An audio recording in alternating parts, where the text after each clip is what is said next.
Chapter begins. The scene opens with the steering wheel of a car, gripped firmly by our protagonist. The screech of brakes follows, and we see the car, a sleek Italian Ferrari 458. The driver? Chen Yuan, our protagonist. He steps out of the car with quiet confidence. Suddenly, two nearby girls notice him. Excited, they pull out their phones and start snapping photos of him and saying the rich kid from a well-off university. Family just SW8 dash. PPED his supercar. For another, after Chen Yuan steps out of his Ferrari, the scene shifts to the heel of a high-heeled shoe worn by a second-year student from the flight attendant class. As the camera follows her, she steps out of the car with grace and confidence. She's dressed in a striking red dress, holding a luxurious-looking handbag, and her beauty immediately stands out, elegant, glamorous, and eye-catching. As she emerges, two nearby boys watch the scene unfold. One of them, with golden hair, reacts with surprise and jealousy, exclaiming, "Barely stepped into college, and Chen Yuan's already hooking up with a second-year goddess from the flight attendant class. What luck that bastard has." Of course, if you're hot and loaded, you get first dibs on picking a partner. Was continued by a spec guy, and not just first dibs. He practically has a monopoly. I've heard loads of first-year goddesses are head over heels for him.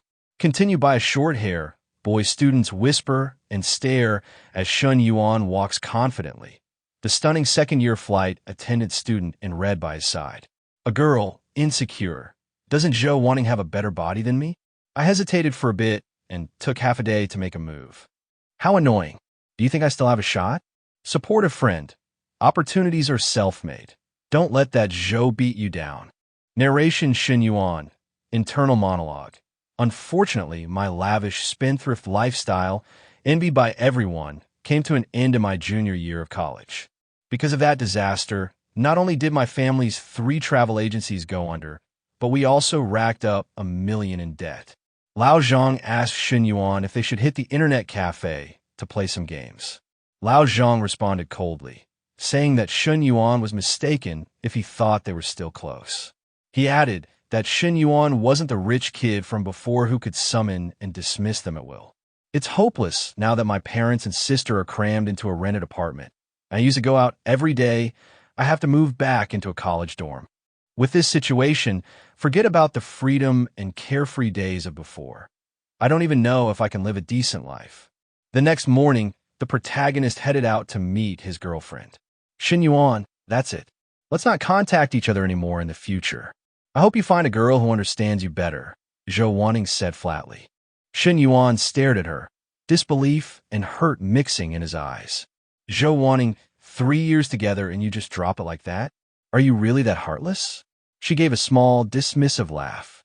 You talk like we were warriors of pure love. Don't you know how much passion there was between us? And one more thing, she added, turning slightly away. Don't call me Ting ever again. It sounds so outdated. If we ever meet again. She left the sentence hanging, then walked off without looking back. I would like to interfere in between the scene as expected, because, let's be honest, when a rich person suddenly becomes poor, it was clear what was coming. A breakup was inevitable. Let's continue our storyline. While walk of without looking back, she jumped into a car which was expensive and luxury car. Mercedes-Benz E-Class Zhou Wanding again. Zhou Wanding, I'm leaving. A friend's here to pick me up. Chen Yuan. Wait, Zhou Wanding turns, annoyed. What more do you want? Chen Yuan. Those designer bags I bought you back then. You're probably not using them anymore. How about you return them to me? Zhou Wanding. Furious Chen Yuan. Have some dignity. I stayed with you for 3 years. All I got were a few cheap bags. And now you want them back like I owe you something? Chen Yuan. Shrugs slightly. If you can't return them, fine. I don't want to cash either. Zhou Wanding, rolling her eyes, turning away Chen Yuan. Softly, let's revive an old dream. Then, Zhou Wanding's new boyfriend calling out, Ting, get in. He's not worth the stress. Chen Yuan, you tell me that calling me Thing is outdated, but when he says it isn't. How funny, protagonist responded coolly. No thanks, my place is nearby. In the protagonist's mind. Finish him off? If I don't stand up for myself now, they'll think I'm a fool. His face tightened, eyes sharp. He forced a calm voice. Bro, you're a good guy, and I appreciate the concern. But seriously, my place is just a few steps away. He added, a touch more serious this time. One thing, wanting's a good girl. Please take good care of her in the future. The new boyfriend nodded with a confident smile. Don't worry. Ting's in good hands. The protagonist glanced at the boyfriend, expression unreadable, then said with a smirk, listen, a win man gives a woman the best. Bro, take notes on some of Wanding's habits. He stepped in just a little closer, not threatening, but firm. First of all, she swears by Okamoto 001S. No substitutes. Second, don't bother with high-end stockings. They look good, but she'll ditch them in minutes. Not comfy enough. He paused, then leaned in slightly with a knowing tone. And just so you're ready, nurse and cop uniforms? Her favorites in bed. Suddenly, the sharp sound of tires spinning broke the silence. The new boyfriend's car screeched slightly as he hit the gas, only to slam the brakes again. He ran his hand over the back of his head, letting out a dry chuckle. Oh, bro, I just reached the good part, he added, voice lighter but laced with something deeper. Maybe your choice was the right one, huh? Raising a hand above his eyes to block the blazing sunlight now cutting through the sky. His voice softened. Well, it's none of my business anymore, he said. I hope your choice leads you to a perfect life. The sun lit the edge of his face as he lingered there for a second longer, then turned, slid light he thought he was shielding his eyes from. It wasn't just sunlight, a screen, massive, floating in the air like it had been projected from the clouds themselves. Translucent at first, but rapidly sharpening into clarity. That's why he raised his hand, because something unnatural was breaking through the sky. Out of nowhere, a screen had popped up in the heavens, like the sky itself had been hacked. Its show host, Chen Yuan AG, 21 height, 182 centimeters weight, 72 kg wealth, 87 yen health, 72% energy, 75% skill. None after looking at the screen that appeared in the sky. The protagonist stood frozen. Huh, I'm the host. He said it out loud, but the words didn't feel like his. They just hung there. I'm not on the brink of anything. I'm not dying. Not broken. Not crazy. His hands trembled slightly as he rubbed his temples, eyes darting between the flickering remnants of the screen. So why the hell am I hallucinating? A silence followed, not the kind that's peaceful. The kind that feels like something just took a step closer behind you, but you can't see it.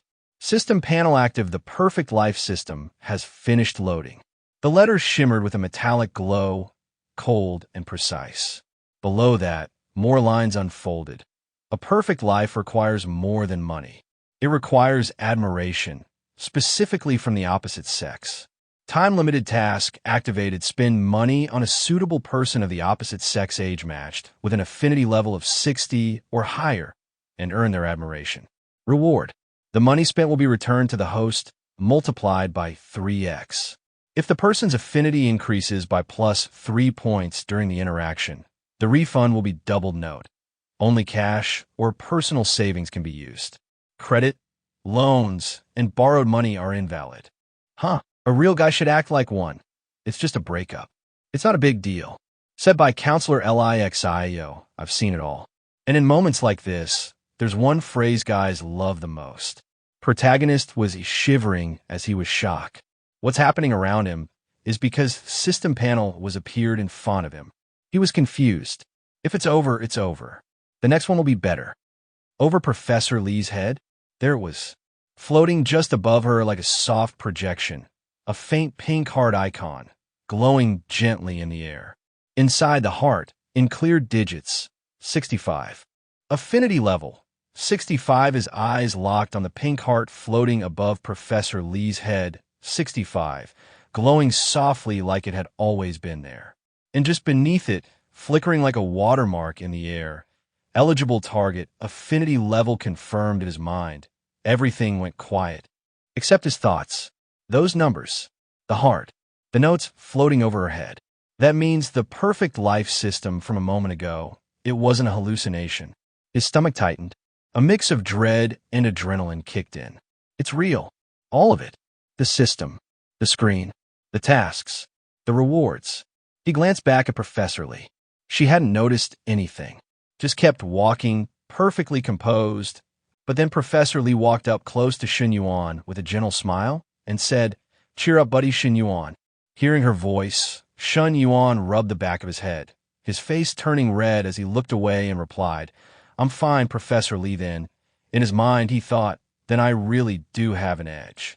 Professor Lee looked at him again and, with a soft voice, asked, by the way, have you thought about what I mentioned regarding the scholarship? Submit your documents soon. It's one of the few ways I can help you."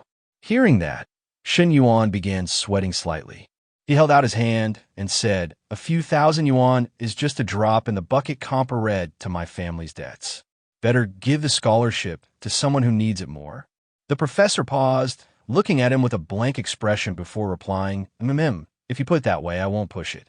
Then with a gentle smile, she added, "If you ever have any issues in the future, come see me anytime, even for love troubles." Professor Lee turned and began to walk away, then slightly glanced back over her shoulder and said with a smile, "I'll head out for now. Remember, I'm here if you need anything." Chen Yuan watched her leave, then, with a determined look in his eyes, thought, Professor Lee meets the criteria for the systems to a limited task. Can I really get a multiplied refund for completing the task? Right then, a notification popped up on his interface. Suddenly, Chen Yuan reached out and held the professor's hand in his, thinking to himself, why not test it out then? As our protagonist held Professor Lee's hand, he said with excitement, "Professor Lee, thanks for caring so much about me. Hold on, I'll grab you a milk tea." Hearing that, Professor Lee instantly replied, "No need, Chen Yuan, ouch." Sometime later, Chen Yuan returned, handing her a milk tea and saying, "Professor Lee, here you go." Taking the milk tea from him, Professor Lee's face turned red as she softly said, "Thanks." Chen Yuan then glanced down at his phone, thinking in his mind, the original balance was 87 yuan. I spent 6 on milk tea, and now I have 81 yuan left.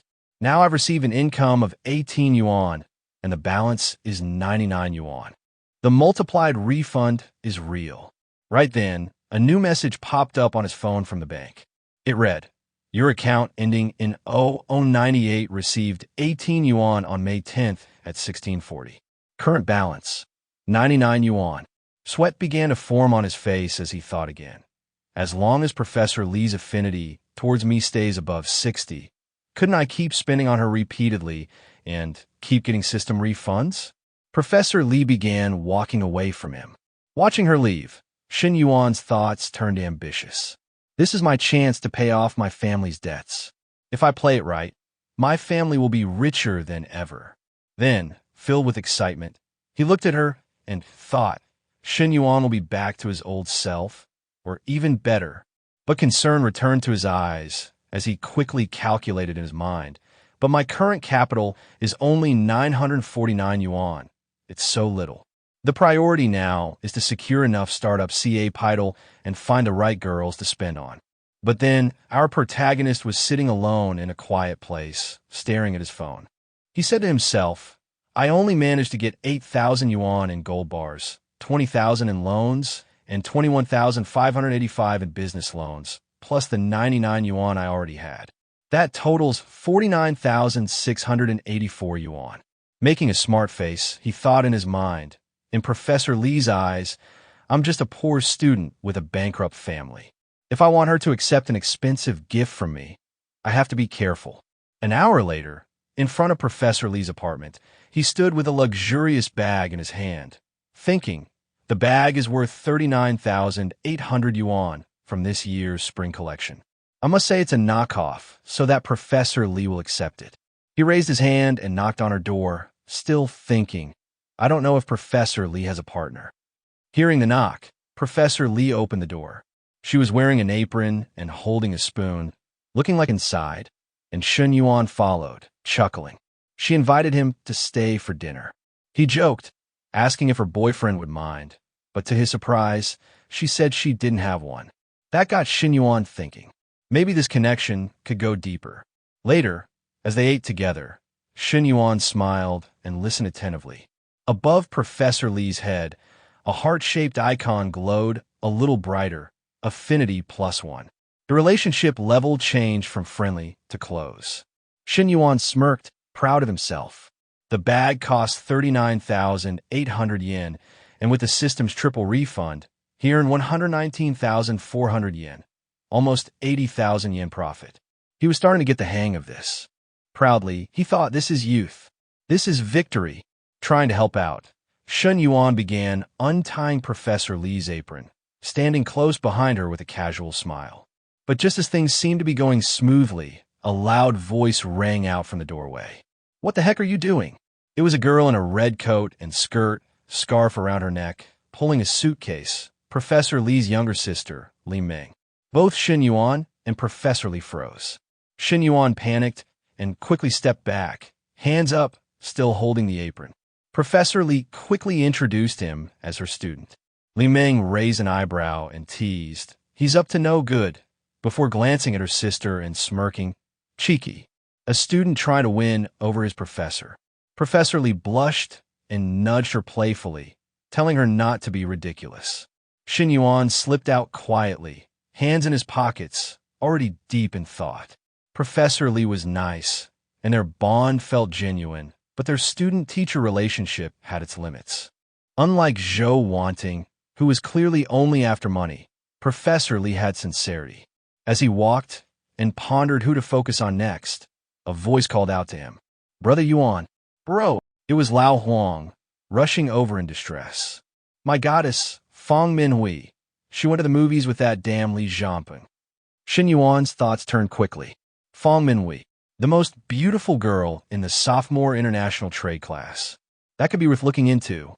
Chen Yuan was momentarily stunned, his steps halting as he looked up in surprise. Beside him, Lao Huang wore an expression of pure disbelief, his mouth slightly agape. And then, finally, the scene unfolded before them. Two girls walked out of the coffee shop, each holding a Starbucks cup. The first was Fong Minhui, radiant as ever, her short hair fluttering slightly in the breeze. She looked like a goddess under the city lights, effortlessly elegant, as if stepping out of a dream. Walking beside her was another girl, dressed in a sleek maroon dress, none other than Li Jianping. She had a cool, confident air about her, a quiet boldness in the way she carried herself. The two chatted casually, unaware of the chaos their appearance was causing just a few feet away. Chen Yuan narrowed his eyes slightly, while Lao Huang looked like he had just witnessed the betrayal of the century. Lao Huang, cheeks flushed red and his carefully shaped eyebrows twitching with emotion, clutched his chest and forced a hopeful smile. Smile. She only went to the movies with him. They didn't go to a hotel or anything. I'm so happy. I still have a chance, right? His voice trembled slightly, but the sparkle in his eyes remained stubbornly bright. Chen Yuan stood beside him, glancing over with a mix of pity and disbelief. Getting a girl to like you has made you lose your dignity, Lao Huang. He thought, shifting his eyes to the side with a subtle sigh and a bead of sweat forming on his temple. How do you expect this to end well? But, just as he was mentally preparing to lecture Lao Huang, something caught his attention. His eyes widened in shock. "Huh," he muttered under his breath. Fong Minhui had just looked over, and their eyes met. For a brief moment, the world seemed to still. Then, above her head, a familiar pink heart icon flickered into view, brighter than before. Affinity, 72. Chen Yuan's mind raced. Oh my god, she has a principal affection too. His jaw nearly dropped. And it's even higher than Professor Li's. Then suddenly, without paying attention to our protagonist and his friend, both girls walked right past them. Hui Hui's friend glanced at her and said, "Minhui, did you know Chen Yuan got dumped by his girlfriend?" Hearing that, she simply responded, "Huh," without even lowering the coffee cup from her mouth. Then the girl said again, closing her eyes with a disappointed look, "Chen Yuan." TSK. Hui turned slightly, glancing back at our protagonist. Chen Yuan, she thought in her mind. Then a memory flashed. She remembered handing a bottle to him during basic training. Her cheeks flushed red. During basic training at the start of the semester, I shouldn't have encouraged you to get close to him or even buy him drinks. But the moment passed, and both girls continued walking toward their destination. Hui Hui's friend spoke again. Rich guys have bad attitudes, and it's understandable they act arrogantly when they're loaded, but even after his family went bankrupt, he's still as cocky as ever. Anyone would have dumped him. Good thing they didn't end up together, or it would have been 3 years of wasted youth.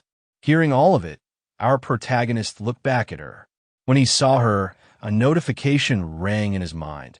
Her love value was falling rapidly. I finally found someone who thinks highly of me and can generate profits. So why are the values dropping so fast? With a determined look, he thought, no, I can't just sit back. He suddenly turned and grabbed his friend with both hands.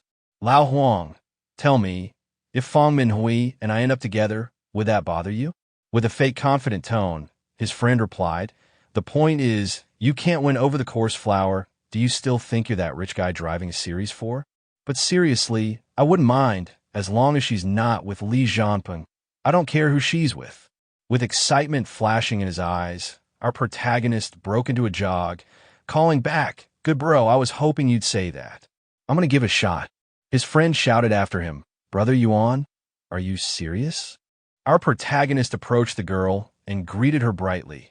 Comrade Minhui, but before she could answer, her friend stepped in front of her, blocking him with a protective stance.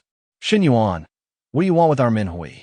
Our protagonist, sweating a little, said awkwardly, I wanted to ask if you're free tomorrow.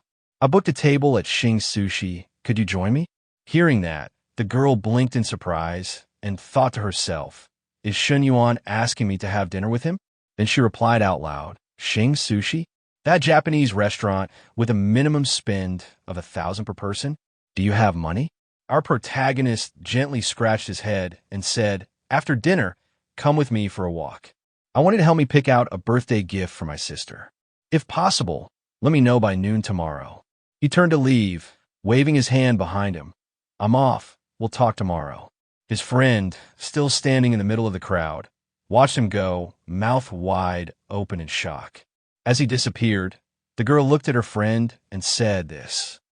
I just watched a movie with Li Zhanpeng, and now I'm going to dinner with Chen Yuan. Is that okay? Her friend looked at her with wide eyes and said, what's wrong with that? It's top-notch Japanese food. Then she held a finger up and added, Chen Yuan might be a bit arrogant, but at least he's handsome. Li Zhanpeng only has his family's money. If Chen Yuan's family bounces back, he'd easily surpass Li Zhanpeng. Walking ahead and grabbing her phone, her friend said with a grin, you lose nothing by going, it's just dinner and a stroll. Nothing serious. I'll help you reply to the message later. The girl let out a soft sigh and said, all right, fine. At dusk the next day, our protagonist and Hui Hui walked side by side. After a short while, the waitress of the restaurant entered their private room, serving their Japanese-style dishes and saying, Dear Mr. Shun, here is your menu for 2. Enjoy your meal. Once all the dishes were carefully placed on the table, the waitress bowed slightly and left the room. Hui Hui glanced toward our protagonist and said, Chen Yuan, I heard your family is going through hard times. You don't need to spend that much. Hearing her words, our protagonist calmly replied, Don't worry, the Japanese food here, the flavor is incredible. It's worth it. But inside, while looking at her and feeling the warmth rise to his cheeks, he thought to himself, Hui Min's attitude. It's only been 2 months since I last played cards. I must stay calm. He quickly reached for the cup of tea and took a slow sip. Then Hui Hui suddenly asked, Why did you suddenly invite me to dinner? Chen Yuan, is it really to help you pick a gift for your sister? Without looking at her, our protagonist replied, I've always wanted to invite you to dinner, but I couldn't find the right moment. And with just that one simple line, her love value points dropped again, this time to 66. Then our protagonist looked toward her, sweat rolling down his face as he thought to himself, Aren't you satisfied with that answer? The affinity level is dropping again. Trying to steer the conversation, he said, Ahem, during basic training, you often bought me drinks and we chatted on WeChat at night. I've always remembered that. Hearing his words, the girl looked at him with a shocked expression, her face turning red as she said, You still remember that? And right at that moment, her love value point increased to 67. Then, looking away from him shyly with a soft blush, she lowered her gaze to her hand, and her points quietly rose again, up to 69. Our protagonist gently touched his face with one finger and softly said, "How could I forget?" But inwardly, he was panicking. "Calm down, I need to stay calm." Then, 40 minutes later, after finishing their meal, both of them stepped out of the room together. Standing in front of the receptionist, our protagonist reached into his pocket to pay. The receptionist looked up and said, "Sir, your total comes to 2,920. As a member of our restaurant, with the discount, it's 27.74. And our protagonist simply replied, "All right, thank you." After a while, both of them walked out of the restaurant, casually strolling through the city alley. Our protagonist walked just a little ahead, while Hui followed behind, stealing glances at him. In her mind, she thought, "My monthly budget is only 3,000, and this meal is nearly a month's worth of expenses." Meanwhile, Li Jianping, when we went to the movies, he arrogantly said we'd first eat at the school cafeteria and next time dine out. Even though his family has money, he's so stingy. At that moment, her love value point ticked up to 73. Then suddenly, a message popped up on our protagonist's phone, and right along with it, a system notification appeared in front of him. Time limit task. Spend on a person of the opposite sex with an affinity level over 60 and win their admiration. Task reward. The amount spent will be refunded, multiplied by 3. For every 3-point increase in affinity, the refund doubles. Seeing that, our protagonist's eyes lit up as he glanced at her, thinking to himself, it was 72 at first, now it's 76. That's it. That feeling of earning 10,000 yuan from just one meal is incredible. Meanwhile, the girl looked toward him with a soft smile, her thoughts quietly drifting. The more I look at it, the more I like it. Maybe it's the power of money. Then Hui gently took his hand and smiled. "Come on, Chen Yuan, we still have to hit the mall to pick out a gift for your sister." As they approached the mall together, our protagonist suddenly noticed a familiar face, his ex-girlfriend, Chu Wanding, walking in with her new boyfriend. The guy glanced over at Chen Yuan and muttered, "Shopping mall? Hey, Wanding, what's that guy doing here?" Chu Wanding looked up, spotting Chen Yuan instantly. A bead of sweat rolled down her cheek as her expression soured, and she thought in her mind, "What is he doing here? He dumped me yesterday, and today he's already out with someone new?" Her new boyfriend looked annoyed and barked, "What the hell? How dare a poor student spend money in a place like this?" Then, gritting his teeth, he thought to himself, an exploited worker, had to buy so many bags just to win over Chu Wanding, and this guy with all his debts still has girls with him? So infuriating. But our protagonist, staying cool, glanced at Hui and softly said, "Manhua, let's hit some other stores first." But before they could turn away, the new boyfriend smirked and called out, "Chen Yuan, since we're here, why don't we go in and take a look? After all, window shopping costs nothing." Chu Wanding stepped forward too, glaring at him with annoyance. "Chen Yuan, what are you doing here? Who is she?" But our protagonist stayed calm, sliding one hand into his pocket and looking at them confidently as he replied, "What a coincidence. I came shopping for a gift for my sister." Then our protagonist looked towards them and thought in his mind, "At first, I thought of giving them some dignity and not embarrassing them in public, but you two insist on meddling." Without hesitation, he took Hui's hand and began walking away, saying confidently, "Now that the system has issued a task, there's no reason not to act. All right, let's go in and take a look." Meanwhile, at the receptionist counter inside the store, two receptionists began whispering and arguing about who should attend to them. One of them muttered quietly, "Chen Yuan used to be a regular customer. You handle him." But her colleague immediately frowned and replied, "I'm not going. What's the point of serving a bankrupt ex-rich? Last time that fake socialite came, I ended up running around, and in the end, she just sampled things without buying. It's your turn." Annoyed, the first receptionist shot her a sharp glare and snapped, "I told you to go, so go." Then, on the other side, Chu Wanding picked up a bag and turned to her boyfriend with a sweet voice. "Brother June, I've made my choice. Can you pay?" The receptionist looked at her colleague, then turned to Wanding with a polite tone, "Sure, Miss Zhou. just a moment. But her colleague, clearly fed up, grumbled inwardly while watching her work. Quality customers who make steady purchases are yours, while the problematic ones who don't buy are mine. How unfair. Then in front of our protagonist's ex-girlfriend, two store assistants were enthusiastically showing her a collection of bags. One of them said with a smug smile, "Miss Zhou has excellent taste. These accessories perfectly match her style, unlike some customers with no sense of aesthetics." He backing her up, the other girl added, "Miss Zhou, these accessories also go very well with the bag you just chose. Would you like to try them on? They look great, though they're a bit pricey. Altogether, it comes to about 100,000 yuan. She then presented a box filled with various accessories. Meanwhile, our protagonist turned toward his friend and spoke softly, "Manhwa, don't worry about saving money for me." But the receptionist serving their side didn't even bother to offer him anything. Her eyes stayed fixed on Zhou, wanting with admiration, clearly picking sides. Then Manhwa pointed towards one of the bags on display and smiled. "I think this bag is pretty, and that other one has a youthful design that your sister would love." Without even changing her expression, the disinterested receptionist said to them flatly, "Together, they cost over 50,000 yuan. That's pretty expensive on the other side." Chu Wanding's new boyfriend began sweating nervously as he eyed the price tags. In his mind, he screamed, 100,000 yuan? What a spendthrift. I thought a 20,000 yuan bag would be enough. Wow, she wants a full set for 100,000 yuan. Wanding leaned in close to him, gently tugging his hand as she whispered, "Pay up, Brother Jun. Chen Yuan is watching. Show your strength," as a boyfriend in front of him. But her boyfriend avoided eye contact, panicking internally. 100,000 yuan as boyfriend power? I don't have that much money on this card. Then, to their shock, our protagonist suddenly pointed confidently at the bags and accessories and declared, "Miss, I want both bags. And also the accessories that the other miss recommended."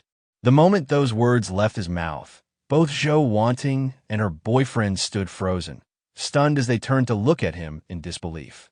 And hearing our protagonist's words, even Manhwa was shocked. She instinctively put her hand over her mouth and looked at him with wide eyes. The receptionist, who had been casually showing the items, now wore a stiff, annoyed expression. Her whole demeanor changed as fear crept in. She stared at Chen Yuan, trembling slightly, and thought to herself, "What? The accessories too? Weren't you supposed to be broke?" Her hands shaking as she tapped on the screen to calculate the total, she finally stammered out, "Mr. Shun, the two bags plus the accessories total 131,000 yuan. Our protagonist looked at her calmly, thinking in his mind, "How curious. Right after the food refund, I have exactly that amount." With a relaxed smile, he handed over his card and said gently, "Here you go, paid by card." The receptionist, now sweating nervously, quickly nodded, "All right, I'll bring them right away." But deep inside, she was breaking down, thinking, "I thought it would be a waste of time," but he not only bought two bags, he also added a set of accessories. One sale exceeded 130,000 yuan. I didn't expect Mr. Shun to be even more generous and carefree than before. Then suddenly, his ex-girlfriend exploded in anger. Unable to hold it in, she shouted, "Chen Yuan, weren't you supposed to be bankrupt? Where did you get all that money?" Her new boyfriend stepped forward. "Try back her up, you. Don't take out. A loan, did you?" But the flustered store worker, overwhelmed by the sudden rush and focused only on completing the transaction, ignored all of them, eyes glued to the terminal as the payment processed with beads of sweat rolling down her face.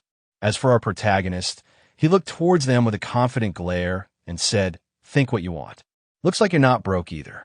Why don't you buy another bag for Chu Wanding? It only cost a bit over 20,000 yuan. That's nothing for you." Hearing that, both of them turned to glare at Chen Yuan, their expressions full of anger. But Chen Yuan wasn't done. He continued calmly, "A man should not only have class, but also be generous. That watch of yours must cost at least 600,000 or 700,000 yuan. You wouldn't mind spending a bit more, would you?" Hearing those words, Chu Wanding immediately turned to her boyfriend and pushed him, "Brother Jun, show your power, don't let him." But Ho Jun was already sweating, and in his mind he was screaming, "That ain't eight. I bought it with a loan. I can't tell Wanding about this. What a pain. This guy's hitting a sore spot. Then, trying to dodge the situation, he quickly pulled out his phone and said awkwardly, hold on, I gotta take this call. And with that, he quickly walked away. Chu Wanding looked after him in disbelief and said sharply, Ho Jun, how could you? A short distance away, Ho Jun shouted into his phone, trying to keep up appearances. Who gave you permission? I told you, projects over 1 million aren't decided without me. But Chu Wanding turned away, glaring at Chen Yuan one last time as she huffed, Chen Yuan, take care of yourself. Oomph. With that, she walked out of the shop. At that moment, the values above their heads updated.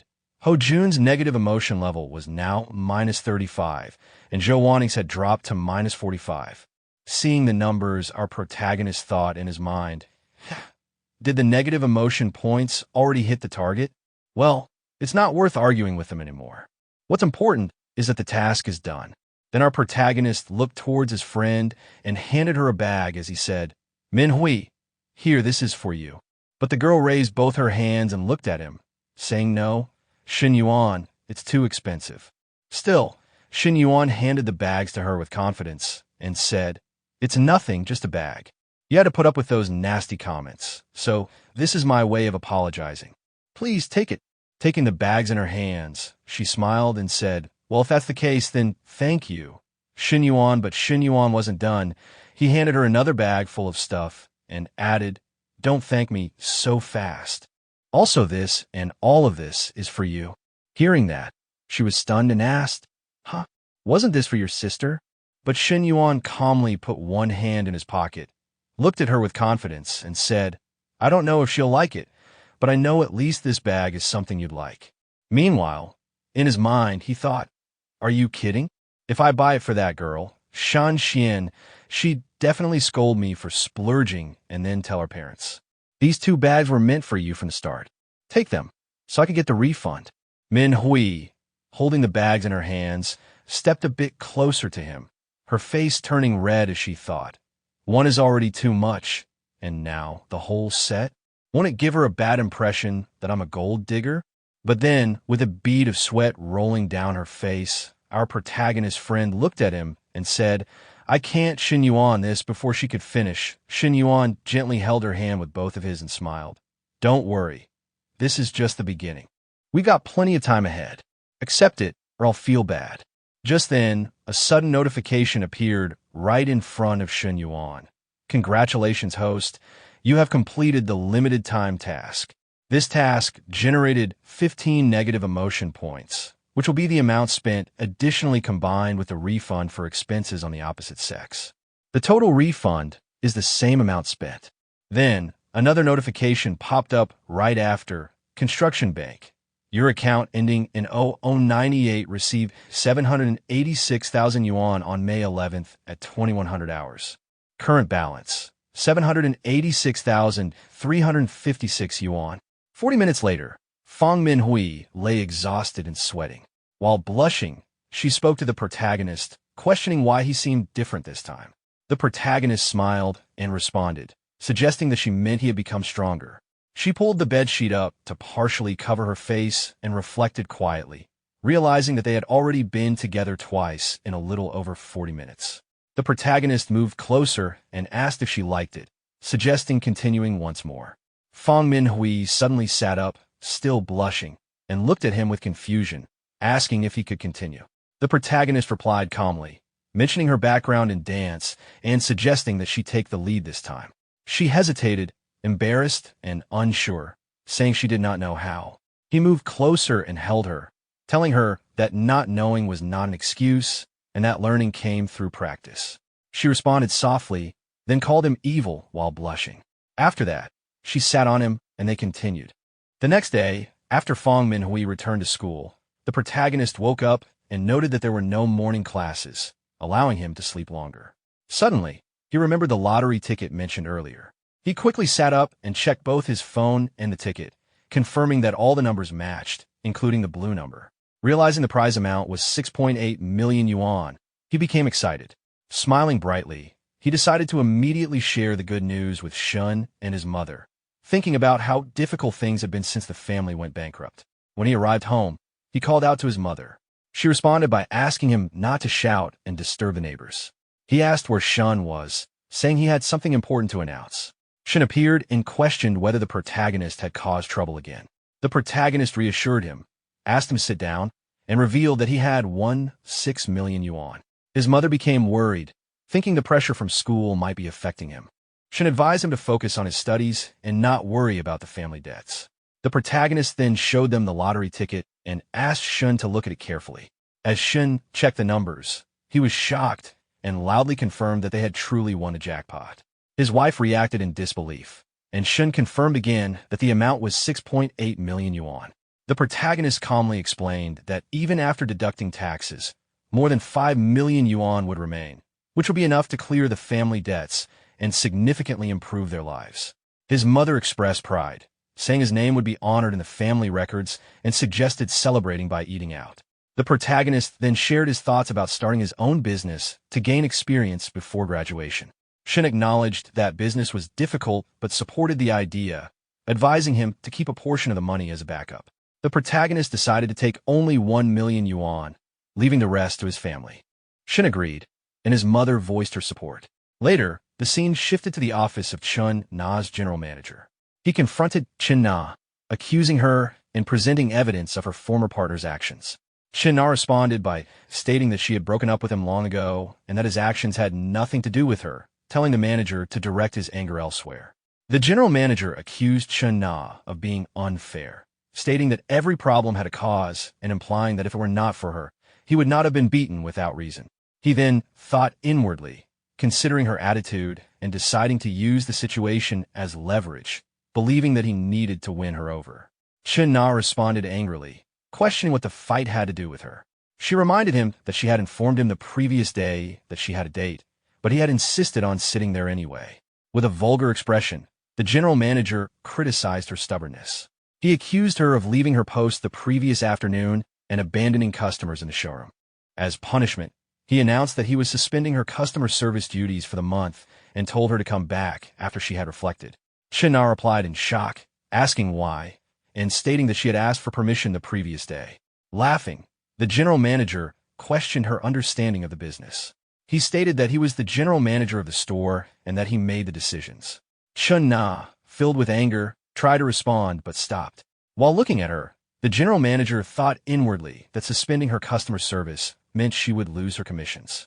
With only her base salary of 1,200, it would not even be enough to cover rent. Chen Na turned back and shouted at him, saying that acting like a mediocre general manager had gone to his head. She stated that the job was nothing more than trivial work and that she would quit if necessary. The general manager stood up and shouted after her, telling her not to leave yet and advising her to think it over. As Chen Na exited the office, she thought inwardly, recalling past events. She reflected on Chen Yuan, thinking that although he did not seem older, he was different from the rest and very calm in what he did. She believed that regardless of what Chen Yuan wanted to do, working for him was already an opportunity. Returning to reality, she spoke loudly while leaving, stating that she did not need to think anymore and that she quit. Half an hour later, the protagonist was walking through the streets when he received a message from Chen Na. She told him that she was ready to quit and asked whether what he had said the previous day still applied. The protagonist replied by congratulating her on leaving that environment and choosing a better path. He told her that when she had time, she could look for suitable locations, and if she found one, they would take it. While looking at his phone, the protagonist thought inwardly that this meant he no longer needed to look for another project for the remaining 300,000 yuan from the investment task. He then entered Li Xiao's office. Standing awkwardly, he spoke hesitantly. Li Xiao was bending forward while holding a box. She turned her head toward him and apologized for bothering him, explaining that she needed to move offices and had too many things to move by herself. She mentioned that she had planned to ask the monitor for help, but he was on leave. The protagonist replied respectfully, saying it was no problem since he had no morning classes and was free. He asked whether everything needed to be moved. While wiping sweat from her face, Li Xiao smiled and explained that if it were only books and supplies, she could manage alone, but the desk and filing cabinet were too heavy. As she reached toward the books on top of the filing cabinet, she instructed him to remove them first so they would not fall during the move. Because she could not reach them, the protagonist stepped forward to help. While holding the books, he told her that he would assist. As they moved closer to each other, Li Xiao realized the distance between them and began thinking inwardly while blushing. She noted that they were much closer than before and wondered whether Chen Yuan might truly feel something for her. Li Xiao snapped out of her thoughts and asked if the work was already finished. The protagonist stepped back and replied that it was done.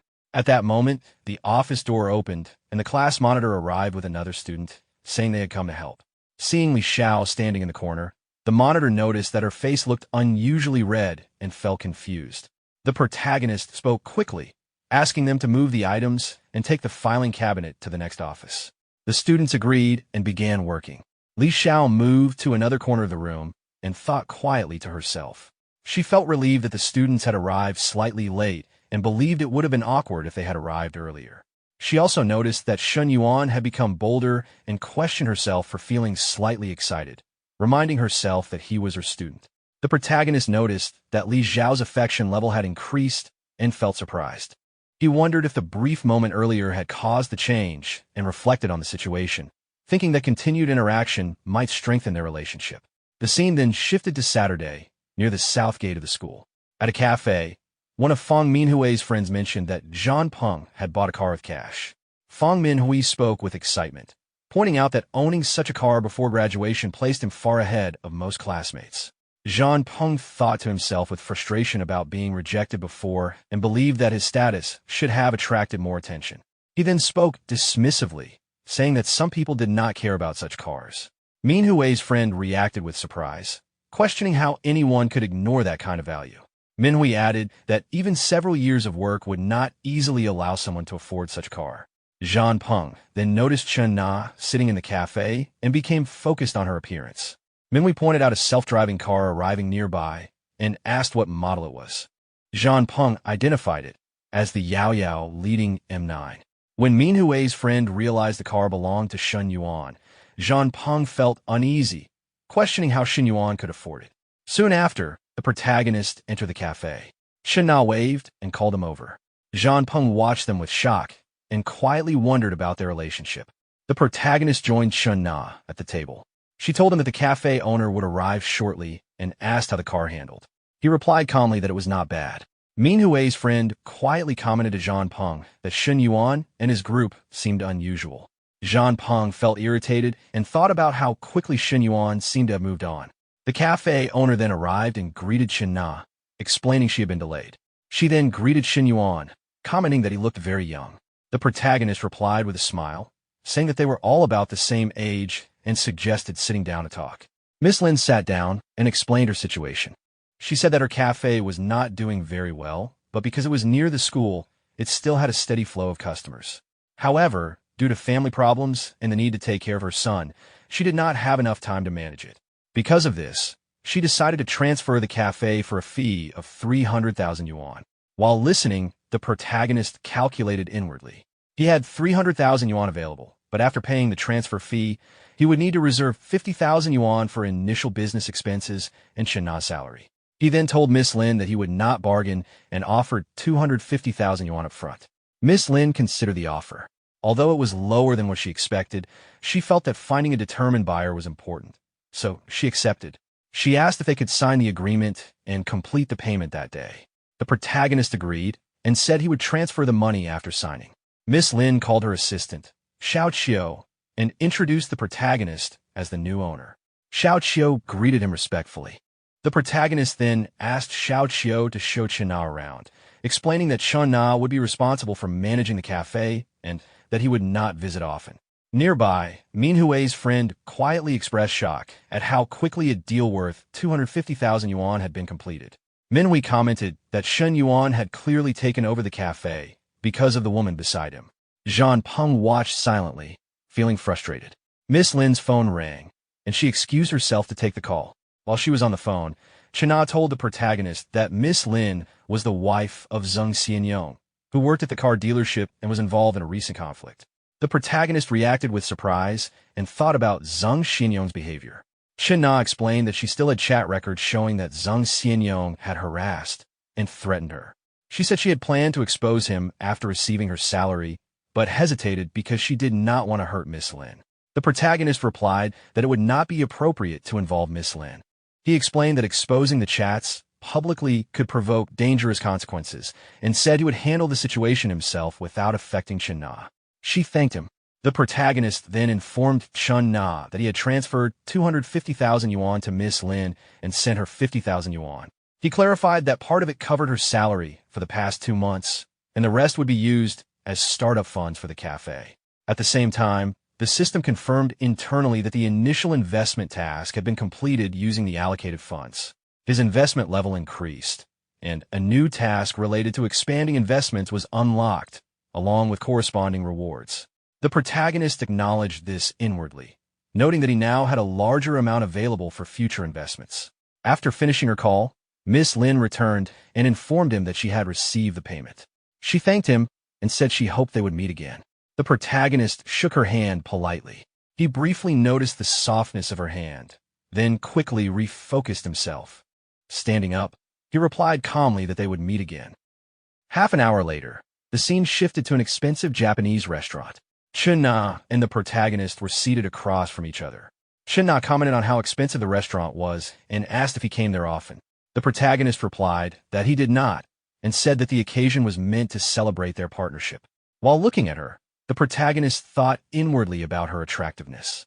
He then suggested that she sit next to him. Chen Na moved closer, and the protagonist placed his hand on her waist, pulling her toward him. She reacted with surprise. He asked her to come closer. While holding her, the protagonist calculated inwardly, thinking about the money he had invested in the cafe and the monthly salary expenses. Chen Na, blushing, thought to herself that effort usually came with a reason and wondered whether his actions were related to business. She also reflected on her own situation. The protagonist moved his hand lower, and Chen Na told him to stop because the waiter was approaching.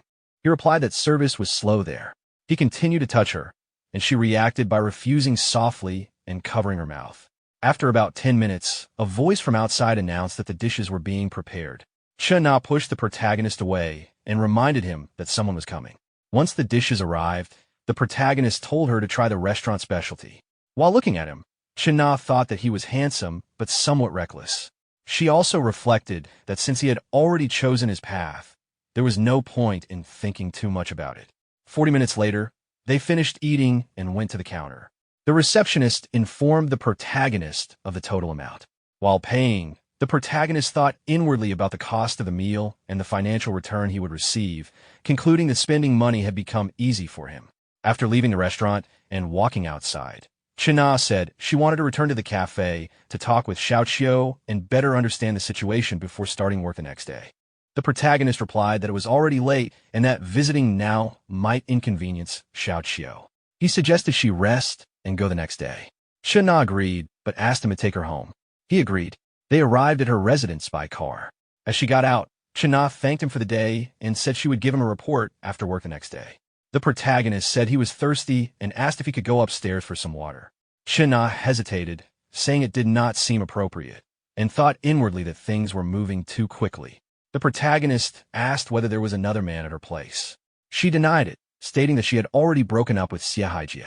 The protagonist replied calmly, saying he only wanted some water and questioned why that would be inappropriate. Chen Na reacted with surprise when the protagonist said he would only have water and leave. He replied casually, joking that he could stay if she wanted. She immediately rejected the idea in her thoughts. As they reached the door, the protagonist placed his hand on her waist. Chen Na was startled and questioned him, reminding him of what he'd said earlier. He answered ambiguously, then suddenly kissed her. She reacted softly, but did not stop him. At the same time downstairs, Chen Na's ex-boyfriend arrived by car. He believed she had quit her job because of him and thought about trying to regain her forgiveness. Seeing that her apartment lights were off, he assumed she was not home and planned to leave flowers at her door. When he reached the door, he heard sound from inside and immediately recognized Chen Na's voice. He became angry and started shouting and banging on the door. Inside, the protagonist recognized the voice and felt annoyed that the ex-boyfriend was still interfering. Chen Na mentioned that she thought someone was knocking, but the protagonist dismissed it and let her inside. Chen Na told him quietly that she was not ready and asked him to be gentle. He agreed. Outside, the ex-boyfriend eventually realized he had no chance left and left in defeat, muttering a final remark before going away. An hour later, Chen Yuan lay exhausted on the bed and commented on how tiring the experience was. The protagonist adjusted her position, saying it would help her rest more easily. He reflected inwardly on his own condition and his thoughts about Chen Yuan. The next morning, the protagonist woke up and noticed the smell of breakfast. Chen Yuan was cooking. Watching her, he thought about how different the feeling was compared to earlier experiences and how the warmth felt more like home. At that moment, the system internally issued a new task related to buying property for better living conditions, including rewards tied to completion. The protagonist acknowledged this inwardly and considered the possibilities. Chen Yuan noticed he was awake and told him breakfast would be ready soon. He got up, thinking about future rewards, and made a casual comment about breakfast. He then approached her from behind in the kitchen, surprising her and causing her to drop the spoon. She protested, saying it was daytime and that the previous night should have been enough. He replied lightly. Finally, he suggested that if she had no plans that morning, they should go buy a house, and said he would gift it to her. Chen Yuan reacted with shock. Chen Yuan realized the situation and began thinking quietly. She reflected that the protagonist had already spent a large amount of money helping her with the cafe and was now suggesting buying her a house. Even in a first-tier city, a house would cost at least 1,000,000 yuan. She felt conflicted, believing she had nothing more to give and questioning his intentions. The protagonist noticed her silence and asked what was wrong, questioning whether she did not want it. Chen Yuan replied while blushing that everything felt too sudden and that the value was too high. She pointed out that money was not easy to earn. The protagonist thought inwardly about his financial situation and the system's refund mechanism. He then hugged her and told her not to worry about money, saying that buying a house for her was reasonable and that he wanted something spacious so she would live comfortably. Chen Yuan responded quietly, her eyes filling with tears. The protagonist wiped them away and explained that renting was no longer suitable, especially since the sound insulation was poor and neighbors could hear everything. Chen Yuan defended herself lightly, saying it was not entirely her fault. The protagonist replied casually, admitting partial blame while noting her voice had been loud. She expressed mild annoyance, then suddenly remembered something important. She told him she had arranged for 2 friends to visit the cafe at 10:30 a.m. and suggested going to see the house afterward. The protagonist replied that buying a house required time for selection and paperwork, and that an afternoon would not be enough. Understanding this, Chen Yuan agreed and sent a message to her friend saying she could not come to the cafe and suggested meeting later that night. Her friend replied, saying they were already on the way. The scene shifted to the car where Chen Yuan's friends were sitting. One of them told the other that Chen Yuan could not make it due to something urgent. Lu, Chen Yuan's friend and a personal trainer, asked why. The friend speculated that the cafe situation might not have gone well or that Chen Yuan might have exaggerated. She questioned whether any man would easily spend such a large amount of money. Lu replied that Chen Yuan was not the type to show off and suggested asking her directly. Lu then thought quietly to herself. She had not met a young, handsome, and wealthy man in years and did not expect Chen Yuan to encounter one first. She became determined to meet him. After receiving a reply, Lu suddenly reacted strongly upon learning that the man was taking Chen Yuan to buy a house. She reflected that this was not a small purchase and calculated the cost, realizing how significant the amount was for someone Chen Yuan had met recently. She concluded that she had to meet this man. Even if Chen Yuan was involved with him, she believed such a man would not have only one woman, and she felt confident in her own ability to attract attention. Lu smiled and told her friend to ask which real estate development Chen Yuan was going to. She said they could help evaluate it and mentioned that since they had nothing planned, it would be better for several people to help choose rather than Chen Yuan deciding alone. Her friend agreed and sent the message. Lu then thought quietly that this time it would be better if Chen Yuan benefited her close friends rather than others. 40 minutes later, the scene shifted to the Songhu Tianyi Sales Center. Lu and her friend arrived and got out of the car. Lu recognized the location and realized that even the smallest units there cost over 1,000,000 yuan. She reflected on how expensive it was and wondered when she would ever reach that level of wealth. Her friend waved and greeted Chen Yuan warmly. Chen Yuan replied that she had missed her as well. Lu asked Chen Yuan about the man beside her and suggested she introduce him. Chen Yuan introduced Chen Yuan and then introduced her friends, Lu, a personal trainer, and Ho Qian, a Ferrari salesperson. Menglu stepped closer to Chen Yuan and greeted him, commenting on his physique and suggesting he train at her gym. While looking at him, she thought about how young and well-off he appeared. Chen Yuan replied with a smile, joking that he might not be able to focus at her gym. Menglu noticed that he did not reject her comment and began forming her own conclusions about the situation. Qian then greeted Chen Yuan and mentioned Ferrari. He replied politely, saying he would contact her if he decided to change cars. Chen Yuan observed their reactions and thought briefly about how quickly their interest had risen, noting that it worked in his favor. They walked together toward the entrance. A man nearby watched them with jealousy, noting that Chen Yuan had brought several women with him to buy a house. At the reception, a sales representative explained that units were available in certain buildings and asked if he wanted to see a model first. Chen Yuan replied casually that his budget was 3 million yuan and asked her to recommend suitable units directly. The sales representative immediately became more respectful and guided them to a negotiation room. Menglu was shocked by how calmly Chen Yuan stated his budget and realized how wealthy he must be. They sat down, and the sales representative recommended a 165 square meter unit facing south, priced just under 3 million yuan with discounts applied. Chen Na quietly told Chen Yuan that it was too expensive. Chen Yuan reassured her, saying a larger home would be more comfortable. Both of Chen Na's friends noticed his attitude and privately thought that he was generous and considerate. Chen Yuan then thought that some negotiation was still necessary. He asked the sales representative to adjust the terms, saying he knew there was room to negotiate. The sales representative asked if he could make a decision that day. Chen Yuan replied that instead of further discounts, he wanted 2 parking spaces included. Menglu watched closely and became even more interested. Chen Yuan noticed her reaction and briefly wondered what she was thinking, then refocused his attention on completing the house deal. Half an hour later, the sales representative brought the documents. She handed the contract to the protagonist and explained that all discounts had been applied and the final price was 2.98 million yuan. She asked him to sign.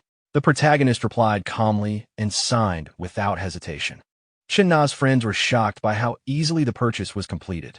Menglu felt irritated and thought about how effortlessly he had bought a house worth nearly 3 million yuan and had registered it only under Chen Na's name. She compared it to her own situation and felt frustrated. A bank notification appeared on the protagonist's phone, showing that a large amount of money had been credited to his account, bringing the balance to over 15 million yuan. Looking at the screen, he thought about how even in his family's best days, they had never possessed this much money. He credited the system for the sudden change and reflected that Chen Na's involvement had triggered the opportunity. Shortly after, the system delivered another reward, informing him that he had obtained a villa in a high-end residential area, that he could claim it the next morning. The protagonist was surprised by the scale of the reward. The sales representative also noticed the situation. She thought that despite the slow real estate market, the protagonist had paid in full and that his relationship with Chen Na did not resemble a typical couple. She felt impressed and slightly envious. She then told him that the contract process was complete and suggested exchanging contact information in case of future purchases. The protagonist agreed. Menglu noticed this and became irritated. She quickly approached the protagonist and said she was also considering buying an apartment and might need his advice. She added that she could offer her help as well. The protagonist replied neutrally. Before leaving, the protagonist told Chen Na that he had other matters to handle in the afternoon and would not accompany them. He suggested that the 3 of them go eat or have coffee together. Chen Na agreed. As the protagonist left, Menglu watched him go and felt dissatisfied that he did not stay longer. Chen Na then suggested to her friends that they find a place to eat before going for coffee. Menglu responded playfully, saying that since Chen Na was now associated with a 3 million yuan property, she should treat them. The scene then shifted to the school cafeteria half an hour later. The protagonist noticed that Li Xiao was sitting alone. While she was eating, her phone rang. She answered the call and discussed preparing materials and reports related to a project, mentioning that several universities were involved. She declined an invitation for the next evening and ended the call. The protagonist sat down and asked what was going on. Li Xiao explained that the school planned to establish a startup base for college students and that she was part of the working group. When asked for more details, she explained that the school intended to support students with entrepreneurial ideas by providing funding, space, and guidance. However, they lacked sufficient funds and needed partnerships with external companies. The protagonist asked what the school could offer those companies. Li Xiao replied that the main offering was talent, including contracts to supply graduates each year. She admitted that this was not a strong advantage compared to elite universities, which made it difficult to attract investment. Li Xiao felt frustrated by the pressure placed on her and thought about how uncomfortable it was to be asked to socialize with company executives for funding. The protagonist observed her concern and considered the situation carefully. Although he had investment funds available, he also thought about profitability and the likelihood of success among students. They spoke at the same time, then paused. Li Xiao asked whether he was interested. He replied that he was somewhat interested, but felt the project would be difficult since it had not yet launched. At that moment, the system provided guidance, explaining that a complete life required not only wealth, but also prestige and influence. It stated that as a college student, his influence should begin within the university. A new mission was introduced, encouraging investment in university projects to earn prestige points, which would translate into recognition and future rewards within the academic environment. After receiving the system message, the protagonist thought quietly. He realized that this situation could also trigger a mission. Since the investment funds came from the system, he did not need to worry much about profitability if the goal was to gain prestige points. He saw the startup base as a suitable project and also as a way to help Li Xiao resolve her urgent problem. He then considered the opportunity from an investor's perspective. Since he would be providing the funds, he would have control over who received them and how much. He thought that investing in student projects could increase prestige while also strengthening personal connections, which would be beneficial overall. With a smile, he asked Li Xiao how investment decisions were usually made and whether the investor or the school evaluated which students received funding. He said he wanted to be clear about this to avoid future complications. Li Xiao explained that normally the school handled evaluations, but since they currently lacked investors, there was room for discussion. She asked why he was suddenly interested.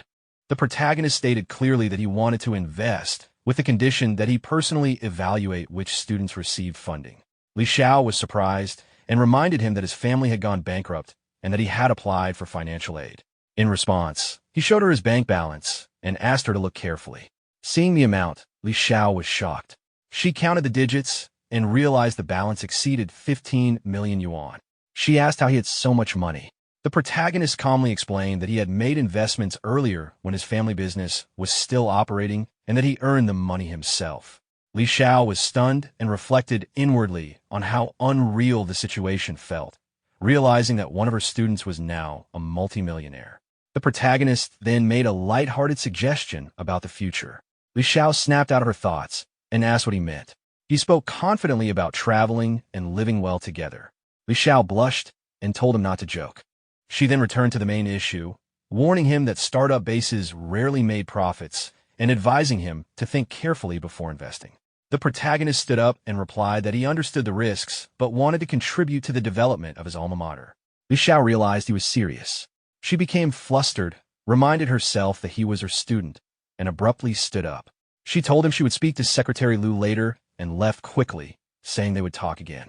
The protagonist called after her casually as she left. Later, Chen Yuan sent the protagonist a message saying she had made coffee herself and invited him to try it. He replied teasingly that it did not look well done and that he would teach her. While looking at his phone, he thought that although the coffee itself was average, her appearance was eye-catching. Nearby, Xiao Yi, a classmate of Chen Yuan from the International Trade Program, was standing with two friends. She told herself that Chen Yuan was no longer wealthy and that she should stop thinking about him. One friend joked with her and asked why she was spending time with Huang Haibao, Chen Yuan's roommate. Another friend complained that Huang Haibao kept asking her out, but added that at least he treated them to meals. She warned Xiao Yi that spending time around Chen Yuan would only cost money. Another friend told them to lower their voices and pointed out that Chen Yuan was approaching. One of them assumed he was heading to a part-time job and suggested following him to see where he worked. Xiao Yi said that doing so would be inappropriate since they were classmates. One of the girls then directly asked Chen Yuan whether he had been busy with a part-time job and where he was working, suggesting they could support him. The protagonist thought the assumption was amusing. Since his roommate was pursuing one of them, he decided not to argue and instead played along. He replied that he was working at a coffee shop and invited them to come along, offering to make coffee for them. When they entered the coffee shop, the girls immediately noticed Chen Na and Meng Lu. Seeing their appearance and style, They were quietly shocked by how striking both women looked. Chen Na and Meng Lu approached the protagonist. Chen Na greeted him casually. Meng Lu pointed at the group of classmates and questioned him, teasing that this was what he meant by being busy that afternoon. The protagonist explained to his classmates that they had just finished work and wanted to have coffee. Meng Lu acknowledged this and greeted them. The protagonist asked the staff member, Xiao Qiu, to take their orders and said the drinks were on him. Xiao Qiu agreed and guided the three classmates to sit down and order. The classmates became excited, but also confused. When they heard Xiao Qiu call Chen Yuan boss, they realized he was not a part-time worker, but the owner of the cafe. This made them uncomfortable. Xiao Yi suggested leaving, and the others agreed. As they left, they felt embarrassed and upset about having misunderstood his situation. Meng Lu noticed and asked why they had left. The protagonist replied casually that they might have felt overwhelmed. Meng Lu reminded him to behave properly. He did not respond. Later, Chen Na brought coffee to the table and explained how she had prepared it. The protagonist thanked her warmly. Meng Lu observed the interaction and found it slightly exaggerated but noticed that it worked because of his status. Meng Lu asked about his height and weight and discussed his physical condition from a trainer's perspective. The protagonist answered calmly. Chen Na felt embarrassed by the direction of the conversation. Meng Lu suggested he train more and hinted at joining her gym. He said he would consider it. Soon after, Meng Lu checked the time, said she had a class, and left. Before going, she made a playful gesture. The protagonist watched her leave without reacting. Afterward, the protagonist held Chen Na's hand and suggested going upstairs. She asked what for, and he said she would understand later. On the second floor, he commented that she needed more practice with her skills. Chen Na objected because Xiao Qiu was still nearby. The protagonist dismissed her concern and continued moving forward. They began kissing, and sound could be heard upstairs. From the first floor, the staff member noticed the noise and felt confused. As the sounds continued, she became uncomfortable and realized what was happening. She decided to place a close sign on the cafe door. At that moment, Meng Lu returned and demanded that the door be opened because she had left her bag inside. The staff member was startled, but had no choice and opened the door. When Meng Lu entered, she immediately heard the sounds coming from upstairs. She quickly understood the situation and felt shocked that this was happening during the day.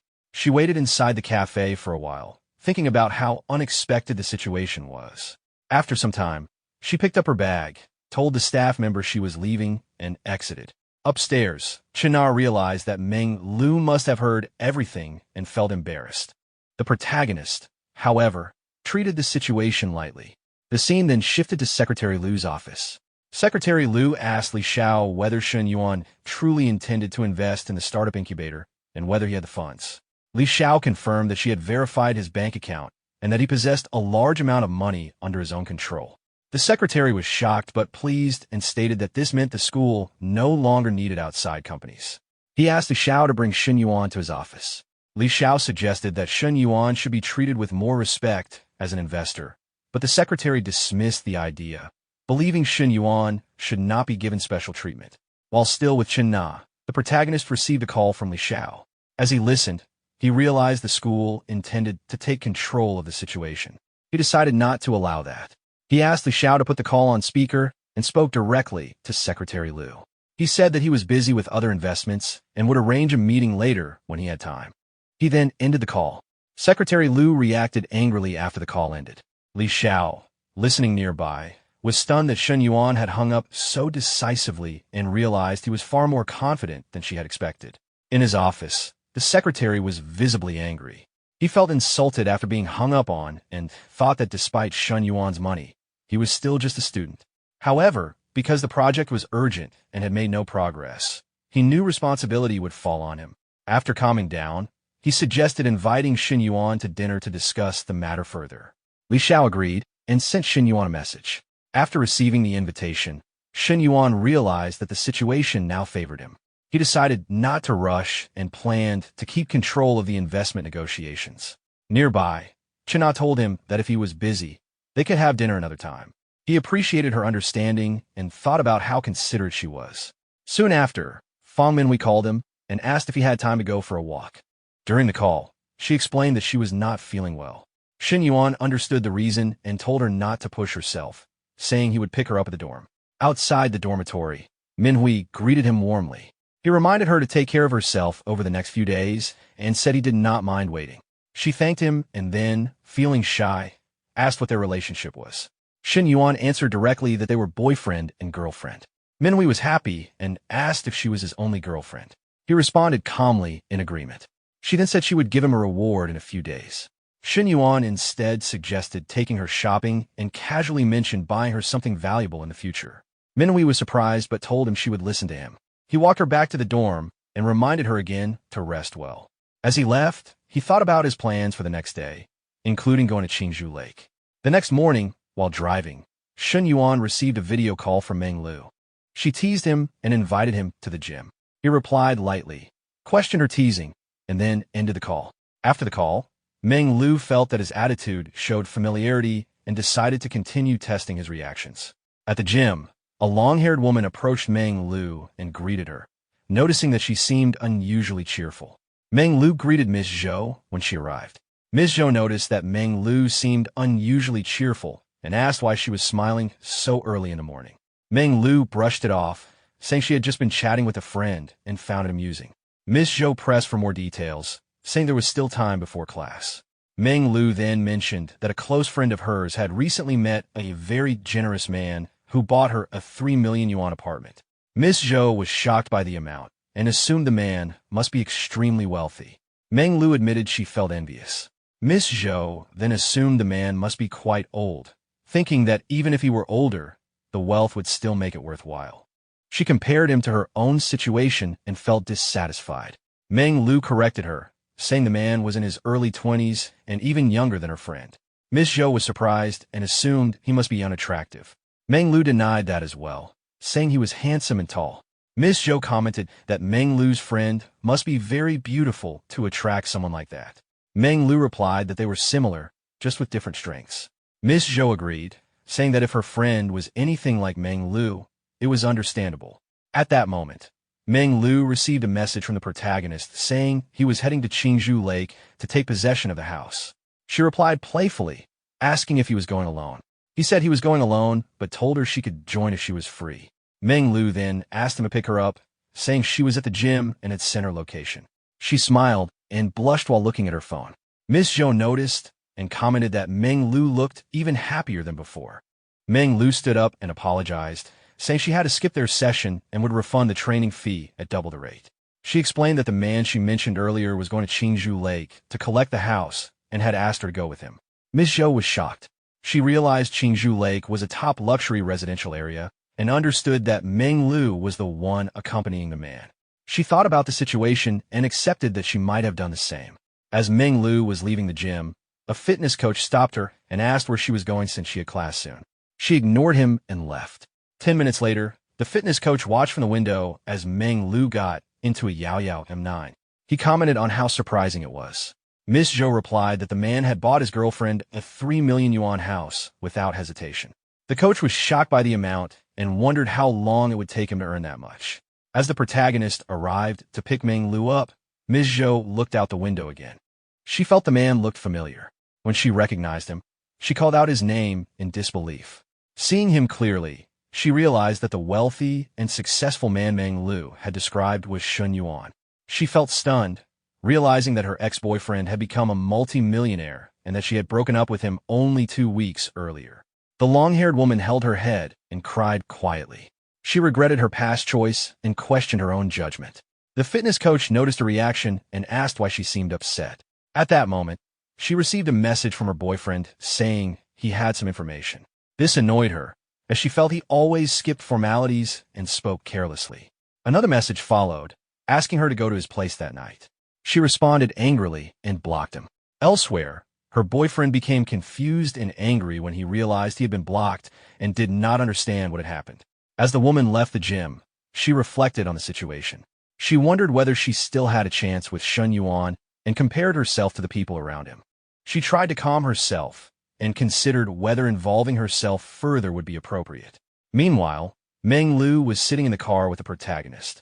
She commented on how large the car was and mentioned that it would be suitable for off-road trips. She continued the conversation casually. The protagonist responded calmly and said they could try such an activity in the future. Meng Lu commented that he did not follow conventional rules. When he asked what she meant, she paused and did not explain clearly. He made a light remark, and she reacted playfully. 30 minutes later, they arrived at the real estate office. The protagonist introduced himself and stated that he was there to finalize the house contract. The agent introduced herself and asked whether he wanted to see the property first or review the contract. He chose to sign the contract first, and she agreed. After the contract was signed, the agent joined them in the car to guide them to the villa. While riding with them, the agent observed their interaction and noted that they did not appear to be a couple.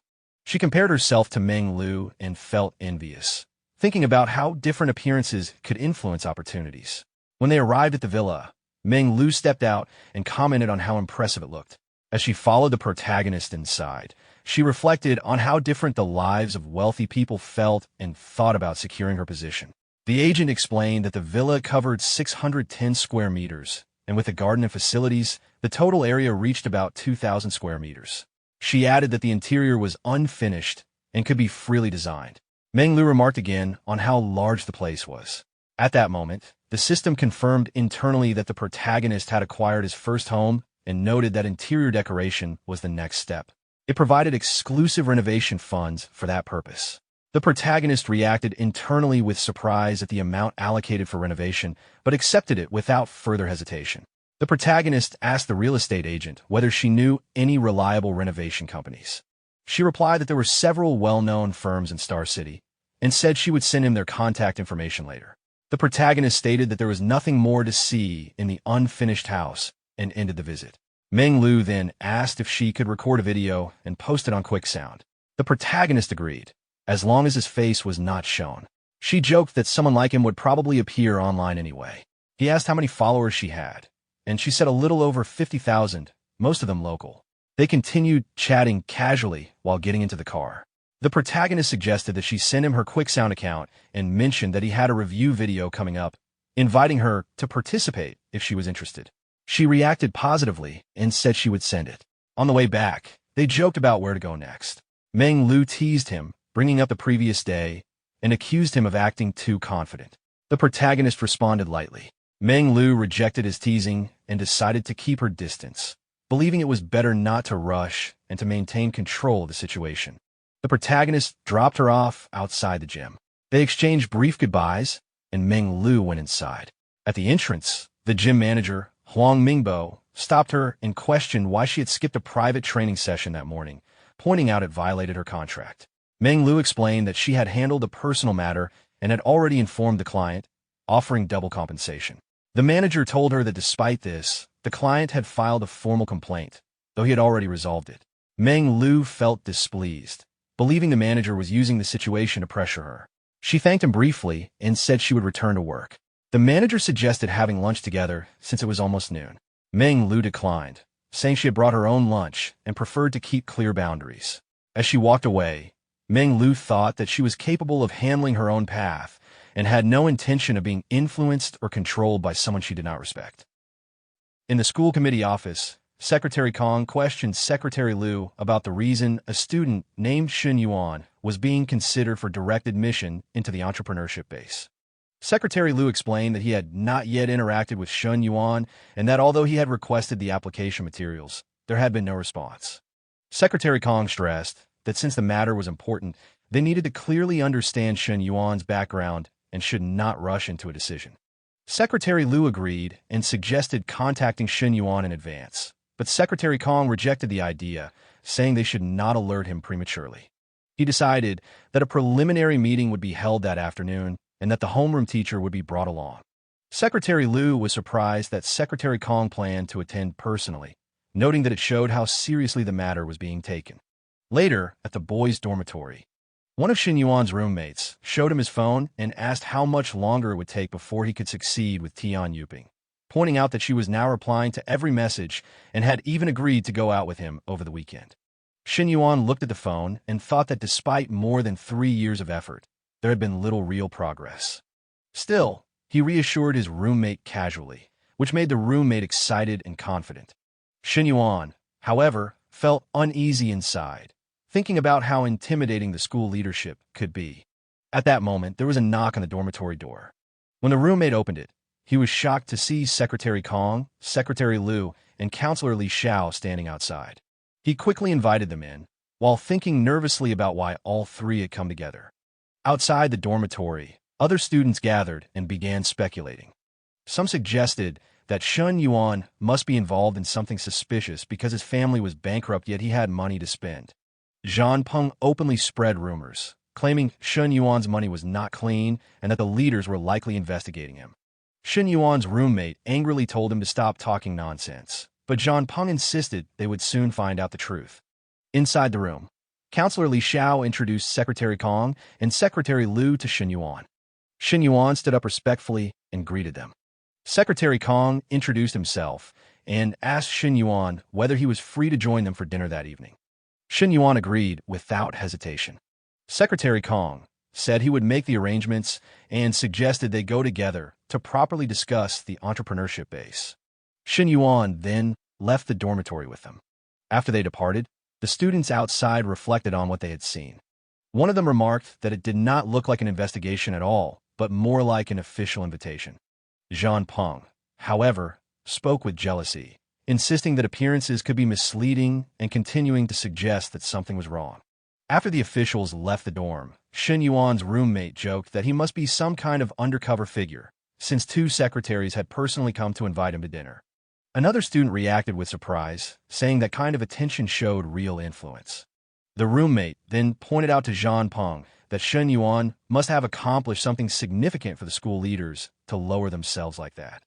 Zhang Peng stayed silent, clearly unhappy, while another student commented that Chen Yuan was no longer on the same level as the rest of them.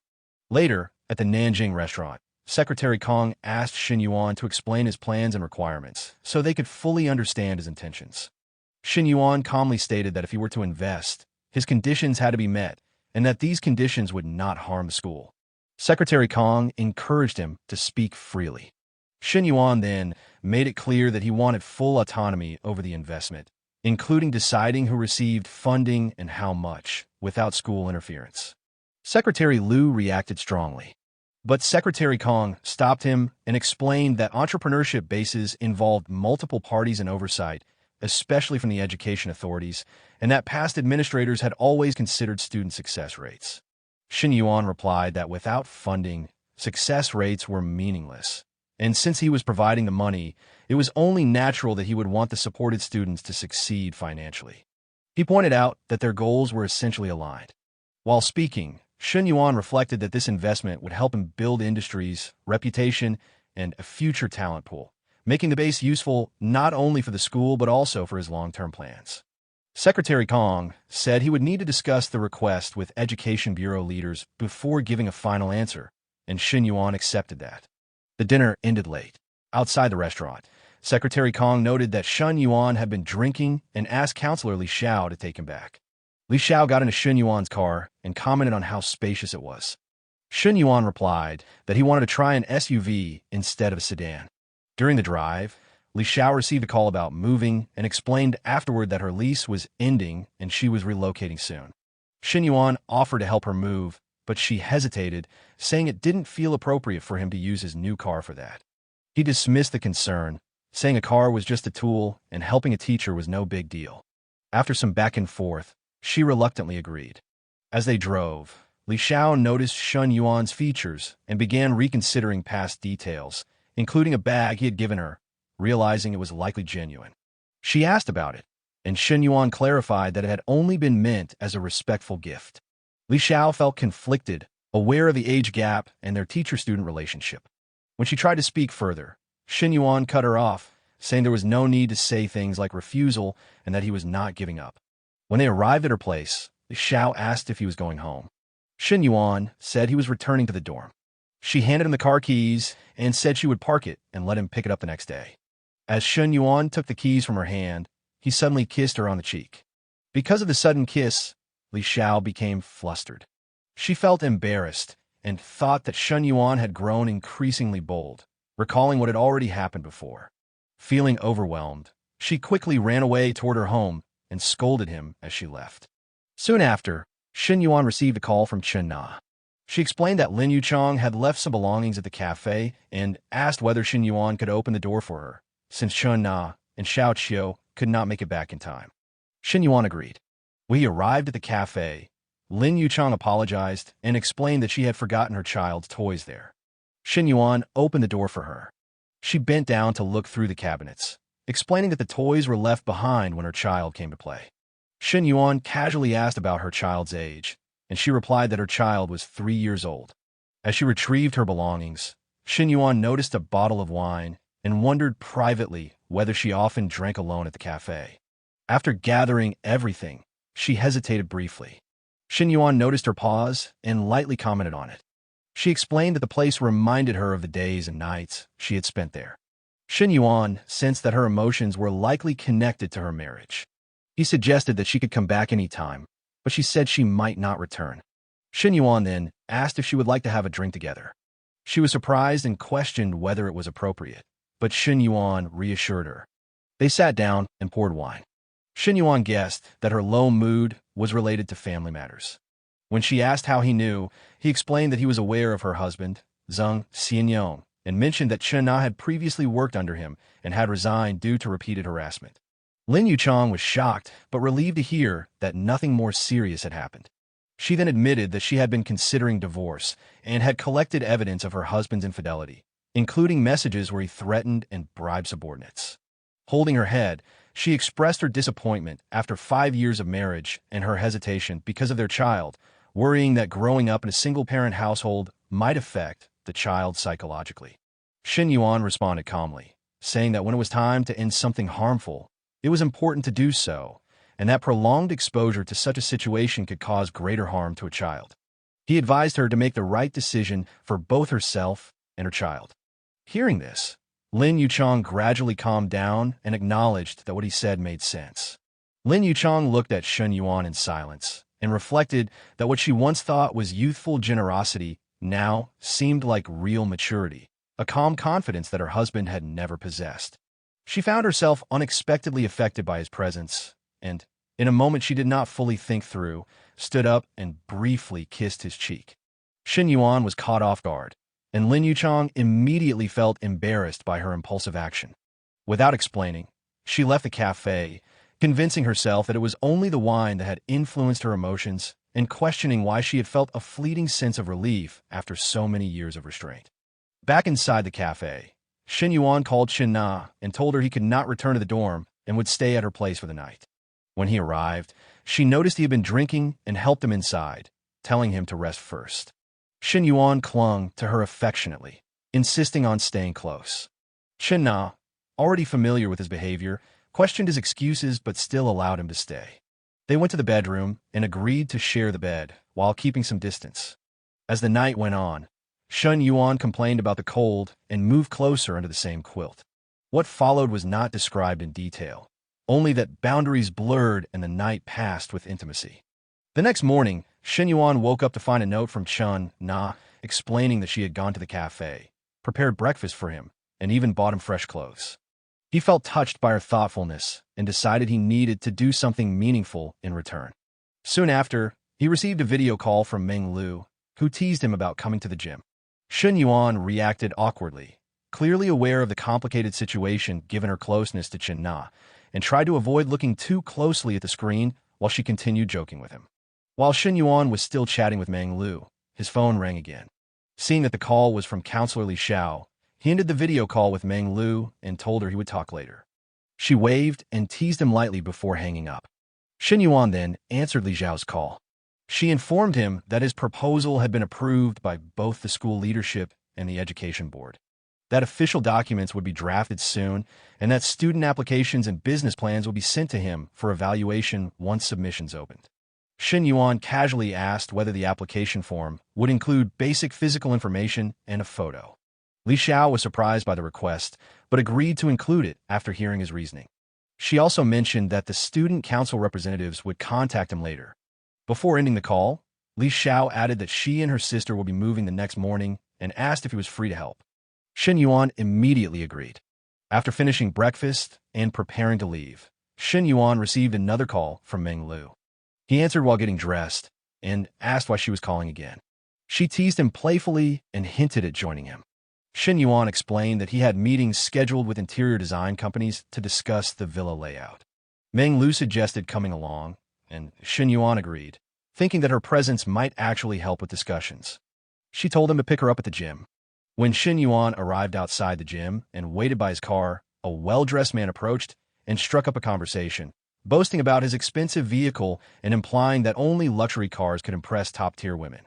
Chen Yuan responded briefly without interest. At that moment, Meng Lu came out.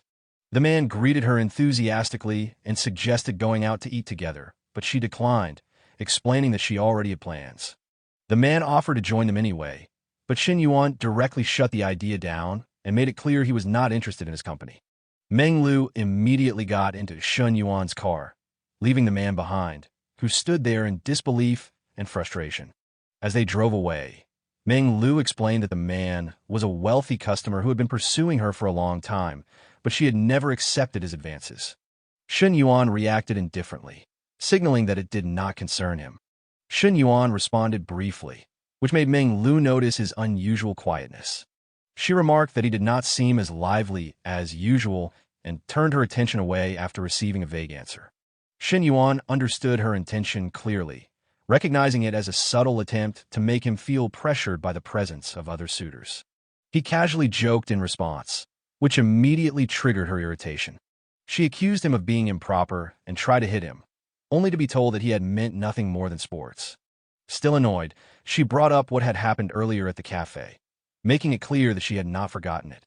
Chen Yuan realized that the incident had left a lasting impression on her and shifted the topic instead, asking about her schedule. She explained that she had postponed her private training sessions just to spend time with him. Chen Yuan acknowledged it lightly, and she suggested that he make up for it by treating her to good meals. He agreed, teasing her again before finally steering the conversation back to business and suggesting they eat before visiting the design firms. Later that afternoon, they arrived at a design firm, where the chief designer greeted Chen Yuan and led them into a meeting room. She presented 3 renovation styles based on his preferences. Meng Lu admired all of them and asked about the budget. When Chen Yuan stated the amount, she was visibly shocked and immediately realized that she had underestimated him. She quickly voiced her preference for one of the styles and added her own suggestions. After reviewing the designs, Chen Yuan stood up and explained that he would compare proposals from multiple firms before making a final decision. The chief designer agreed and politely extended a dinner invitation on behalf of the firm's general manager. Chen Yuan accepted after brief consideration. Once he left, the design team privately acknowledged that Chen Yuan was an exceptionally valuable client and decided to treat the opportunity with utmost importance. On the drive back, Meng Lu made casual remarks and deliberately drew attention to herself, claiming the car felt warm. Chen Yuan responded calmly, showing little reaction. She then asked about their plans, saying she intended to stay with him for the rest of the day. Chen Yuan teased her again, suggesting that following him properly would require more commitment than just daytime company. Meng Lu immediately reacted with embarrassment and annoyance, accusing him of being shameless once more, even as she continued to stay by his side. As they drove toward the restaurant, Meng Lu's phone rang. It was Qian. Meng Lu answered and casually said she was in the car. Qian immediately asked whose car it was and guessed it might be Mr. Fan's G-Class. While waiting for the reply, Qian thought that although Mr. Fan was not as extravagant as Chen Yuan, he could at least afford bags or cosmetics for Meng Lu. Meng Lu clarified that she was in Chen Yuan's car. Qian was shocked and asked when the two of them had become involved. Meng Lu explained that she was simply accompanying Chen Yuan to review renovation plans. She mentioned that he had bought a villa worth over 10 million and planned to spend another 20 million on renovations. Qian was stunned by the amount and internally compared the situation with Chun Na's earlier fortune, realizing that Meng Lu also seemed to be stepping into an entirely different world. The thought left her feeling conflicted and uneasy. That evening, at Nanjing Restaurant, the manager of the design firm arrived early with the chief designer and another young woman, waiting outside. Soon after, the manager's nephew appeared and greeted him, noting that his uncle seemed to be waiting for an important client. After exchanging a few polite words, the nephew left, privately observing that his uncle would not personally wait unless the client truly mattered. He also noticed the young woman nearby and briefly wondered about her identity before moving on.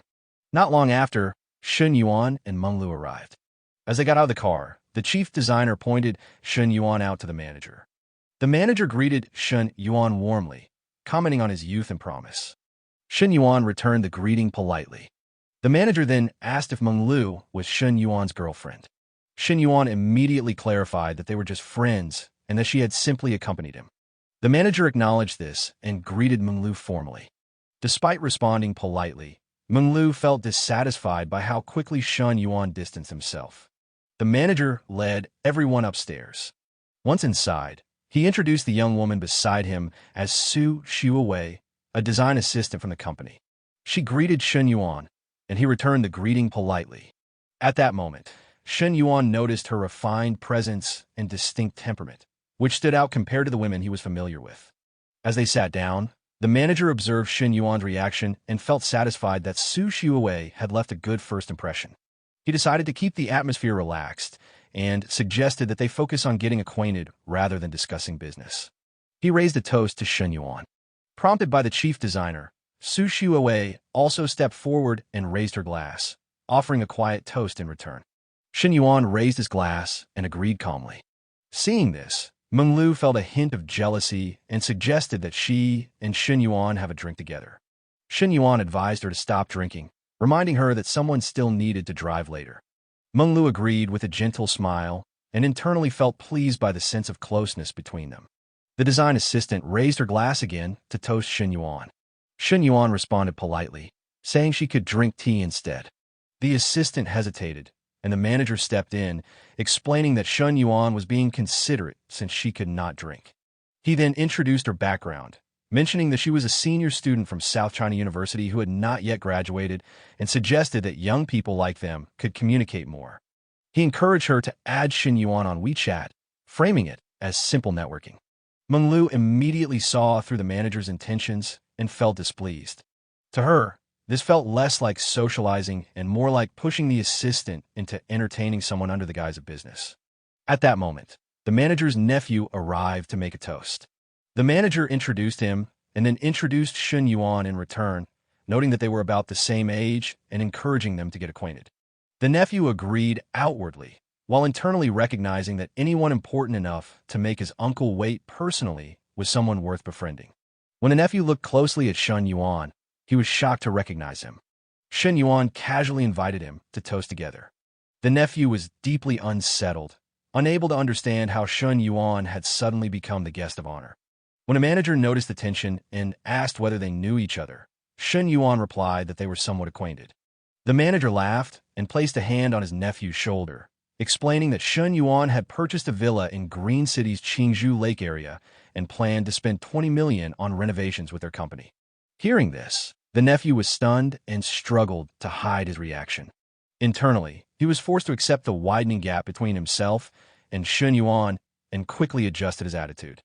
He immediately spoke to Chen Yuan with exaggerated politeness, congratulating him and addressing him respectfully. Hours later, as the dinner came to an end, the manager asked whether Chen Yuan wanted to continue the night at a bar or karaoke. Chen Yuan turned the question to Manhwa. She hesitated and used the late nights and drinking due to her disciplined lifestyle. Noticing her discomfort, Chen Yuan suggested she skip it and rest early. Despite that, Manhwa grew increasingly uneasy. She worried that if she left, Chen Yuan might be drawn into further arrangements, especially given the manager's behavior and the presence of the design assistant. Her thoughts spiraled as she imagined a situation developing under the influence of alcohol, which made her anxious. Abruptly snapping out of her thoughts, Manhwa stood up and declared that she would go along after all. Afterward, Mr. Wan took Chen Yuan out with the group, and they continued socializing for several hours. During this time, the design assistant prepared to make another toast. Chen Yuan noticed and stopped her, saying that he had already drunk enough for the night. He added that she rarely attended such events and did not need to force herself to come in the future, since it was ultimately just work. The design assistant thanked him sincerely. Chen Yuan understood that Su Wei felt conflicted. Coming from an ordinary background, obtaining an internship at a large company like Guantang had not been easy, and she could not simply give it up. Manhwa then questioned Chen Yuan about why he cared whether she wanted to come or not. Chen Yuan responded casually, teasing her about having many options and suggesting that Mr. Fan had probably already sent her another message. This annoyed Meng Lu, who complained that he always mentioned exactly what she did not want to hear. Internally, Meng Lu realized that her usual tactics had no effect on Chen Yuan. She had wanted to control the situation, but instead found herself being drawn in by him. The design assistant then asked Chen Yuan what song he wanted to sing and offered to help choose one. Chen Yuan told her to pick anything and just sing. Meng Lu leaned closer and quietly pointed out that Chen Yuan was staring at the girl too intensely. Chen Yuan replied lightly that the way he looked at Meng Lu was just as intense. Meng Lu blushed and said that when he looked at her, it was pure desire without emotion. Chen Yuan smiled and replied that no matter what initially attracted a man, the end result was always the same. When Meng Lu asked what that result was, Chen Yuan answered softly that it naturally ended in bed. Meng Lu was left speechless and flustered. Internally, she felt irritated yet conflicted, acknowledging that although Chen Yuan was blunt, he was at least honest, unlike others who disguise desire as affection. Chen Yuan placed his hand on Meng Lu's thigh, rubbing lightly. Startled and embarrassed, she stopped him, reminding him that others were present. At that moment, the manager handed Chen Yuan the microphone, mentioning that Xu Wei had selected another song for him. The karaoke session lasted until 11 at night. Outside the restaurant, as they prepared to leave, the manager shook Chen Yuan's hand warmly. He expressed his appreciation for the friendship despite the age gap and emphasized Guantang's professionalism, promising Chen Yuan the best service if they worked together. Chen Yuan replied that he had only reviewed 2 companies so far, but Guantang's design impressed him and would be his first choice at the same price. The chief designer supported the design assistant as they prepared to leave and told Chen Yuan they would meet again. When Chen Yuan asked about Xu Wei, the chief designer explained that she was her apprentice and would be taken home safely. Chen Yuan then turned to Meng Lu and asked whether she wanted him to call her car. Meng Lu asked what Chen Yuan planned to do next. He replied that he would rent a nearby room and rest. Confused, she asked why he needed to rent a room and whether he had nowhere to stay. Chen Yuan replied playfully, hinting that she could take him in. Meng Lu hesitated and fell silent. Internally, she felt conflicted. She had not planned to move forward so quickly, but at the same time, she sensed that if she hesitated any longer, Chen Yuan would slip away. Acting on impulse, she grabbed his hand and loudly denied taking men home easily, insisting she was a decent person. Chen Yuan was surprised by her reaction and inwardly wondered how her feelings toward him had risen so much despite nothing significant happening that night. He checked his phone and asked where she lived so he could call her car. Still holding his hand, Meng Lu said she was not leaving. When he asked where she planned to sleep, she grew irritated and accused him of pretending not to understand her intentions.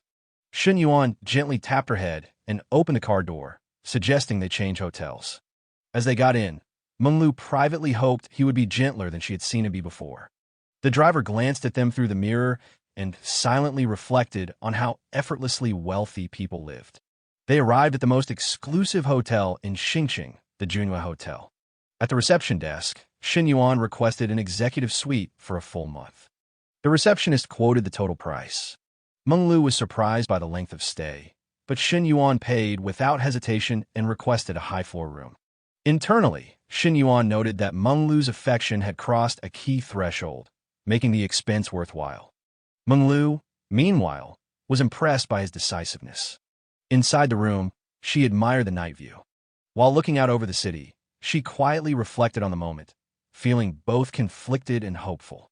Chen Yuan stepped up behind her and held her close. The atmosphere between them shifted naturally as they moved together toward the bedroom. They spent the night together. The next day, Chen Yuan woke late and checked the time, surprised that it was already noon.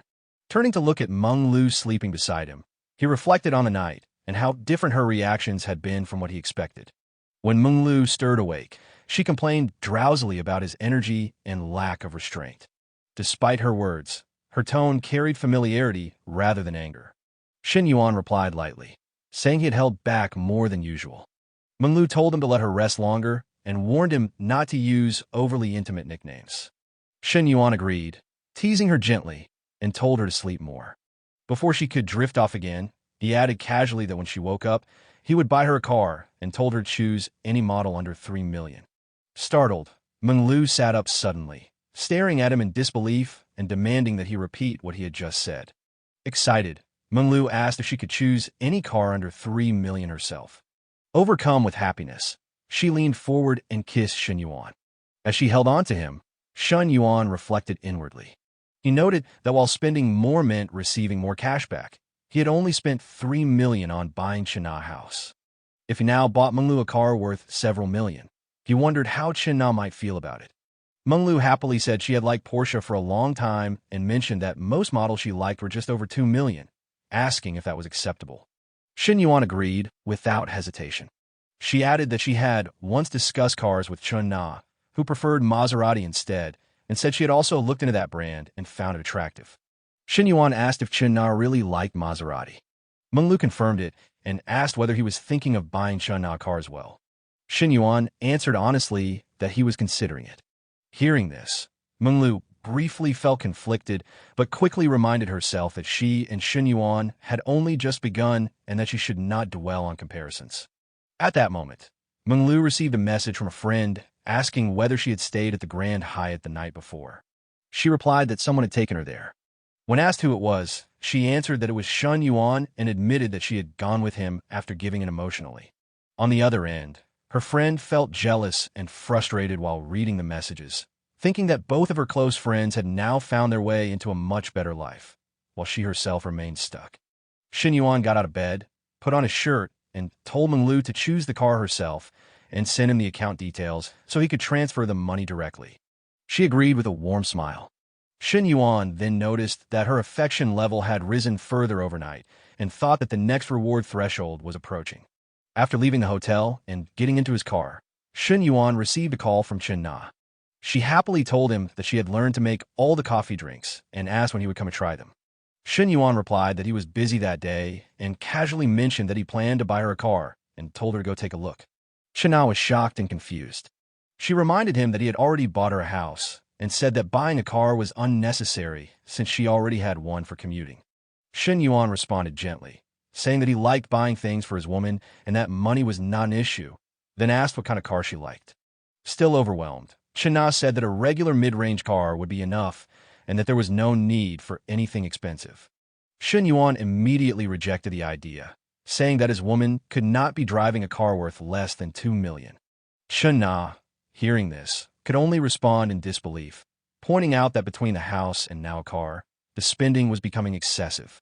Chen Yuan told Chen-Na over the phone that her birthday was coming up soon and that she should treat the car as a birthday gift. He reassured her not to feel burdened by the expense and said plainly that he had the means. After a brief pause, he asked her directly whether she would mind if something happened between him and Lu Menglu. Internally, he felt that this was something he could not hide and believed it was better to be honest than let her hear it from someone else. Chen-Na admitted that she would mind, but she also said she knew she could not change him. She acknowledged that the fact he told her himself showed consideration. However, she asked that if it happened again, he not tell her, as she did not want to be hurt further. Chen Yuan reassured her that she was unique to him and that no one could replace her. Chen-Na asked if he had only said that to her. He confirmed that he had. Hearing this, she began to cry softly and said that she did not want much from him, only that he'd come to the cafe once a week for a coffee or have a meal with her when he was free. Chen Yuan reflected that Chen-Na was genuinely rare, always considerate and never extravagant. He told her he would come keep her company that night to make it up to her. She asked if he meant that properly, and he confirmed it. She laughed lightly, teased him about his character, said she had work to do at the shop, and ended the call. As he continued driving, Chen Yuan sighed inwardly and thought that balancing multiple relationships was far from easy. He briefly wondered how others managed it without trouble. He soon arrived at Li Zhao's place, where she was preparing to move. Holding 2 boxes, she greeted him. He stepped forward immediately, saying he would help and reached out to take them from her. As he did, one of the boxes slipped and opened, spilling its contents onto the floor. Li Zhao froze in embarrassment as the items scattered. Chen Yuan instinctively looked away, momentarily caught off guard. He quickly apologized. Li Zhao, flustered, told him she would handle that box herself and asked him to move the other items instead. After everything was packed, Li Zhao's sister remarked that one trip would not be enough and suggested they make 2 trips, telling them to go first. Li Xiao agreed and got into the car with Chen Yuan, asking him to navigate to Dongshan community. As they drove, Li Xiao explained that her sister was not rude and did not have any issue with him. She was simply blunt by nature. Chen Yuan replied that he felt her sister seemed warmer than before. Li Xiao then looked out the window and shared that her sister had once been very different. In college, she had a long-distance relationship with a man who appeared refined and dependable. One Christmas, she went to visit him and saw him with another woman about to check into a hotel. That experience deeply hurt her, and since then, she had given up on relationships. Chen Yuan reacted strongly, calling that man despicable. Li Xiao laughed lightly and asked him jokingly whether he considered himself any different. Chen Yuan denied being that kind of person and casually turned the question back to her, asking how she felt about men. Li Xiao replied that she was neutral. She had not experienced what her sister had and therefore did not reject the idea of relationships. Chen Yuan then asked what she thought of him. Li Xiao did not answer immediately, only looking at him quietly, her expression soft and slightly embarrassed. Li Xiao looked at Chen Yuan in surprise and asked what he had just said. Chen Yuan quickly brushed it off, saying it was only a joke and asking why she seemed so nervous. Hearing that, Li Xiao felt slightly relieved but also confused, thinking that if he had truly meant it, she would not know how to respond. They soon arrived at Li Zhao's new rental apartment. Inside, she handed Chen Yuan a bottle of water and thanked him again for helping her move. She suggested treating him to a meal as thanks. Chen Yuan replied that eating was not necessary, just to show gratitude. Li Xiao was momentarily confused and asked what he meant. Before she could finish her sentence, Chen Yuan stepped closer. Li Xiao instinctively tried to stop him, clearly flustered. At that moment, her sister's voice sounded from outside the door, calling for her to open it because she had forgotten her key. Li Xiao quickly pulled herself together and responded that she was coming. She turned to Chen Yuan and said quietly that she did not think she could handle more than this. Chen Yuan loosened his hold and smiled softly, telling her not to worry. Li Xiao went to open the door. Her sister immediately noticed her flushed face and asked if she was feeling unwell. Li Xiao brushed it off, saying she just needed some rest. Inside, Li Xiao felt deeply embarrassed, thinking that Chen Yuan was far too bold. Fortunately, her sister did not misunderstand the situation. Otherwise, it would have been impossible to explain. As Chen Yuan prepared to leave, Li Xiao told him about the assistant assigned by the student council to help with his investment work and mentioned that the school had also arranged an office for him. She said she would send him the assistant's WeChat contact. Chen Yuan agreed and said he would get in touch once he was back at school, then said goodbye and left. On his way out, Chen Yuan reflected that he had wanted to spend more time with the counselor, but she was likely worried that her sister might notice and feel uncomfortable. After he left, Li Zhao's sister asked her directly what she really thought about Chen Yuan. Li Xiao pretended not to understand, but her sister pointed out that his intentions were obvious and that their closeness no longer felt like a normal teacher-student relationship. Li Xiao admitted honestly that she was unsure of her own feelings. Her sister sighed and said that if Chen Yuan were not her student, he did have good qualities, but she did not fully trust him. Li Xiao asked quietly whether her sister opposed it. Instead of answering directly, her sister hugged her and said that it was Li Zhao's life and she had no right to interfere. All she could do was remind her to stay clear-headed and see whether Chen Yuan was truly worth it. Li Xiao remained silent, his name echoing in her thoughts. An hour later, the scene shifted to the school cafeteria. Fu Yingzi, the head of the radio station at the school news center, waved at Chen Yuan and called him over. He asked if she had been waiting long, and she replied that she had just arrived as well. After sitting down, Chen Yuan commented that her speaking voice sounded different from a radio voice. Fu Yingzi explained that when recording or doing voiceovers, people naturally adjust their tone depending on the situation. She then brought the conversation back to work, mentioning that Secretary Liu had said staff would be sent soon to help organize his office. Chen Yuan smiled and said that was perfect. He added that besides the tasks assigned by the committee, he would also need her help with some other matters and asked whether that would be all right. Fu Yingzi nodded and replied that it was no problem. Chen Yuan smiled lightly and said that for now, he would need her help with that matter first. Before she could respond further, A boy hurried over and handed Fu Yingzi a bag. He excitedly called her name and said he had brought her favorite whispering oolong. Then he glanced at Chen Yuan and asked who he was. Chen Yuan noticed the boy's sharp gaze and immediately understood the situation. Fu Yingzi calmly replied that she was cutting back on sugar and no longer drank milk tea. The boy insisted, saying he had walked far and waited in line for a long time. Fu Yingzi frowned slightly and firmly told him she did not want it, and asked how many times she had to repeat herself. Embarrassed, the boy lowered his head and walked away. Nearby students began whispering. Someone asked who that guy was. Another wondered if Fu Yingzi and Chen Yuan were dating. A few boys even exaggerated the scene, claiming two people were fighting over her. At that moment, Fang Minhui arrived at the cafeteria. When she saw Chen Yuan sitting with Fu Yingzi, she froze in surprise and muttered that it could not be true. Her friend whispered that others must have noticed Chen Yuan was no longer poor. Minhui snorted and said she wanted to see how bold that girl really was. She walked straight up to Chen Yuan and greeted him sweetly. Chen Yuan responded casually, calling her Hui Hui. Minhui smiled and asked whether he was heading to class. Chen Yuan replied that he was discussing something with Fu Yingzi from the committee. Minhui moved a little closer, speaking teasingly, asking whether he planned to skip classes altogether. Fu Yingzi watched quietly and quickly understood the situation. She thought to herself that it was none of her business. She stood up and said she still had work at the radio station and would leave first. Chen Yuan nodded and said goodbye as she walked away. From a distance, a group of boys stared in disbelief. One muttered that it was major drama. Another joked that it looked like a public confrontation. A third wondered who Chen Yuan even was and when someone so impressive appeared at school. Minhui then asked Chen Yuan what he had been talking to Fu Yingzi about. In her heart, she felt a bit uneasy, knowing Fu Yingzi was attractive and popular. Chen Yuan smiled and explained that it was work related to the Entrepreneurship Center and that Fu Yingzi had been assigned to coordinate with him. Inside, Chen Yuan sighed slightly, realizing Minhui's possessiveness was strong and could complicate things later. Minhui nodded and said she understood. She added that she wanted to spend more time with him, but she had class and needed to go.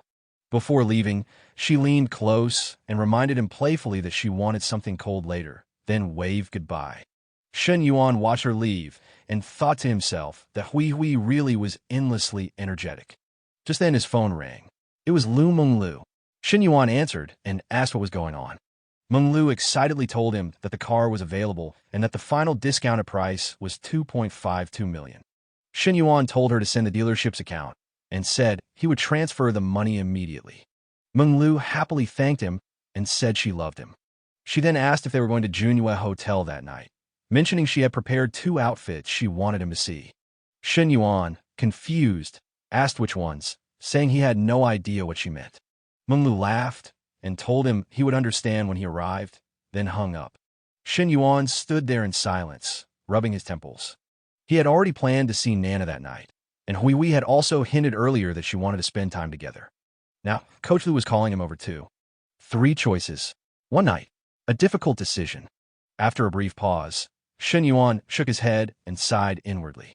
Life really wasn't easy. The scene shifts to Li Xiao's home. Li Meng asked whether they were cooking dinner at home that night. Li Xiao replied that they were and said she would go out to buy groceries. Li Meng suggested inviting Chen Yuan over for dinner as well, saying it could be a way to thank him for helping the move.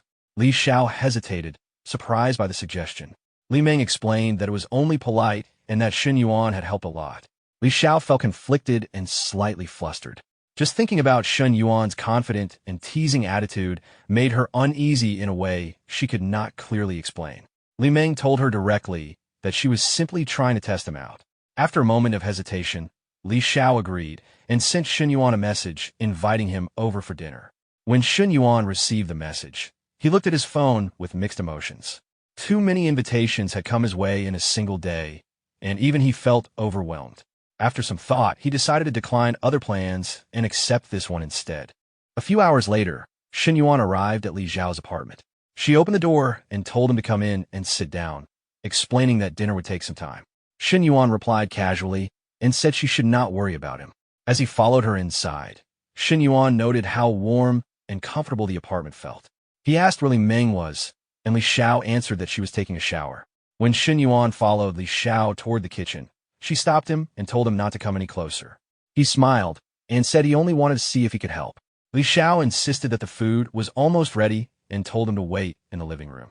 Chen Yuan stayed nearby anyway, saying he would just keep her company. Li Xiao grew visibly nervous and told him to keep his distance. Chen Yuan joked that there was still space between them. Li Xiao asked what he was trying to do. Chen Yuan replied lightly that he was doing nothing. She reminded him that her sister was still at home. Chen Yuan pointed out calmly that Li Meng was still in the shower. At that moment, Li Meng's voice came from the bathroom, saying she was done and asking if dinner was ready. Li Xiao immediately stepped away from Chen Yuan, straightened herself, and told him firmly that he could not behave that way again. Chen Yuan simply replied that she already knew how he felt. Later, the three of them sat together at the dining table. Chen Yuan complimented Li Xiao's cooking enthusiastically, joking that even a famous chef would be impressed. Li Meng told him to stop flattering her sister, and said she had a few questions for him. Chen Yuan said she could ask anything. Li Meng asked him directly how many girlfriends he had had. Chen Yuan answered honestly that he had had 2.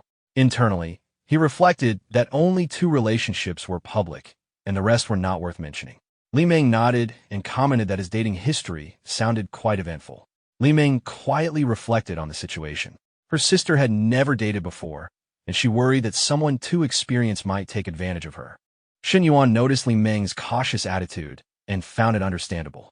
From her questions, he could tell that Li Xiao must have already spoken to her about him. The atmosphere felt more like an evaluation than hostility, and he sensed that Li Meng was gradually forming her own judgment. After some time, Chen Yuan decided it was best to leave early. Li Xiao's reactions showed clear discomfort, and pushing further would only make things worse. Once he was gone, Li Meng told her sister that she had asked everything she needed and advised her to observe Chen Yuan carefully before trusting him.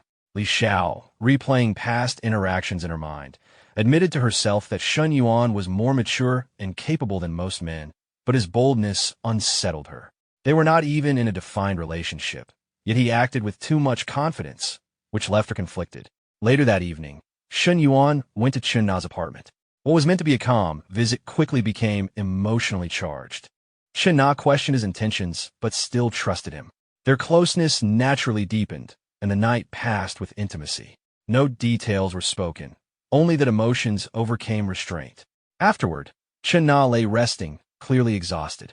Chen Yuan looked at her quietly and realized how deeply attached she had become.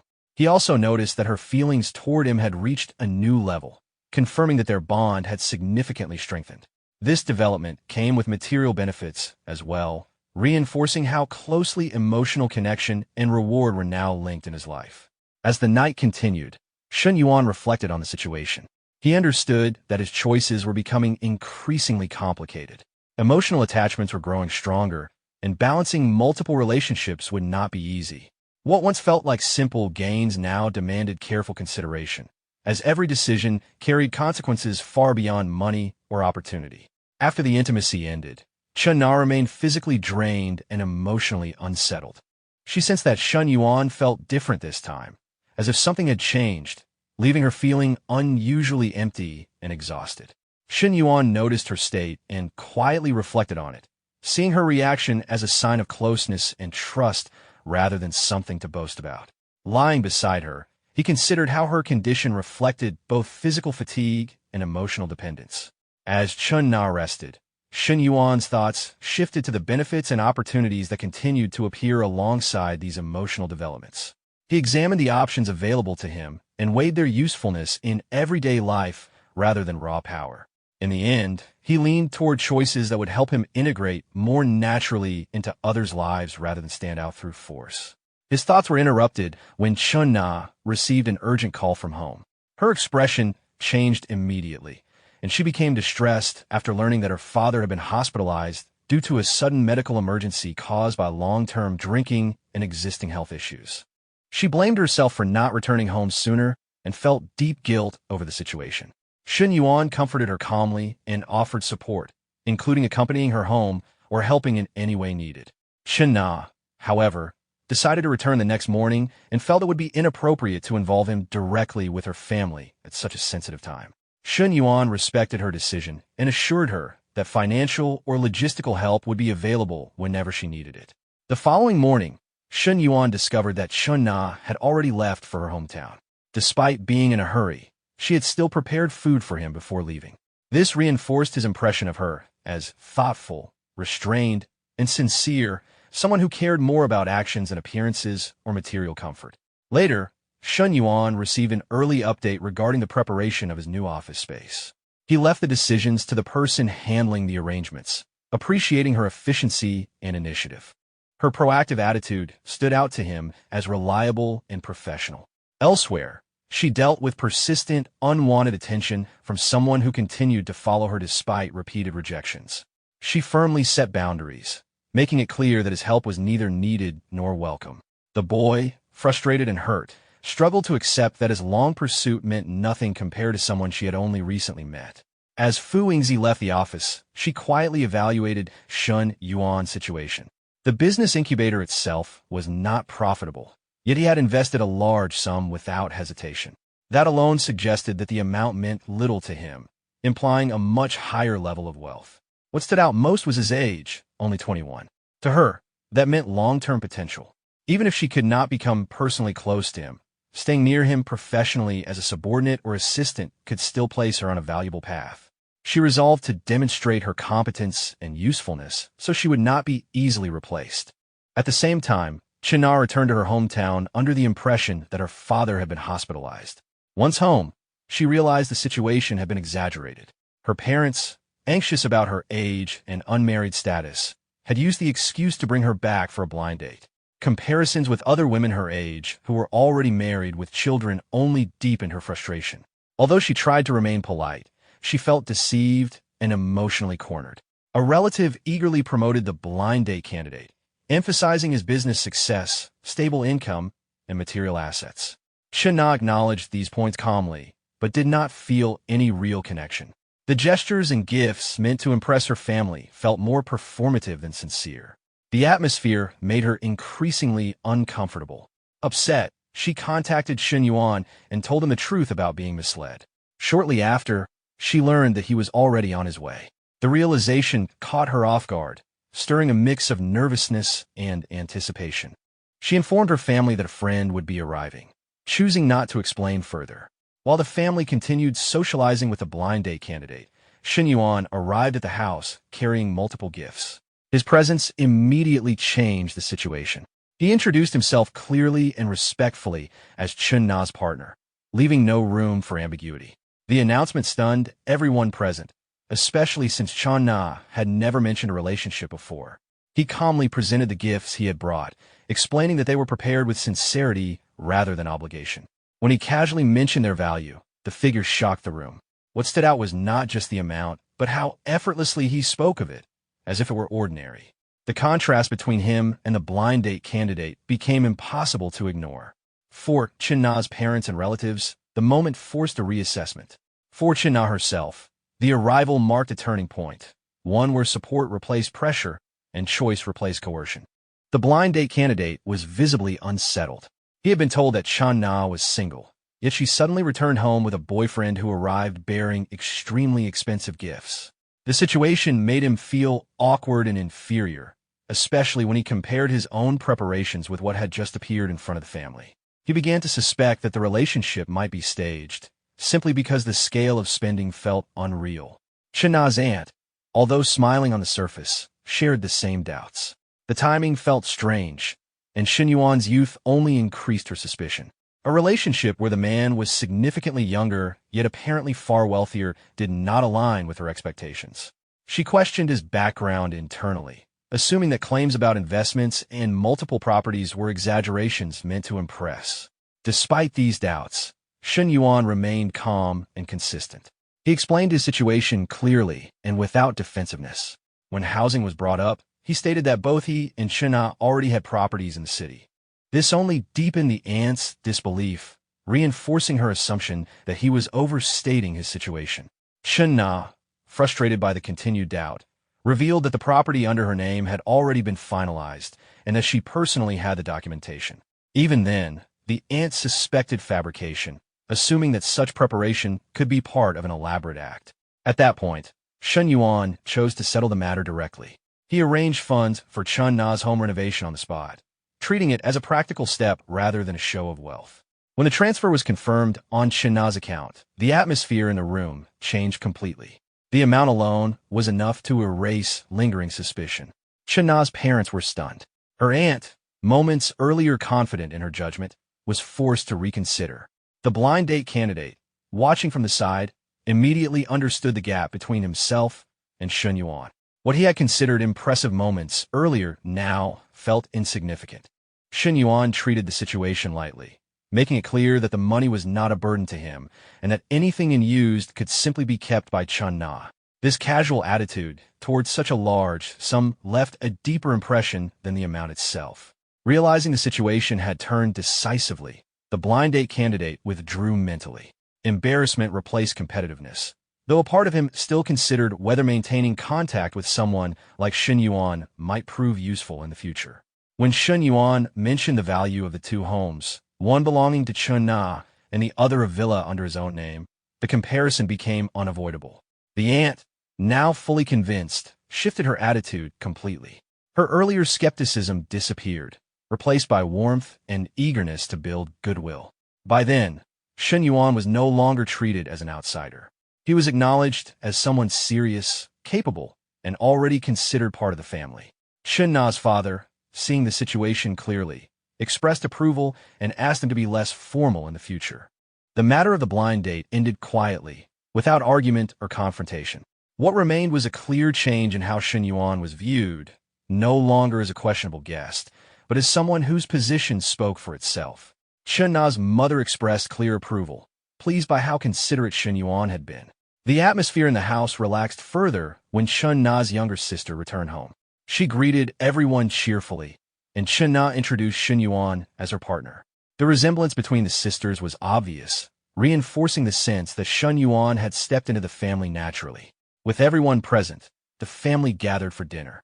Chen Yuan expressed his gratitude toward Chen Na's parents for raising her, and mentioned that he hoped they could later look at housing and transportation arrangements together. This suggestion surprised them, especially Chen Na's aunt, who began to realize that his consideration extended beyond just Chen Na. Her earlier doubts quietly disappeared. Chen Na's parents reacted with mixed surprise and concern, questioning whether such expenses were really necessary. The younger sister spoke up in support, interpreting Chen Yuan's actions as respect rather than extravagance. Chen Na reassured her mother that she would visit home more often in the future. The mood softened, and the evening continued peacefully. Later that night, Chen Yuan rested in the guest room, while Chen Na stayed in her own room, following her parents' expectations. After the house had grown quiet, Chen Na quietly went to see him. The two shared a private moment together, choosing closeness over words. Their interaction remained discreet, hidden from the rest of the household. At one point, Chen Na's younger sister passed by the guest room and sensed that something private was happening. She quickly realized it was not something meant for her to witness, and withdrew without interrupting. Though inexperienced, the situation left her slightly flustered, reinforcing her understanding that her sister's relationship had reached a more serious stage. The night passed without incident, leaving behind an unspoken shift in relationships within the household, one that no longer required explanation. Chen Na's younger sister felt uneasy and quickly realized she should not stay there. Without lingering, she returned to her own room, trying to calm herself and put the matter out of her mind. About an hour and a half later, Chen Na quietly returned to her sister's room.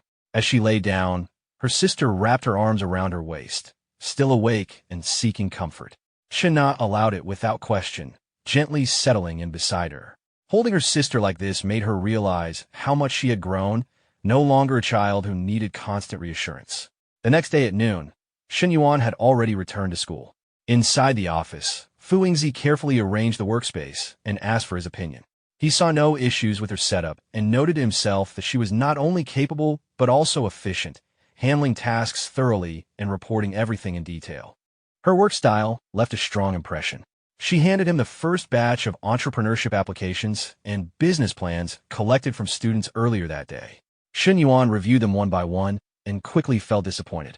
Most proposals were shallow, lacking realistic planning or clear market awareness. Many ideas were repetitive, poorly researched, or impractical for a campus environment. As he continued reading, Chen Yuan grew increasingly dissatisfied. He realized that although he had invested significant funds into the incubator project, he could not allow it to become a meaningless formality. Short-term gains were not enough. He needed real experience, real results, and a foundation that could support something much larger in the future. He reflected that both the incubator project and Chen Yuan's cafe were meant to build genuine business understanding. When the timing was right, he intended to move beyond small experiments and enter the broader business world, creating something lasting rather than drifting through life without direction. After finishing his review, he concluded that the current batch of proposals was not acceptable and that the entire process needed restructuring. The problem, he believed, might stem from insufficient outreach and limited participation. He suggested that the school and the youth league committee increase promotion efforts so that better prepared and more serious candidates could be attracted. Fu Yingzi listened and acknowledged the point, understanding that broader exposure might lead to higher quality submissions. Fu Yingzi explained that Secretary Liu had already instructed her to fully support Chen Yuan. The radio station under her responsibility would begin broadcasting promotional content in the morning and evening starting the next day. At the same time, the project would be promoted through the school's Weibo account, official account, and Quine platform. Chen Yuan agreed with the plan and asked her to prepare a second-round assessment. The exam would focus broadly on business management, investment, marketing, psychology, and international trade, with all candidates who passed the initial screening taking the same test. Fu Yingzi noted everything down and confirmed she would handle it promptly. Chen Yuan thanked her for her work. Privately, he reflected that since obtaining the system, most of his satisfaction had come from spending money and making more of it. This was the first time he had felt the sense of authority that came from directing capable people. He realized that wealth did not only bring material comforts, but also influence and control. Talents like Fu Yingzi were essential to his future plans. At this stage, he needed not only to build relationships, but also to gather competent subordinates as soon as possible. The scene shifted to the fitness center. Menglu was confronted by the manager for arriving late. She reminded him that she had already sent a message requesting leave and had informed her scheduled clients. The manager insisted that he had not approved her absence and accused her of violating company rules. Unwilling to continue arguing, Menglu chose to leave the job altogether and walked out without hesitation. After she left, the manager dismissed her decision, believing that she would not be able to survive without the gym's clients. However, when someone pointed out the car she had arrived in, his expression changed completely. Inside the car, Menglu contacted Chen Yuan, complaining lightly about losing her job and asking for comfort. Chen Yuan took it calmly and suggested that it was the perfect opportunity for her to work exclusively with him. Menglu reacted with interest and asked what kind of reward that role would come with. Chen Yuan answered casually, implying that there would be plenty. Later, at the hotel, Chen Yuan arrived at the suite. Menglu greeted him playfully, pretending to block his way. Chen Yuan acted as if he were about to leave, which startled her into stopping him. The brief exchange ended with her pulling him back inside, her earlier attitude softening immediately. Chen Yuan decided to stay. Menglu teased Chen Yuan playfully, testing his reaction. The closeness between them quickly deepened, and what began as banter turned into physical intimacy. Time passed without either of them paying attention to it, and by the time they finally rested, exhaustion had completely set in. Lying still, Menglu reflected that even without money or status, Chen Yuan alone was already attractive enough. His confidence and presence were more than enough to leave an impression. Chen Yuan, however, did not seem ready to stop. He casually reminded her of her promise to train him, treating the entire situation lightly. Menglu was caught off guard by how quickly he recovered and could only feel disbelief at his stamina. After another long stretch of exertion, Menglu was completely worn out. She complained weakly, half serious and half amused, questioning where the gentleness he had promised had gone. Chen Yuan responded calmly, claiming he had already held back. Despite her protests, Menglu noticed something felt different this time. The intensity was higher than before, and the change was obvious. Chen Yuan, on the other hand, began to sense something else. His body felt lighter, and his energy seemed to be draining faster than usual. When he later checked his physical condition, he realized he had lost noticeable weight over a short period, and his overall health indicators had dropped slightly. At his height, the decrease was too obvious to ignore. This made him take the situation seriously for the first time. He immediately decided that proper training was necessary. To his surprise, Menglu laughed and pointed out that he had finally noticed his slim build. Annoyed but motivated, Chen Yuan insisted that she help him create a professional exercise and diet plan. Menglu shifted into a more serious mindset.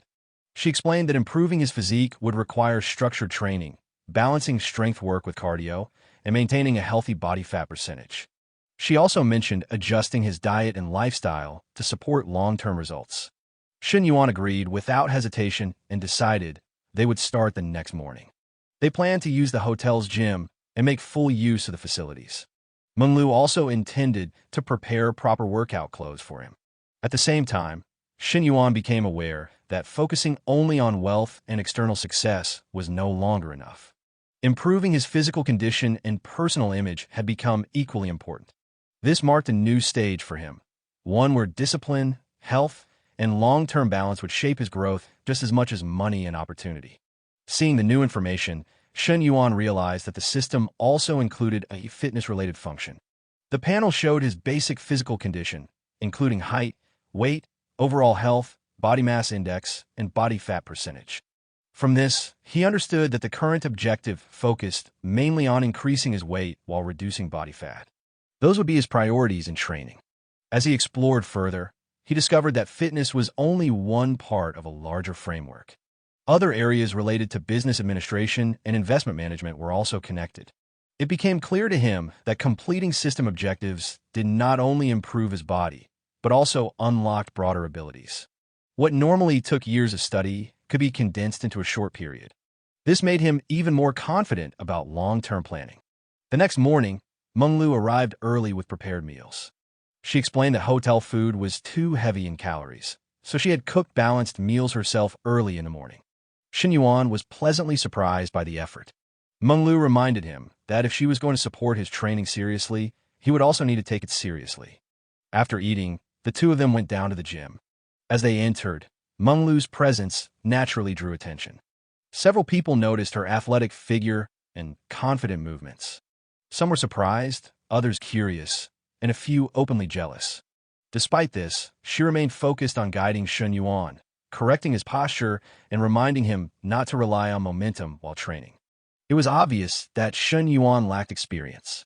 He tired quickly after just a few repetitions. Menglu pointed this out calmly, telling him that for a beginner, this was normal and that progress required patience. She emphasized steady improvement rather than rushing results. As they rested, Chen Yuan joked lightly, which made Menglu react with embarrassment. Their familiarity was obvious to anyone watching. Among the onlookers, one middle-aged man recognized Chen Yuan. He remembered seeing him before with another woman and felt irritated by his own recent frustrations. Suspecting Chen Yuan of juggling multiple relationships, the man decided to provoke a reaction. He approached under the pretense of greeting an acquaintance and casually mentioned having seen Chen Yuan shopping closely with another woman before. His intention was obvious, to cause tension. However, Chen Yuan and Menglu showed no reaction. Their calm response frustrated the man, who could not understand why his attempt had failed. Growing more irritated, he tried again, but Chen Yuan cut him off firmly, making it clear that the man was overstepping boundaries and that they were not close enough for such interference. The middle-aged man persisted and continued interfering, openly warning Menglu that appearances could be deceiving and insisting that Chen Yuan was not trustworthy. His tone grew sharper as he claimed that Chen Yuan spent large sums on other women, pretending that his concern was for Menglu's benefit. Menglu responded without hesitation. She made it clear that even if Chen Yuan were involved with multiple women, it was still her own choice to be with him and had nothing to do with an outsider. To her, how Chen Yuan spent his money was entirely his decision, and, as long as he was content, she felt the same. Outwardly calm, she rested a hand on Chen Yuan's shoulder, showing her stance clearly. Internally, she felt no insecurity at all. Compared to a few luxury purchases, Chen Yuan had already done far more for her. That confidence only deepened her resolve. The man became increasingly irritated. He could not understand why his attempts to provoke jealousy or doubt had completely failed. In his mind, the situation made no sense. Meng Lu firmly asked him to step away, pointing out that his presence was distracting them from training. Embarrassed and angry, the man finally retreated, muttering complaints as he left. Chen Yuan observed everything quietly. He understood clearly that Meng Lu knew exactly where she stood and what she wanted. She was neither confused nor hesitant, and attempts to interfere were meaningless. They resumed training without further interruption. After several hours, the session ended. Meng Lu helped him relax his muscles and commented that his performance had been solid for a first full session. She explained that the intensity would gradually increase starting the next day once his body adapted. Chen Yuan replied lightly, and Meng Lu clarified that the day's focus had been on learning proper form and equipment use. With the muscles relaxed, she suggested heading back to clean up. Later, as they showered, their interaction remained intimate but understated, reflecting familiarity rather than excess. Once finished, Meng Lu asked whether Chen Yuan planned to return to the university that night. He explained that he still had matters to handle and suggested she stay and rest. She declined, saying the large space felt uncomfortable alone and that she preferred her own apartment. Before leaving, Chen Yuan teased her lightly. She responded shyly, which only strengthened the quiet understanding between them.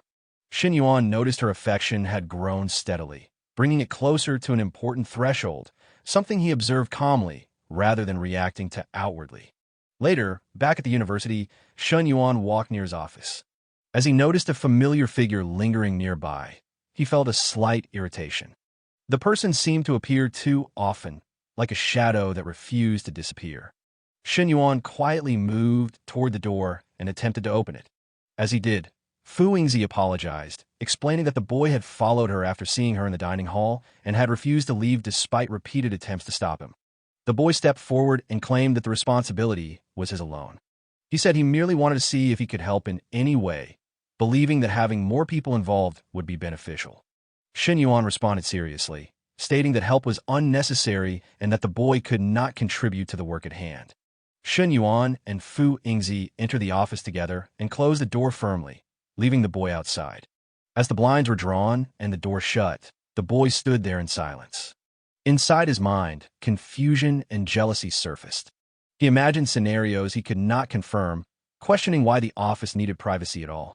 Inside the office, Chen Yuan asked about the progress of the publicity campaign. Fu Yingzi stood in front of his desk and reported that promotional content had already been released across multiple official and semi-official platforms, including social media and campus channels. Engagement levels were good, but the entrepreneurship plans themselves still required time to mature. Chen Yuan sat down and calmly explained that he intended to launch another wave of publicity to further increase attention. Fu Yingzi was surprised and asked how he planned to do that, offering to assist however needed. Chen Yuan explained that the promotion should highlight the entrepreneurship base itself, emphasizing that a large investment had been made by a student without revealing his identity. The messaging should be intriguing and eye-catching, encouraging speculation rather than clarity. After thinking it through, Fu Yingzi summarized the approach, releasing information gradually, letting curiosity build, and revealing the truth only when interest reached its peak. Internally, she did not fully understand why Chen Yuan was willing to attract so much attention, but she accepted that her role was to execute his decisions, not question them. Chen Yuan confirmed her understanding and explained that increased visibility would bring more applicants. With a larger pool, it would be easier to identify genuinely strong proposals. Privately, Chen Yuan reflected on his motivations. Beyond prestige and influence, the plan served multiple goals tied to his long-term ambitions. He then asked Fu Yingzi whether keeping the early stages confidential would be difficult to execute. She replied that it was manageable, explaining that unofficial accounts could release the information first, with secondary accounts guiding discussion in the comments. Satisfied, Chen Yuan finalized the plan and shifted the topic to Fu Yingzi herself, directly asking what she wanted from him in return. Caught off guard, she hesitated. Internally, she realized how straightforward he was. While she had once considered other possibilities, it was now clear that her interests lay elsewhere. She explained that internships were approaching and that, given their school background and her major, employment prospects were limited. She hoped that working under Chen Yuan might provide better opportunities and income than a standard job. Chen Yuan listened with a faint smile. He understood her cautious wording. He asked how much compensation she expected. She named a figure, already aware that it exceeded typical entry-level pay. Chen Yuan immediately raised the amount slightly and added that good performance would be rewarded further. He made it clear that from this point on, she would be working under him. Fu Yingzi was stunned. The offer exceeded her expectations, and the wording lingered in her mind longer than she expected. Outside the office, the boy called out loudly, asking whether they were finished and questioning why the discussion was taking so long. Chen Yuan stood up, clearly irritated by the interruption. Fu Yingzi apologized and offered to step outside to deal with the situation. Chen Yuan stopped her, saying it would be better to resolve the issue completely. Before she could fully process his words, he guided her toward the door. When they stepped outside together, Chen Yuan commented casually that they might as well put up a sign banning unnecessary interruptions. The boy froze in shock. Fu Yingzi then clearly stated that she was already in a relationship and told him not to approach her again. The boy broke down, asking when this had happened. Fu Yingzi replied that it was recent and emphasized that continued contact would make both her and Chen Yuan uncomfortable. Overcome with disbelief, the boy collapsed to the ground, unable to accept what he had just heard. The boy left in humiliation. As Chen Yuan watched him go, he reflected quietly on how reality worked. In the end, resources and influence carried weight that emotions alone could not compete with. Fu Yingzi spoke up, suggesting that the situation had gone far enough. Chen Yuan released his hold and replied that the issue was likely resolved and that the boy would not cause further trouble. With that, he prepared to leave. As Chen Yuan walked away, Fu Yingzi remained where she was, watching his back. His name lingered in her thoughts. Later, back in his dorm room, Chen Yuan sat on his bed and reflected. Fu Yingzi clearly had the qualities of a capable secretary, but he understood that money alone was not enough to build a real enterprise. Without solid skills, he would only be seen as someone spending recklessly rather than creating value. To move forward properly, he needed to activate and master the system's knowledge modules. He decided to start with business management. Although the school offered mandatory introductory courses, he felt they had never truly equipped him with practical understanding. When he issued the command, the system responded, acknowledging his intent to study business management. It explained that running a company required mastery of multiple professional disciplines. Since he had consciously chosen self-improvement, the business management panel was unlocked. A limited time task followed. Within 1 month, if he mastered key concepts from foundational management studies, advanced executive-level knowledge from a top-tier business institution would be directly integrated. Chen Yuan considered this carefully. Executive-level management combined theory and real-world application, especially from a leading institution. Completing it within a month would not be easy. Then a thought struck him. His counselor held a double degree, with business management as her primary field. At that moment, a message arrived from Miss Lin, asking whether he was available to drink together. Chen Yuan paused, recalling their previous encounter, and replied that he was unavailable that evening, but suggested the following night instead. Miss Lin, sitting alone in the cafe with a glass of wine, accepted the delay and resigned herself to waiting. An hour later, Fang Minhui arrived at Chen Yuan's hotel room. She greeted him warmly, clearly pleased to see him. Chen Yuan responded with equal ease, remarking that she always looked good. Privately, he noted that seeing him now required patience and timing. He held her close, and the atmosphere softened. Later, as Minhui rested, Chen Yuan observed that her affection had increased again. He noticed a pattern. The higher it rose, the slower it became to improve, but higher levels also hinted at greater rewards. He leaned over and gently kissed her cheek, then mentioned that he still intended to help her look at houses. If she was free over the weekend, they could go together. Her response was immediate and enthusiastic.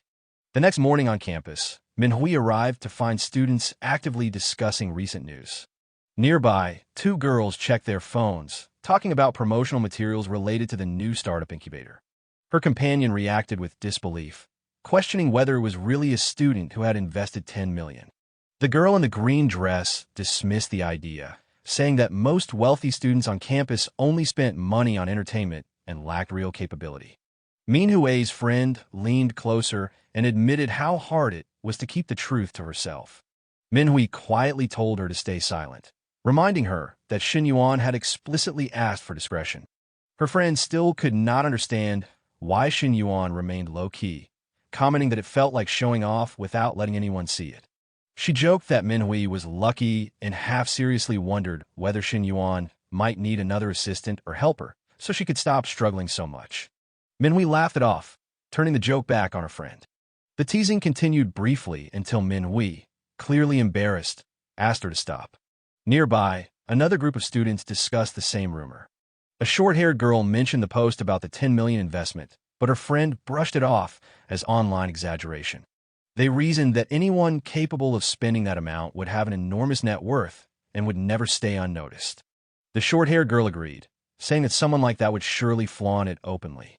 Her friend then brought up Chen Yuan, remarking that even with comparatively smaller wealth, he already acted arrogantly.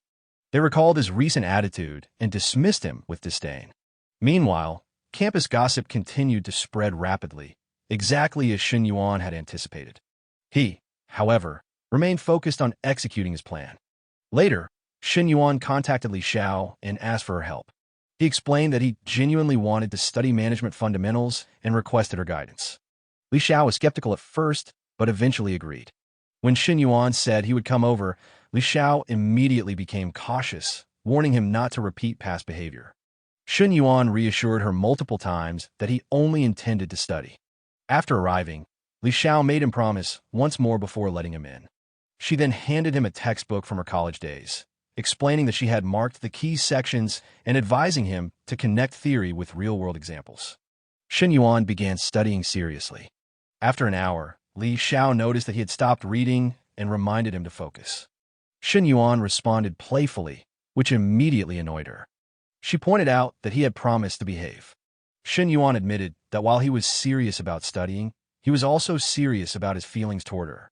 Li Xiao firmly rejected the topic and stood up, clearly uncomfortable. When Chen Yuan moved closer, Li Xiao immediately warned him again, reminding him that her younger sister was asleep in the other room. She made it clear that she had never agreed to anything beyond tutoring. Chen Yuan insisted that his feelings were genuine, but Li Xiao remained firm. As he leaned in and tried to cross the boundary again, she pushed him away decisively and shut it down, making her refusal unmistakably clear. Li Ming suddenly came out of her room and froze when she saw the scene in front of her. The situation immediately felt inappropriate to her, especially given the relationship between her sister and Chen Yuan. Shocked and upset, she turned around at once, returned to her room, and shut the door hard. Li Xiao reacted with embarrassment and pushed Chen Yuan away. She was clearly flustered and distressed that her sister had witnessed the moment. Chen Yuan tried to downplay it, but Li Xiao was angry and overwhelmed. She had never agreed to a relationship, and now she was left worrying about how to explain the situation to her sister. Chen Yuan, seeing her reaction, became serious and directly asked whether she liked him. Li Xiao froze, unable to answer. In her thoughts, she admitted that she did feel something, but the difference in their positions made it complicated and difficult for her to accept openly. Chen Yuan noticed her hesitation and understood that persuasion through money or pressure would not work. Her feelings were cautious and sincere, and only time and consistent effort could matter. He told her he would not give up, then chose to leave on his own to avoid making things worse. After he left, Li Xiao sat quietly, still embarrassed. She told her sister that it was safe to come out. Li Ming asked whether everything was over, and Li Xiao confirmed it was. When her sister asked whether they were officially together, Li Xiao admitted that they were not. Li Ming questioned how things had reached that point if there was no relationship. Li Xiao explained that nothing had crossed the final line. When asked what she really felt, Li Xiao could not give a clear answer. Her sister, observing her silence, understood that Li Xiao was already developing feelings even if she had not fully realized it herself. Later that night, Chen Yuan went to Ms. Lin's cafe. She had invited him because she was in a poor mood and needed someone to talk to. Chen Yuan noticed immediately that she looked troubled. Ms. Lin explained that Tang Xinyong's behavior had been getting worse. He had begun staying out overnight without concern and no longer tried to hide his actions. When he returned home, it was obvious he had been with other women. The situation had left her emotionally exhausted and unhappy. Miss Lin fell into a brief silence, her thoughts heavy.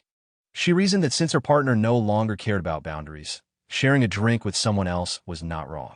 Even if she crossed a line, she felt he had no right to blame her, as the situation was a result of his own actions.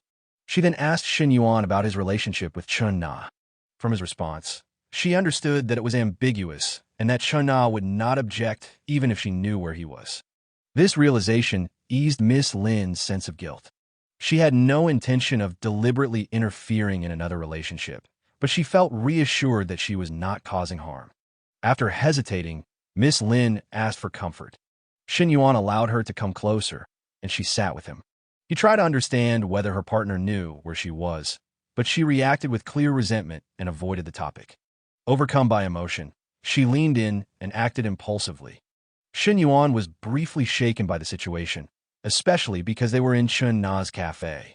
He felt conflicted, but did not stop what followed. Miss Lin initially hesitated, but then chose to continue on her own terms. The encounter progressed, naturally and privately, without further resistance. Later, Miss Lin lay back exhausted. Chen Yuan asked her to help tidy up, and she did so quietly. As he observed her, he noticed that her emotional attachment toward him had increased noticeably, more so than he had seen before with others at similar stages. He reflected that mature affection often developed differently, sometimes deepening only after emotional and physical closeness. During this time, Chen Yuan realized he had reached a new milestone in terms of the number of women who felt strongly toward him. As a result, he received new benefits from the system, including learning aids and chance-based rewards. One of these tools would significantly accelerate his studies, allowing him to absorb and retain complex material in a much shorter time. While he was processing this quietly, Miss Lin mentioned that she felt unusually happy and at ease, more than she had in a long time. After composing herself, she prepared to leave. Before going, she implied that she was open to meeting again in the future. Chen Yuan was left thoughtful. He had not expected her to treat the situation as something ongoing, and the implication made him pause to reconsider what this connection might become. After spending the night with Lin Yuchong, Chen Yuan returned home. While changing, he checked his phone and saw a long series of screenshots sent by Feng Minwei. They were comments circulating online, mocking the claim that a student from their international business school owned and drove a G-class vehicle. Many people insisted that no student from any department, including business or foreign languages, could possibly afford such a car, and accused a mystery investor of fabricating the story without even doing basic research. He replied to Feng Minwei, telling her to gradually release harmless details such as his department, major, and year, while carefully avoiding revealing his identity in class. She acknowledged and agreed. Putting his phone aside, Chen Yuan decided that project matters could wait. He wanted to see what other rewards the system still held. When he accessed it, he learned that he had 2 remaining reward draws and chose to use them immediately. The first reward turned out to be ownership of a large street-facing commercial shop in Yunkai Yuan, one of the most premium residential areas in Xinjiang. Chen Yuan immediately recognized its value. Even without operating a business himself, simply renting the property would provide a stable and significant source of income. He then proceeded with the second draw, which granted him 2 opportunities to modify his physical attributes. Realizing that these changes could help him reach his ongoing fitness goals faster, he reviewed his current physical data. Since gaining weight had always been difficult for him, he chose to increase that attribute. As the adjustment completed, his physique visibly changed. Combined with the recent structured diet and training arranged by Coach Liu, the improvement was immediately noticeable. Although he had not yet fully reached the system's physique requirements, he was clearly much closer. Afterward, Chen Yuan reflected on the system's underlying patterns. First, increasing favorability consistently led to major rewards. Second, once the number of close connections reached certain thresholds, additional rewards were triggered. From this, he concluded that continued expansion of his social and emotional influence remained essential. With the high-efficiency study tools now available, Chen Yuan felt confident that he could progress academically much faster. Over the following days, he maintained a steady routine of studying management fundamentals with Li Zhao and training with Meng Lu. During this time, he also purchased a new car for Chen Na and upgraded his own vehicle. Soon, the international students' job fair arrived. The campus buzzed with speculation. Some people dismissed the rumors outright, insisting that anyone wealthy enough to invest millions and drive a luxury SUV would never attend a private university like theirs. Others pointed out that the companies present were mostly small and mid-sized local businesses, which only added to the skepticism. Inside the auditorium, several well-dressed students treated the job fair as a networking opportunity rather than a necessity. One wealthy senior confidently offered internship opportunities, drawing admiration from younger students. His behavior irritated some nearby classmates, who felt he was exploiting the event to show off and flirt rather than genuinely support others.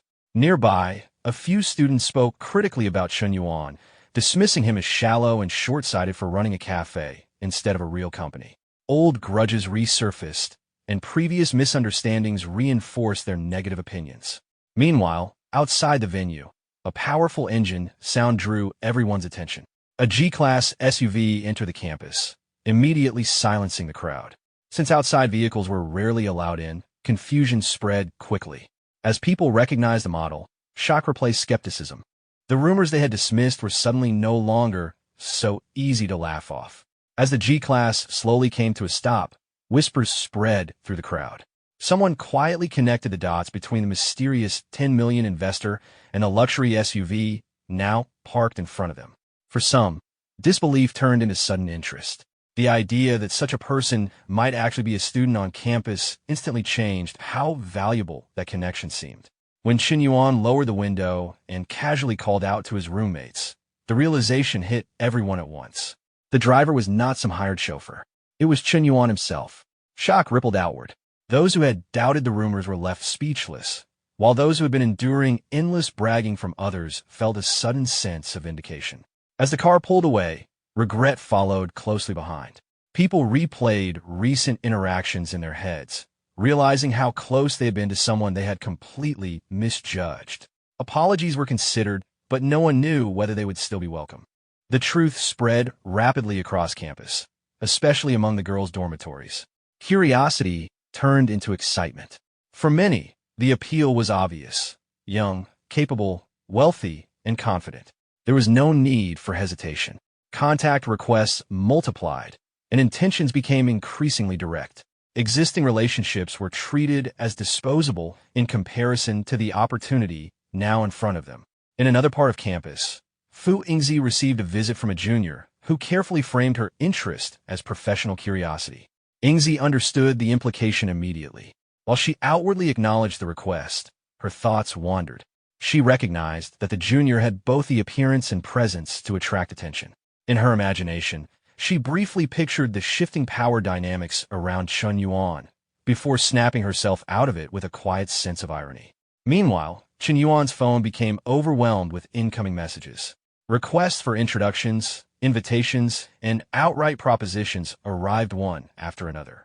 He chose not to engage, finding the volume exhausting rather than flattering. What truly irritated him were the messages that had nothing to do with women at all. Back at the dorm, his roommates watched the situation unfold with mixed emotions. While one was amused, another felt both envy and frustration at how effortlessly Chen Yuan had risen above them. Chen Yuan himself remained detached. He reviewed his progress calmly and noticed that, despite all the noise, genuine recognition was still limited. Fame alone did not translate into respect. Without tangible achievements that benefited others, admiration remained shallow. Reflecting on this, he concluded that reputation would only truly grow after delivering visible results. With that in mind, he decided his next step was to meet Fu Yingzi and continue moving the project forward. Before leaving, he coordinated a meeting and handled a call from Manhwa.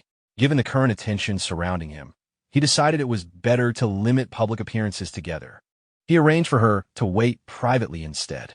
As he left the dorm, his roommates joked bitterly about his sudden rise, while Chen Yuan brushed it off and headed out. When he met Manhwa, her reaction was immediate and emotional.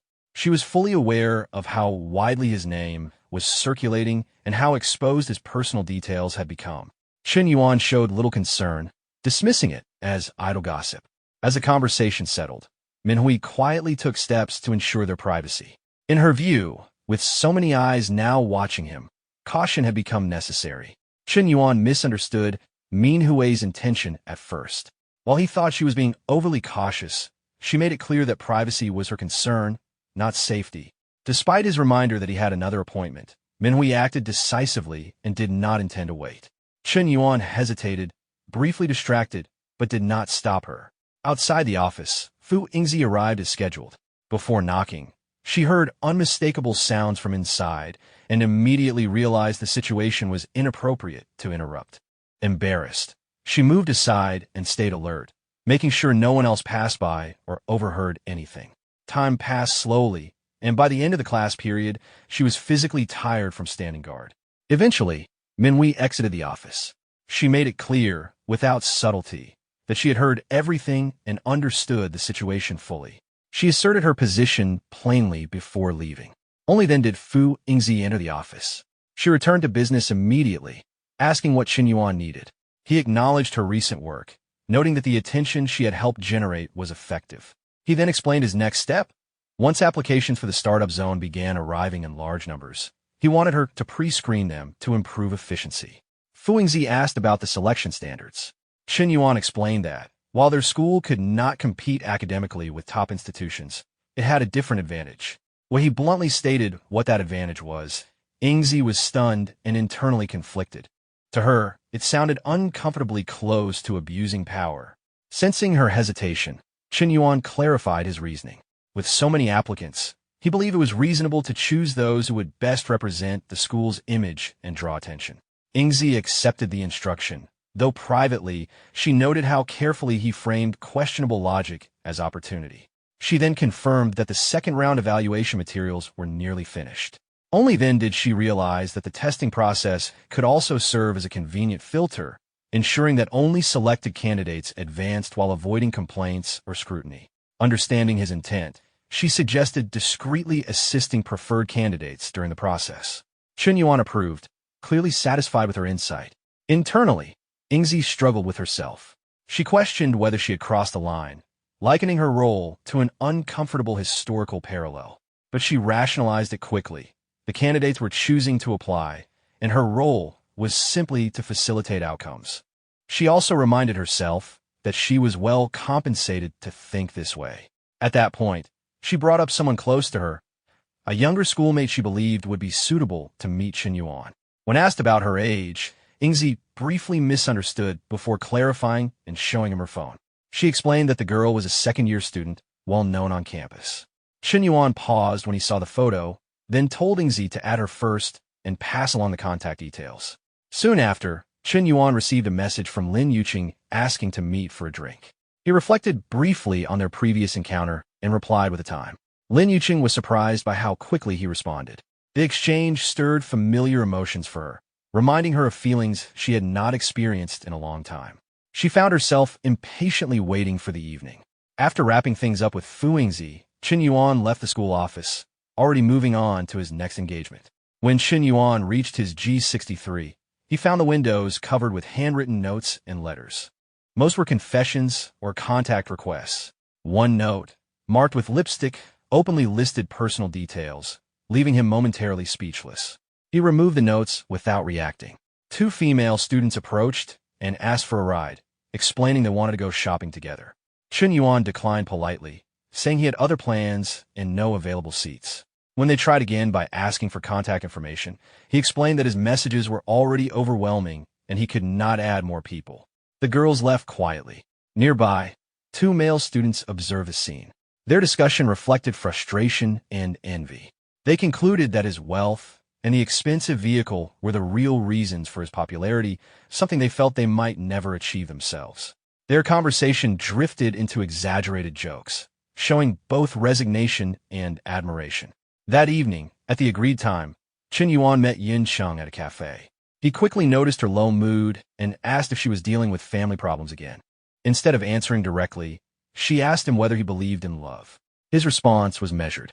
He reflected on how his earliest relationship once felt genuine, but that feeling had gradually faded over time despite being with others later. Yin Cheng was dissatisfied with the ambiguity of his answer. During their conversation, Yin Cheng received a phone call about a malfunctioning air conditioner at home and arranged for repairs. Chen Yuan suggested that professional help was unnecessary, explaining that he knew how to fix such appliances himself. She was surprised. At that moment, Chen Yuan activated a previously obtained system reward, selecting a basic household repair skill. The system confirmed the exchange, and he immediately sensed greater familiarity with tools and mechanical work. Yinxing later took him back to her home. He inspected the air conditioner and quickly identified the problem as accumulated dust and lack of maintenance. After cleaning the internal components and filter, the unit functioned normally again. While he worked, Yincheng reflected privately. With her spouse absent and her child away, the situation felt unexpectedly tense, even though nothing improper had occurred. She briefly stepped away to calm herself. When she returned, the room temperature had clearly dropped. Chen Yuan confirmed the repair was complete. She thanked him sincerely. At that moment, Chen Yuan moved closer and attempted to escalate the situation. Yincheng hesitated, concerned about potential consequences, but his confidence did not waver. What followed was a private encounter that Yincheng ultimately accepted as repayment for his help. Her earlier restraint faded, and she became fully absorbed in the moment, experiencing emotions she had not felt in a long time. Thinking this, she wrapped her arms around Chen Yuan's back. Compared to her past with Zhang Xianying, she felt those years had been meaningless. She closed her eyes and let herself sink into the moment, resentment toward her husband quietly growing. At the same time, the elevator outside stopped on her floor. Zhang Xianying loosened his tie as he walked out, irritated and muttering to himself about the night's drinking. When he reached the apartment door and opened it, the sound immediately made Du Chong tense. She froze, realizing he had returned earlier than expected. Both of them stopped at once. Du Chong covered her mouth and signaled for silence, fear filling her thoughts. If Zhang Xianying discovered anything, she would lose everything she had been carefully protecting. Chen Yuan calmly stood up and locked the door from the inside, his composure only increasing her shock. Zhang Xianying entered the apartment unsteadily, complaining to himself. He noticed the air conditioner running and cursed about wasted electricity. When he found no water, he insulted Du Chong out loud, then tried to open the bedroom door. Finding it locked, he grew suspicious but soon gave up, assuming she was angry again. Grumbling, he went into another room and collapsed onto the bed, quickly falling asleep. His snoring grew steady and loud. In the other room, Du Chong remained tense, barely daring to breathe. She whispered for caution, knowing her husband was only separated by a wall. Reassured that he was asleep, the moment continued quietly. Du Chong struggled to remain silent, fully aware of the danger, but her emotions overwhelmed her restraint. By morning, Chen Yuan was gone. Zhang Xianying woke with a headache, blaming the alcohol from the night before. When he stepped out, he was surprised to find Du Chong preparing breakfast. She had not done this in years. Her calm, pleasant demeanor puzzled him, but he welcomed it. When he questioned the locked door and the repaired air conditioner, Du Chong answered casually, claiming she had arranged for repairs. Though suspicious, Zhang Xianying searched the room and found nothing unusual. With no evidence, his doubts faded. As she served breakfast, Du Chong remained composed. Inside, she felt satisfied. The air conditioner had been fixed, but more than that, something long broken inside her had been restored. Elsewhere in Xingqiu, a freckled young woman entered a cafe, worriedly asking her exhausted friend what was wrong. Her name was Liang, and she was Chu Wanding's closest friend. Hearing the question, Wanding, dark circles heavy under her eyes, answered tiredly that her ex-boyfriend had suddenly become unbelievably rich, and it was making her miserable. Liang sat down beside her and asked which ex-boyfriend she meant. Wanding replied that it was Chen Yuan, since she had only ever dated him. Liang was clearly surprised. She remembered that Chen Yuan's family had gone bankrupt and even had to sell their car. Wanding bitterly explained that after they broke up, Chen Yuan's life completely turned around. He had bought a house worth 3 million yuan for another woman and later purchased a Porsche 911 costing over 2 million yuan for a fitness trainer. Liang questioned whether this was true, asking how Wanding could be so sure. Wanding showed her messages on her phone. The fitness trainer herself had said it, and even posted photos online after getting the car. Wanding continued complaining that the trainer had immediately quit her job after getting close to Chen Yuan. She couldn't stop thinking that everything should have been hers. Back then, she had left Chen Yuan for someone else, and now she regretted it deeply, feeling angry and suffocated every night. Seeing her emotional state, Liang tried to comfort her, suggesting that she move on and find someone new. With Wanding's looks and job at an airline, meeting wealthy men should not be difficult. Wanding, however, gave a bitter smile and said that even tens of millions no longer impressed her. Liang fell silent, unsure how to respond. Suddenly, Wanding stood up with determination and declared that she wanted to get back together with Chen Yuan. Almost immediately, her confidence collapsed when she added that Chen Yuan had blocked her calls and messages and she couldn't even see him on campus anymore.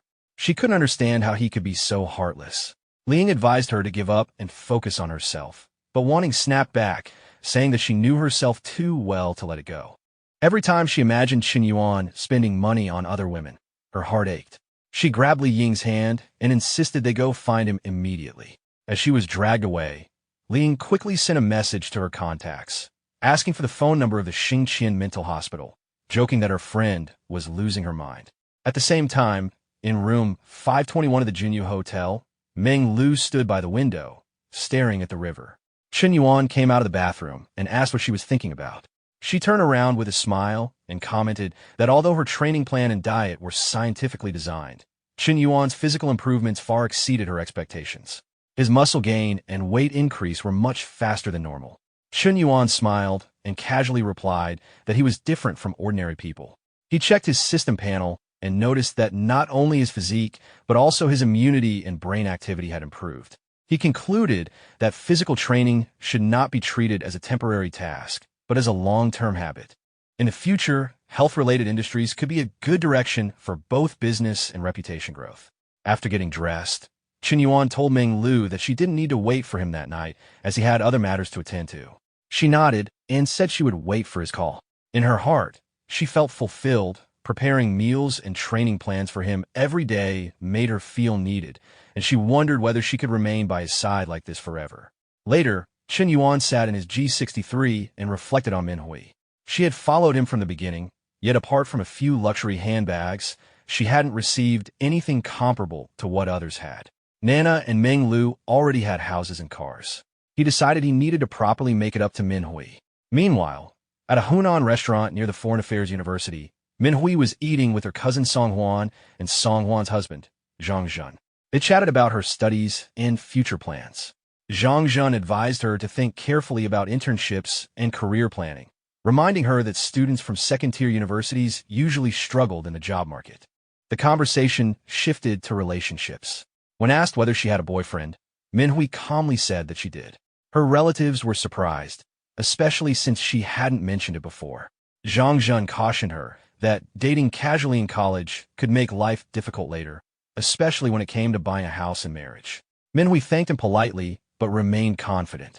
In her heart, she thought that none of these concerns mattered when compared to Chen Yuan.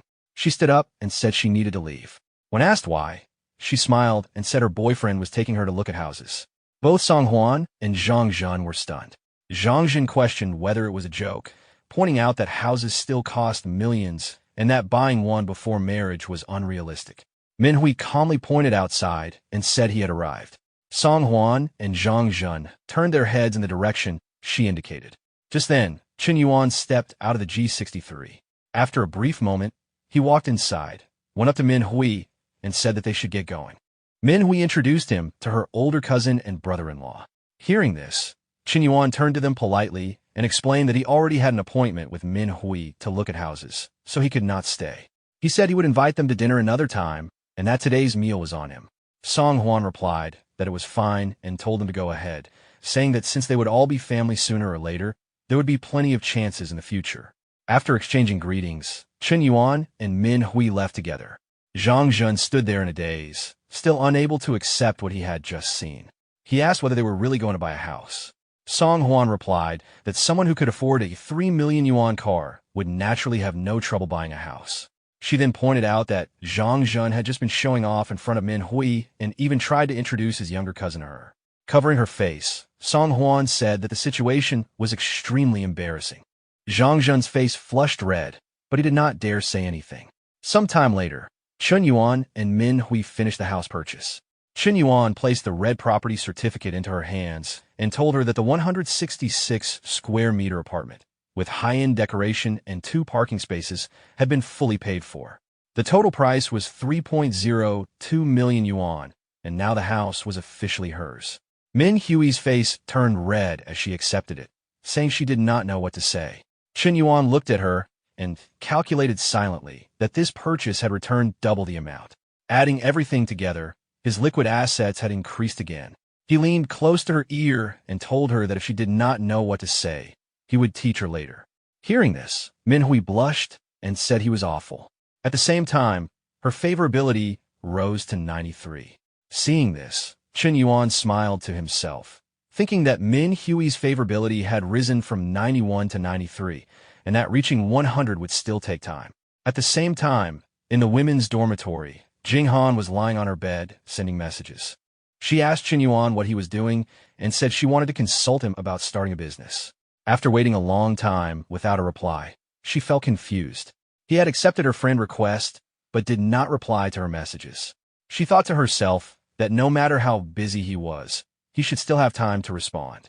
She felt that someone who once disliked flattery had now become exactly the kind of person she disliked. Her roommates were also talking about Chen Yuan. One said that the competition was too intense, and that pursuing him was pointless. Another said that they all had good conditions and did not need to lower themselves. The last agreed, saying that studying, reading, and preparing for exams was more important, and suggested going to the library. Hearing this, Jing Han thought that reading books and preparing materials was essentially the same as secretly writing a business plan. There was nothing shameful about it. She got out of bed and told herself that a top-tier rich man with hundreds of millions in assets would naturally attract attention, and she had no right to judge others when she felt the same way. She walked to her desk and decided to first complete her startup plan. Back with Chen Yuan, he asked Min Hui what she wanted to do in the future. She replied that she had not thought about it, and asked whether she could apply to the startup zone. Chen Yuan said it was possible, but reminded her that he already had other businesses and would arrange something suitable for her. Min Hui agreed. Hearing this, Chen Yuan felt relieved. He thought to himself that Min Hui was quite possessive, and if she stayed around campus every day, it would be difficult for him to develop further. If he wanted to build his team steadily, she could not be involved too closely.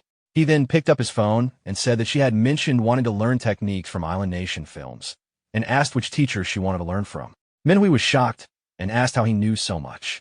Chen Yuan smiled and said he had simply looked it up online. Min Hui thought for a moment and said she would just close her eyes and choose randomly. After some time spent learning from the materials, Min Hui gradually tried to apply what she had seen. Her movements were careful and tentative at first, but she quickly gained confidence. Seeing Chen Yuan's clear reaction, she felt encouraged and quietly satisfied. She realized that effort mattered, and that being attentive could deepen her place beside him. At the same time, Chen Yuan noticed how much she was trying and briefly acknowledged that this kind of dedication was not common.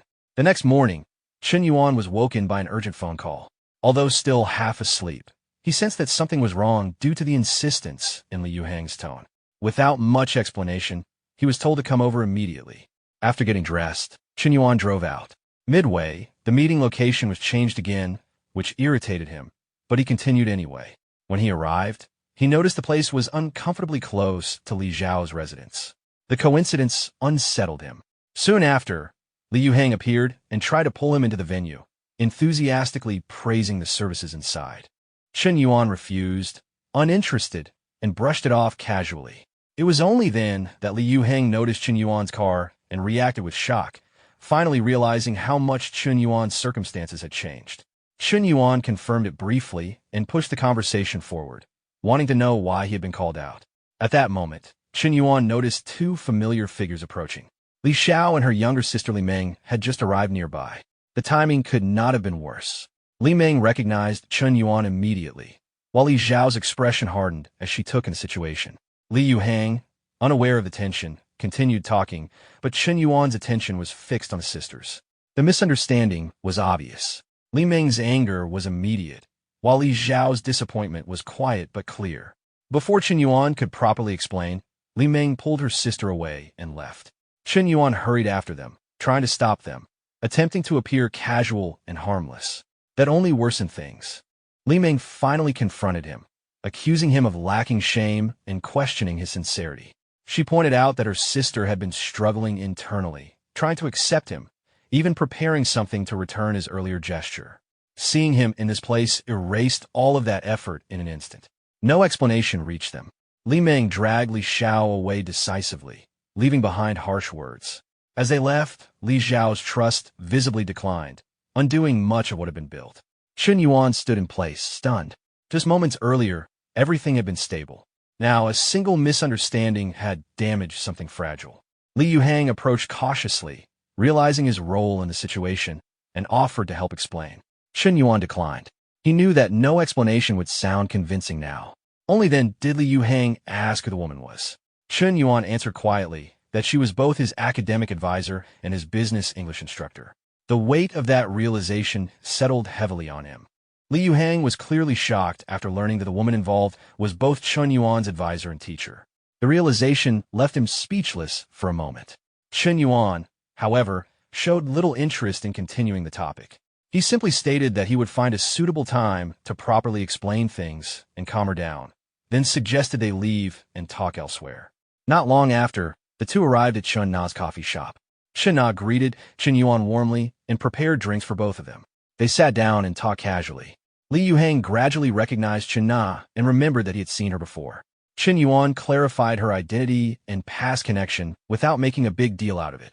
Li Yuhang was once again stunned by how casually Chen Yuan spoke about relationships, realizing that this situation was far beyond anything he was used to.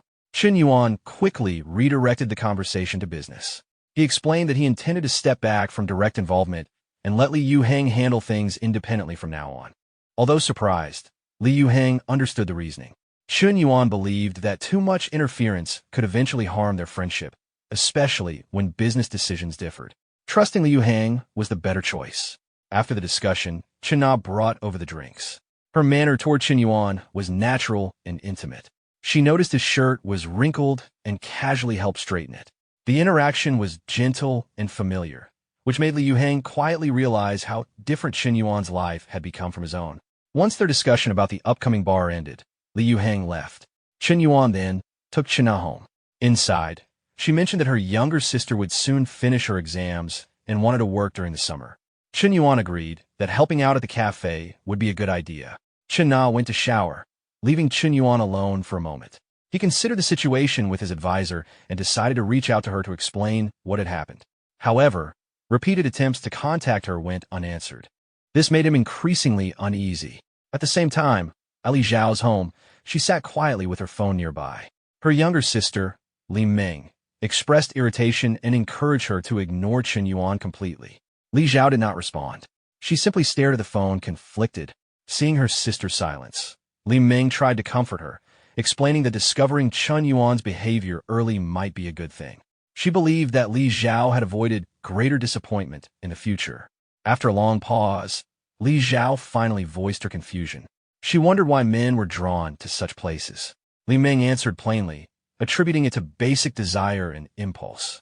In her view, many men sought stimulation when their needs were unmet, and such environments existed specifically to cater to that weakness. Li Zhao listened quietly, her thoughts unsettled. Li Zhao recalled the moments when Chen Yuan had tried to get closer to her in the past. He had shown affection, but she had always stopped him. Thinking back on this, she began to blame herself, believing that her repeated rejection might have forced him to suppress his needs for too long.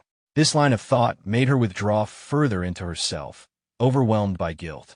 Seeing her sister fall into self-blame, Li Meng quickly intervened. She reminded Li Zhao of her own past mistakes when she had acted purely on emotion, urging her sister not to repeat the same pattern. Gradually, Li Zhao calmed down and accepted that she needed to restrain herself and think rationally rather than letting emotions dictate her judgment. At the same time, Chen Yuan's phone filled with messages from former classmates who rarely contacted him. Most were clearly attempts to reconnect or gain advantages through his current status. He ignored them without much thought.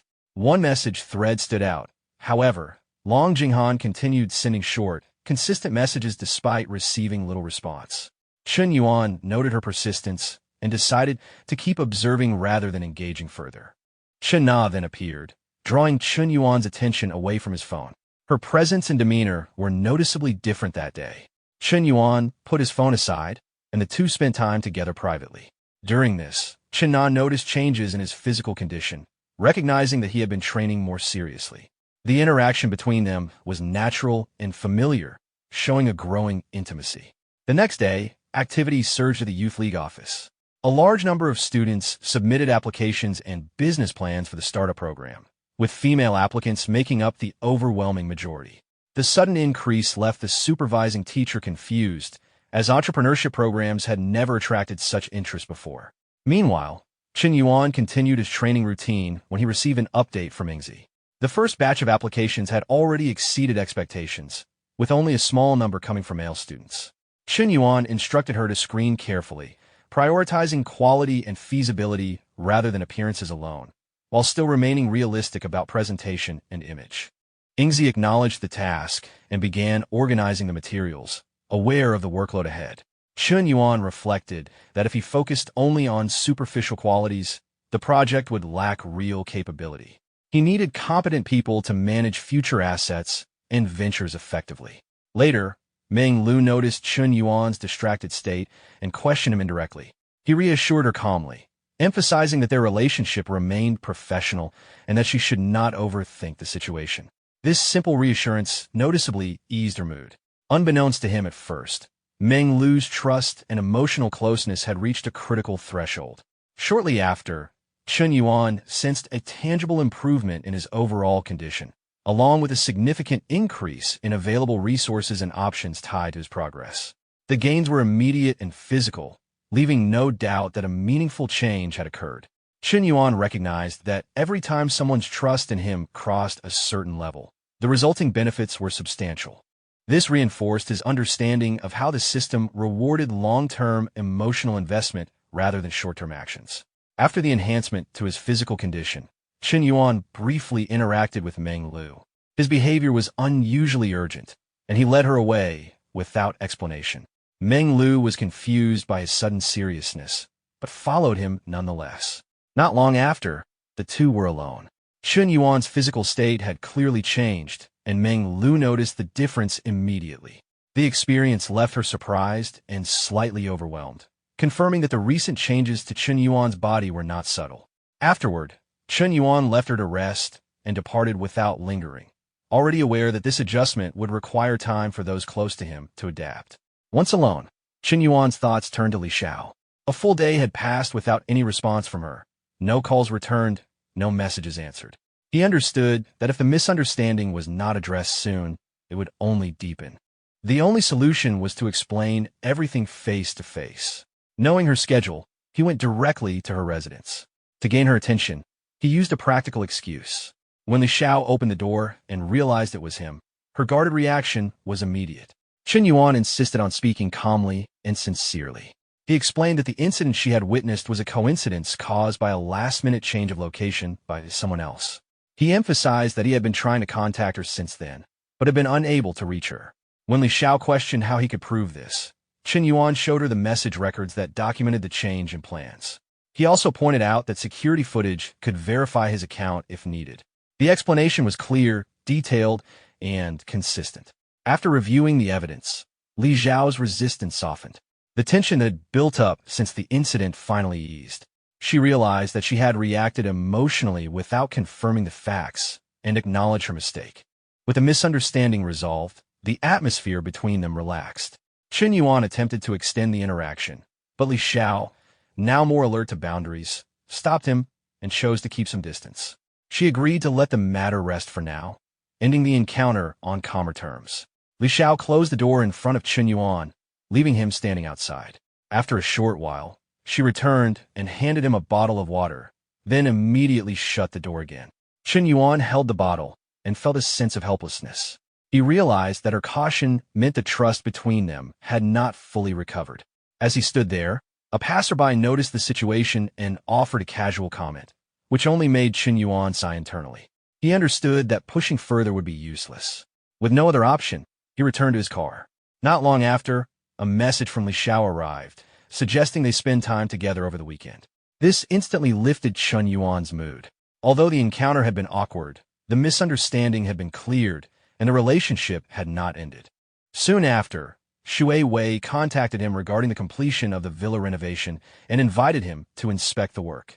Chen Yuan went immediately. When he arrived, Shui Wei was already there, waiting quietly. Once inside, she explained the completed installations and showed him the garden, all done according to his requirements. Chen Yuan felt reassured by her professionalism and calm attitude while discussing work. After the inspection, Chen Yuan expressed his satisfaction. Shui Wei explained that she needed to return home to prepare dinner for her family.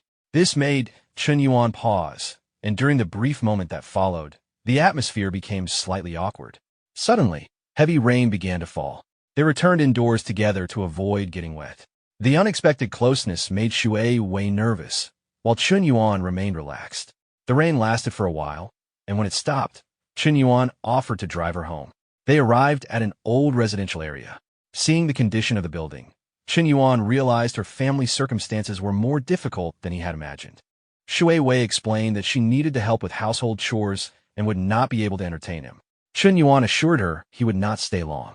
As they walked inside, neighbors noticed Chen Yuan's car and quietly speculated among themselves. Their opinions were mixed, ranging from curiosity to doubt, but none of it affected what was happening inside. At the apartment entrance, a young boy ran out happily upon seeing Shui Wei. She greeted him warmly and prepared to cook dinner. Chen Yuan learned that the boy was her younger brother. The child, shy around strangers, stayed close to his sister, while Shui Wei apologized gently for his behavior. A woman with difficulty walking approached from behind, supporting herself with a cane. When Su Wei noticed her, she immediately stepped forward to help. The woman had come out simply to move around a little. Su Wei introduced Chen Yuan as a friend, and the woman quietly observed him with mild curiosity. She noticed that Su Wei had never brought anyone home before and could not help but wonder about the situation. Seeing the items Chen Yuan had brought, she felt he was overly polite and invited him inside to sit. After entering the house, Su Wei went to prepare dinner, while her mother asked her younger son to fetch water for their guest. Time passed naturally as they talked casually about current events and everyday matters. Before long, the food was ready, and the table was filled with simple home-cooked dishes. The atmosphere was warm and unpretentious. Su Wei's cooking was clearly familiar and comforting to her family, and her mother expressed quiet hospitality, saying that she would prepare more next time if Chen Yuan visited again. While eating, Chen Yuan observed the household closely. It became clear to him that Su Wei carried a great deal of responsibility at a young age. She was the central support of the family, which explained her calm, disciplined nature and her independence. After the meal, Chen Yuan did not stay long. He said his goodbyes and prepared to leave. As he reached the door, Su Wei followed him out and attempted to return the cost of the items he had brought. Before she could do so, Chen Yuan briefly took her phone, completed a transfer, returned it, and left without further explanation. Only after he was gone did Su Wei notice the amount he had sent. She was stunned by the sum and rushed to the window to call after him, but he had already walked away toward the main road. Chen Yuan drove off, reflecting quietly. The money meant little to him, but it could ease her family's situation for a time. He was unsure whether she would accept it, yet felt that something unresolved between them was slowly resurfacing. Soon after, Chen Yuan received an update from his assistant regarding the screening of applications. From hundreds of submissions, only a small group had been selected. Satisfied with the progress, he mentally noted upcoming personal matters that required attention, including family obligations and balancing his time fairly among those close to him. Back at Su Wei's home, neighbors began to speculate after seeing Chen Yuan leave. One suggested that the young man might be Su Wei's boyfriend, noting the expensive car he drove. Su Wei's mother was surprised by this and listened without responding much. She remained thoughtful, believing that her daughter's future should be decided by Su Wei herself, without pressure or expectations. As the neighbors continued to whisper among themselves, some doubted that someone from such a background would truly commit after seeing the family's circumstances. These words, overheard quietly from inside, weighed heavily on Su Wei's mother. More than anything, she felt concern for her daughter and hoped that she would not be hurt by others' assumptions. Su Wei's mother later went into the kitchen while Su Wei was cleaning. She wanted a clear answer and asked about the young man who had visited earlier. Su Wei explained that he was a client from the company who had come to inspect a construction site. Because of the rain, he had given her a ride home. She stated clearly that there was no personal relationship between them. Her mother asked whether the man might have feelings for her. Su Wei thought back to the events of the day including his unusual attentiveness and the memory of seeing him previously with a woman who appeared to be his partner. She admitted that she was unsure. Her mother did not press further. She reminded Su Wei not to be influenced by neighbors' gossip and told her not to burden herself with thoughts of marrying into wealth for the family's sake.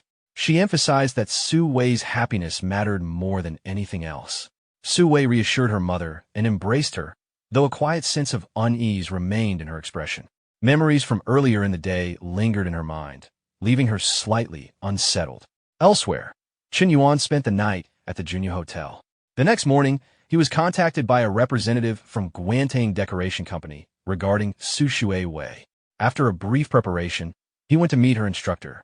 During the meeting, he learned that the money he had transferred to Su Wei had been returned, and that his action had caused her distress rather than relief. He accepted the returned amount and noted that she had even compensated him for the items he had bought. After leaving the meeting, Chen Yuan reflected on Su Wei's character. He recognized her pride and independence, understanding that material gestures would not easily move her. Returning to his car, he soon received an invitation from Yuqing to meet later that evening. That night, Chen Yuan arrived at Yuqing's home. She prepared dinner while he observed quietly. Their interaction was familiar, shaped by a shared understanding of their situation. Time passed quickly, and the evening continued in a private and contained manner. An hour later, the night moved forward without interruption. After the lesson, Yuqing prepared a bowl of nourishing soup for Chen Yuan. He tasted it and found that it turned out well, especially considering it was her first time making it. This pleased her, and she expressed her intention to cook for him more often in the future. Chen Yuan hesitated slightly, considering the complications this might bring. Yuqing then revealed that she had decided to end her marriage. She wanted to pursue a life that felt genuine to her rather than continuing something that no longer made her happy. Chen Yuan acknowledged her decision with sincerity and respect, recognizing the courage it took for her to make such a choice. He understood that her decision was ultimately about reclaiming control over her own life. Her feelings toward him deepened after this conversation. Chen Yuan made it clear to himself that he was not the cause of her failed marriage, but rather someone who appeared at a turning point in her life. He also realized that her emotional openness made their connection easier to strengthen over time. Later that evening, Chen Yuan left before it got too late. Not long after, Yuqing's husband returned home. Misunderstanding the situation, he assumed the meal had been prepared for him and behaved as if everything were normal. When his expectations were not met, he eventually dismissed the matter and turned his attention elsewhere, unaware of what had already changed. The following morning, a screening event for the startup program took place on the school field. A mix of male and female students had gathered, though the imbalance was obvious. Fu Yingzi observed the group with satisfaction, having refined the selection process according to Chen Yuan's instructions. Most of the shortlisted candidates were female students who were already well known on campus, while only a small number of male students remained. Among them were several popular figures from different departments, each drawing attention for different reasons. Their presence created a stark contrast to the original purpose of the program. One male student, Yin Song, felt increasingly uneasy as he observed the scene. To him, the event resembled a talent showcase rather than a serious entrepreneurial selection. He questioned why he had even been included, feeling out of place among so many high-profile candidates. Fu Yingzi, however, appeared confident and composed. From her perspective, the event was unfolding exactly as planned. She understood that the final decision would rest with Chen Yuan. When Chen Yuan arrived, the atmosphere shifted noticeably. His presence immediately drew attention. He acknowledged the male candidates directly, explaining that they had been selected because their proposals were grounded in realistic needs rather than empty ideas. The focus, he emphasized, was on projects that aligned with everyday student life, such as food, housing, and basic services. The preliminary stage had concluded. What followed next would determine who truly had the ability to turn opportunity into something concrete. Chen Yuan recalled the two male applicants clearly. One proposed opening a fried food shop, while the other planned a fruit shop. Both ideas addressed gaps on campus. There was no fried food outlet within the school, so such a shop could meet clear demand if taste and pricing were handled properly. The fruit shop also had potential, especially because the startup base was located near the female dormitories, which ensured steady foot traffic. Hearing this assessment, Emo Jinwang felt reassured. From his perspective, it seemed likely that both projects would pass the selection. Yin Song, standing nearby, understood the situation more calmly. Given the overwhelming number of female candidates, a small number of male projects were necessary to balance appearances and avoid unnecessary attention. As long as funding could be secured, the reasoning behind the selection did not matter to him. Chen Yuan then reviewed Mo Jinwan's background and noted his experience with online promotion. Mo admitted that he had previously worked with coordinated online engagement groups and maintained a large communication network. Chen Yuan stopped the explanation early, already understanding the value of such resources for future operations. He dismissed both male candidates for the time being and proceeded with the remaining interviews. After several hours of reviewing applications, Chen Yuan returned to his office. Fu Yingzi arrived with a large stack of documents. Chen Yuan acknowledged her efficiency, noting that among the candidates there were indeed several individuals who combined both competence and presentability. Yingzi accepted the praise calmly, treating it as part of her responsibilities. Soon after, Long Jinghan appeared at the office. Although the interviews had ended, she requested a private meeting. Yingzi looked to Chen Yuan for confirmation, then excused herself and stepped outside. Once alone, Jinghan expressed her concern about her chances. During the interview, she had noticed that Chen Yuan's attention rarely lingered on her, which made her uneasy. Chen Yuan did not give a definite answer, explaining that final decisions would only be made after the second round. Jinghan pressed further, wanting to know whether she still had an opportunity. Chen Yuan made it clear that opportunities were not limited to formal interviews. Understanding this implication, Jinghan steadied herself and presented her qualifications seriously. She listed her certifications in accounting and economics and explained that she was capable of handling financial records, cost calculations, and internal reporting for the startup base despite her lack of formal work experience. Chen Yuan questioned whether such responsibilities would be better handled by an experienced professional. This response caught Jinghan off guard. She hesitated, realizing that her academic strengths alone might not be enough to stand out. Faced with the risk of being overlooked, Jinghan made a direct and impulsive move to assert her value in a different way. From her perspective, relying solely on credentials would not secure her position. She believed that personal advantage could be leveraged where professional experience fell short. The atmosphere in the office shifted quietly, signaling that the selection process was no longer based on ability alone, but also on how far each candidate was willing to go to secure a place. The girl stepped closer and took hold of Chen Yuan's tie, her expression clearly filled with expectation. Watching her reaction, Chen Yuan felt amused. Accountants were easy to find, but one who combined professional ability with striking appearance was rare. When he did not respond immediately, Jinghan escalated her approach, deliberately loosening her clothing to emphasize her figure and waiting for his judgment. Chen Yuan accepted her reasoning calmly, acknowledging that what she said was practical. Seeing his approval, Jinghan took his hand and pressed it forward, making her intentions unmistakable. The two moved closer, and the boundary between them disappeared. What happened inside the office was not visible to outsiders, but the time that passed made it clear that the encounter was intense. When it finally ended, the office showed signs of disorder, and the contest between ambition and opportunity had concluded. Afterward, Jinghan adjusted her clothes while Chen Yuan observed her in silence. He decided to keep her close and resolved that she would not be treated unfairly. He also realized that she had little prior experience, which made her resolve more striking. He suggested that they spend time together over the weekend. Jinghan accepted with a satisfied smile, believing that even a small place in his life was better than none. From that moment, her feelings toward him began to form. Not long later, Jinghan left the office slowly, still feeling the physical aftermath of what had occurred.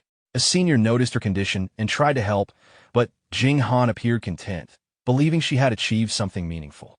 Once she was gone, Chen Yuan sat alone and scrolled through his phone, turning his thoughts toward family matters. The next day was his father's birthday, and he checked on the gift he had arranged in advance. He also reminded himself not to neglect his mother, making sure her preferred jewelry was prepared as well. He intended to make the celebration lively for both of them. The following day, the Chen family gathered at a car dealership. Chen Yuan's younger sister was present as well. When she saw the car her brother had chosen for their father, she immediately became excited and clung to Chen Yuan, expressing her wish to have a car of her own after getting her driver's license. Chen Yuan readily agreed. Their mother scolded him lightly for indulging his sister, reminding him that she still had a long road ahead despite finishing her entrance exams. Chen Yuan brushed it off and urged everyone to leave for the hotel, knowing the relatives would already be waiting. At the hotel restaurant, the extended family had gathered early. As time passed without the Chen family arriving, dissatisfaction grew. Some relatives complained about being kept waiting, while others revisited old grievances about money and perceived arrogance. Past favors were brought up, along with resentment from periods when circumstances had been reversed. The atmosphere grew increasingly sharp, and several relatives openly questioned whether the birthday banquet would proceed smoothly. Among them, one bespectacled man listened quietly, feeling irritated by the hypocrisy around him. He remembered clearly how many of those present had once relied on his family, only to turn cold after their decline. Another relative spoke smugly about business success and a new car, downplaying it as mere pocket money, while emphasizing the importance of appearances. Offers of discounts and favors followed, wrapped in forced enthusiasm. As the chatter continued, one of the relatives finally suggested calling to check on Chen Yuan's father, signaling that the gathering was on the verge of shifting from polite waiting to open confrontation. As time passed, and the Chen family still had not arrived, impatience grew among several relatives. Some complained that the children must already be hungry, while others mocked the Chen family for putting on airs despite their supposed financial decline. Hearing these remarks, the eldest uncle felt displeased. In the past, his wife and Chen Yuan's mother had never gotten along well due to old grievances, and Chen Yuan's academic success had once overshadowed their own daughter. Now that the Chen family was believed to be struggling, those suppressed resentments resurfaced openly. Old Yao Di added to the tension by questioning why everyone had been kept waiting for so long, clearly dissatisfied. The eldest uncle tried to maintain order and suggested waiting a little longer, reminding everyone that it was Chen Yuan's father's birthday and that the main person of the occasion mattered most. Just as he finished speaking, the banquet room door opened and the Chen family entered together. Chen Yuan's father raised his hand apologetically and explained that they had been delayed, offering to make up for it by drinking later. The eldest uncle immediately stood and responded politely, saying the delay was not significant. However, a sarcastic remark followed from another relative, implying that waiting a little longer would not starve anyone. The eldest uncle frowned and shut down the comment, then turned back to Chen Yuan's father and suggested that if he was ever too busy in the future, others could help with arrangements. In his heart, he felt a sense of satisfaction, believing that after years of being overshadowed, this was finally his chance to feel superior. Chen Yuan responded politely and played along, while his father chose not to argue and instead urged everyone to sit down and prepare to eat. At the table, Chen Yuan's father poured himself several glasses of wine as a gesture of apology. Across from him, another uncle discreetly took out a car key, planning to draw attention to it. Pretending to stand up to stop the drinking, he let the key fall deliberately to the floor. When no one reacted, he felt irritated and resentful, especially when another relative ignored his silent cue. At that moment, Chen Yuan picked up the key and handed it back, feigning surprise and casually mentioning the new car. The uncle seized the opportunity to explain that he had recently changed vehicles, downplaying it as an ordinary upgrade. Chen Yuan continued to engage him, asking about the model, which allowed the uncle to proudly mention it while pretending to remain modest. Encouraged by the attention, he went on to talk about the cost and subtly criticized Chen Yuan's father's past business choices, implying that manufacturing was safer than tourism. Chen Yuan continued to flatter him calmly, reinforcing the man's sense of importance. Although outwardly restrained, the uncle was clearly pleased. His wife, however, was dissatisfied with his behavior, thinking he was overplaying his hand. She quietly reminded him not to provoke unnecessary trouble, especially if financial requests might arise later. At that point, Chen Yuan casually turned the conversation toward his own father, mentioning that since the third uncle had already bought a luxury SUV, there was no need to hide the fact that his father now owned Maybach. His father responded modestly, brushing it off as just a car. However, the surrounding relatives were stunned. Even the most basic Maybach cost far more than they expected, and it directly contradicted their assumption that the Chen family had fallen into financial ruin. The eldest uncle looked at Chen Yuan's father in disbelief and asked for confirmation. Chen Yuan's father then patted his son on the shoulder and acknowledged that the car had been bought by him. The atmosphere around the table changed instantly, with shock replacing earlier smugness. Hearing this, the other relatives froze in disbelief. To them, this sounded like deliberate mockery. Everyone present knew Chen Yuan's past reputation as a spendthrift, and he was still a college student. The idea that he could afford such things felt impossible. The eldest uncle began to feel uneasy, recalling how calm and restrained Chen Yuan's father had always been. Punishing himself with 3 glasses of wine suddenly seemed unnecessary. Someone questioned whether this was just a joke and whether Chen Yuan had really bought the car. Chen Yuan quietly remarked to his father that his patience was remarkable. Only then did Chen Yuan's father finally act. He placed the car key on the table without ceremony and casually admitted that he had tried to persuade Chen Yuan not to buy such an expensive car, but the boy had insisted. He even complained lightly that 3 million could have been used for many other things. The room fell completely silent. No one spoke. The women were stunned by the amount, and the men were equally shaken. 3 million yuan spent so casually it made no sense to them. Before anyone could react, a restaurant staff member entered and explained that a silver G-Class outside was blocking another vehicle. Chen Yuan acknowledged it and stood up to move the car. At that moment, every relative present was left speechless. It was no longer just a Maybach. The presence of a G-Class meant the combined value of the cars exceeded 6 million.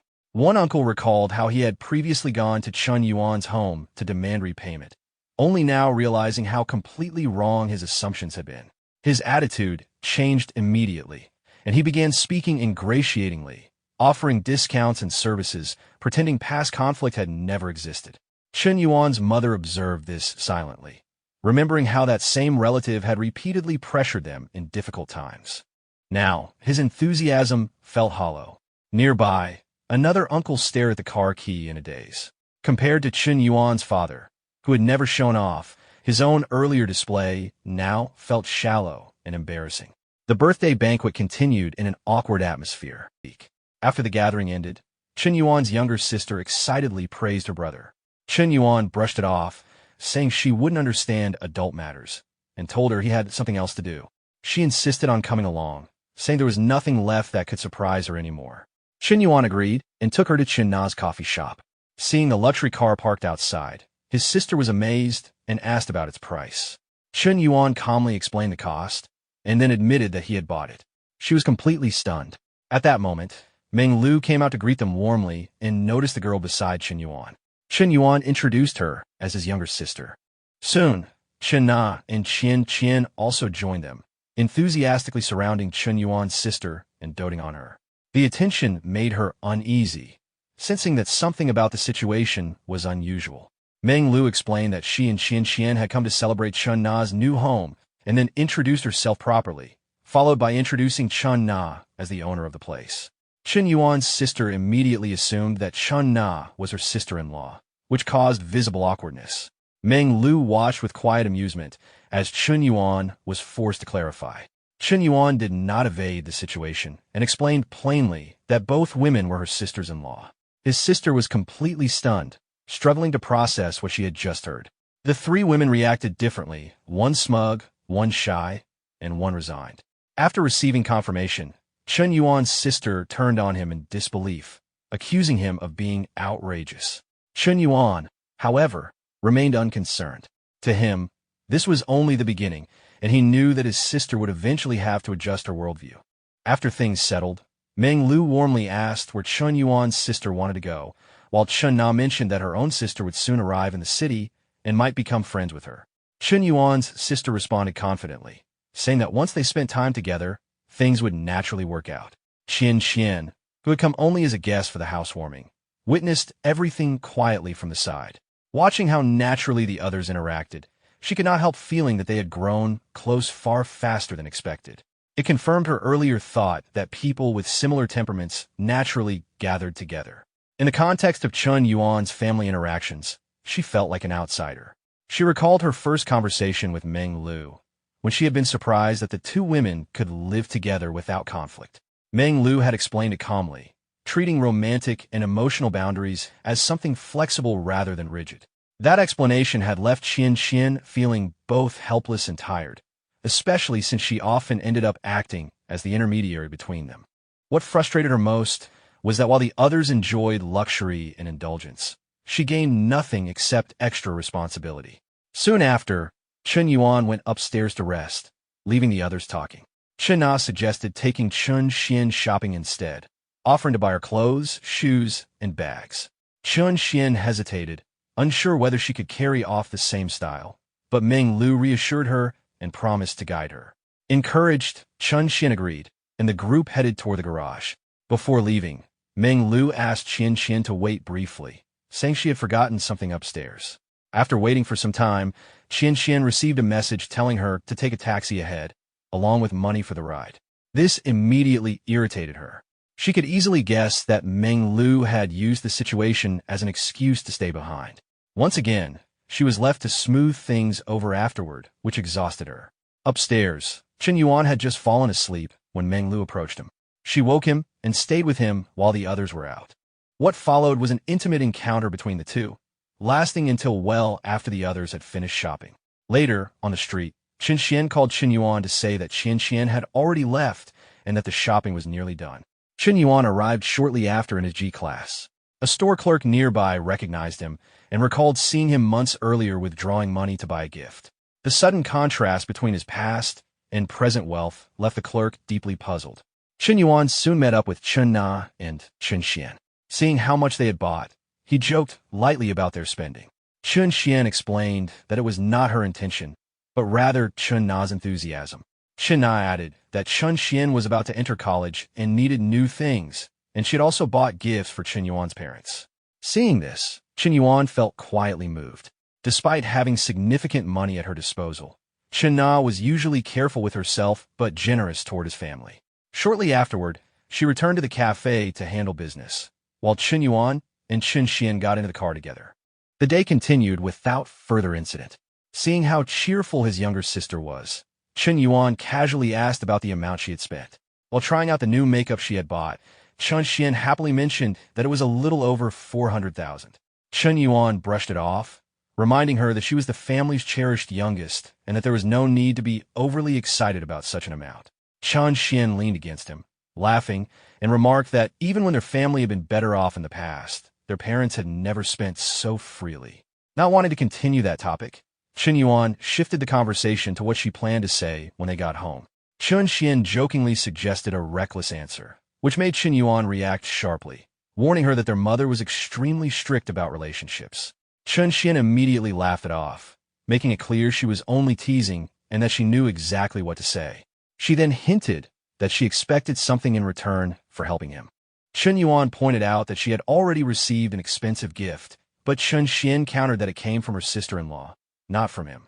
Realizing he could not win the exchange, Chen Yuan gave in and told her they would discuss it later, which delighted her. When they arrived home, the sight of all the shopping bags stunned their parents. Chen Xian quickly explained that the items were gifts for them. Chen Yuan's father was surprised to hear about a girlfriend, while his mother was far more interested and immediately wanted to know more about her. Chen Yuan explained that they had been together for some time, but had waited for the right moment to say anything. Chen Xian enthusiastically supported him, describing her sister-in-law as gentle and considerate. Their parents then pulled Chen Xian aside, asking her many questions, which she answered cheerfully. Watching this unfold, Chen Yuan felt relieved, knowing his sister had smoothed things over for him. Later, Chen Yuan mentally reviewed everything coming up, picking up XINU, spending time with his consultant, accompanying his junior classmate, and preparing for the upcoming reassessment at the entrepreneurship base. By the time he arrived at Chen Na's new home that night, it was already late. He explained that he needed to pick up XINU the next day and asked to stay over.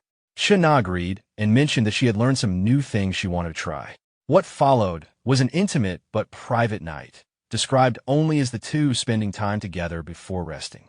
The next morning, they went to pick up XINU. As she left home, her mother reminded her to help her sister and be considerate, knowing how busy work could be.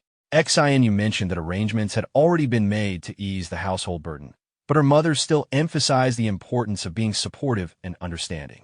Chen Na reassured her mother that everything would be fine, and Chen Yuan also expressed that they would take good care of XINU. After a brief exchange of farewells, Chen Yuan, Chen Na, and XINU got into the car and left together. Not long after, an elderly woman approached Chen Na's mother and commented that her son-in-law seemed to have changed cars again, remarking that the vehicle looked like a G-Class and must be worth several million. Chen Na's mother responded calmly, saying that she did not understand such things and only cared that her daughter and Chen Yuan were happy. However, privately, she felt a faint sense of concern. She recalled that Xianyu had shown obvious admiration toward Chen Yuan during his last visit and wondered whether that would bring trouble or not. Inside the car, Chen Yuan glanced at the rearview mirror and casually asked Xianyu about her college entrance exam and which university she had chosen. She answered that she would be studying in Xiancheng. Chen Yuan felt relieved, knowing that staying in the same city meant someone could look after her, and mentioned that Chen Na had already prepared room for her. Xianyu's thoughts drifted briefly, imagining life in her sister's home. She felt a little flustered and expressed concern about being a burden, but Chen Yuan reassured her that her presence would be good company for her sister. Chen Na also added that Chen Yuan was often busy, so having Xianyu around would make things livelier. As Xianyu quietly observed Chen Yuan, her thoughts became increasingly unsettled. He was not much older than her, spoke gently, and had brought visible changes to her family standing. She felt her heartbeat quicken without fully understanding why. At that moment, a subtle shift occurred in her feelings toward him. After arriving at their destination, Chen Yuan dropped Chen Na and Xianyu off. He reminded Chen Na to take Xianyu out and relax, explaining that he had work to attend to and would not be home for dinner. With that, he drove off. Soon after, Chen Yuan arrived at the parking area below Li Zhao's apartment. There, he noticed a parking attendant standing aside, clearly distressed, speaking emotionally on the phone. From the fragments Chen Yuan overheard, it was clear the man was pleading with someone named Li Meng, asking for another chance after a mistake. Chen Yuan quickly understood that this was Li Meng's former boyfriend and immediately grasped why Li Meng held such strong resentment toward betrayal.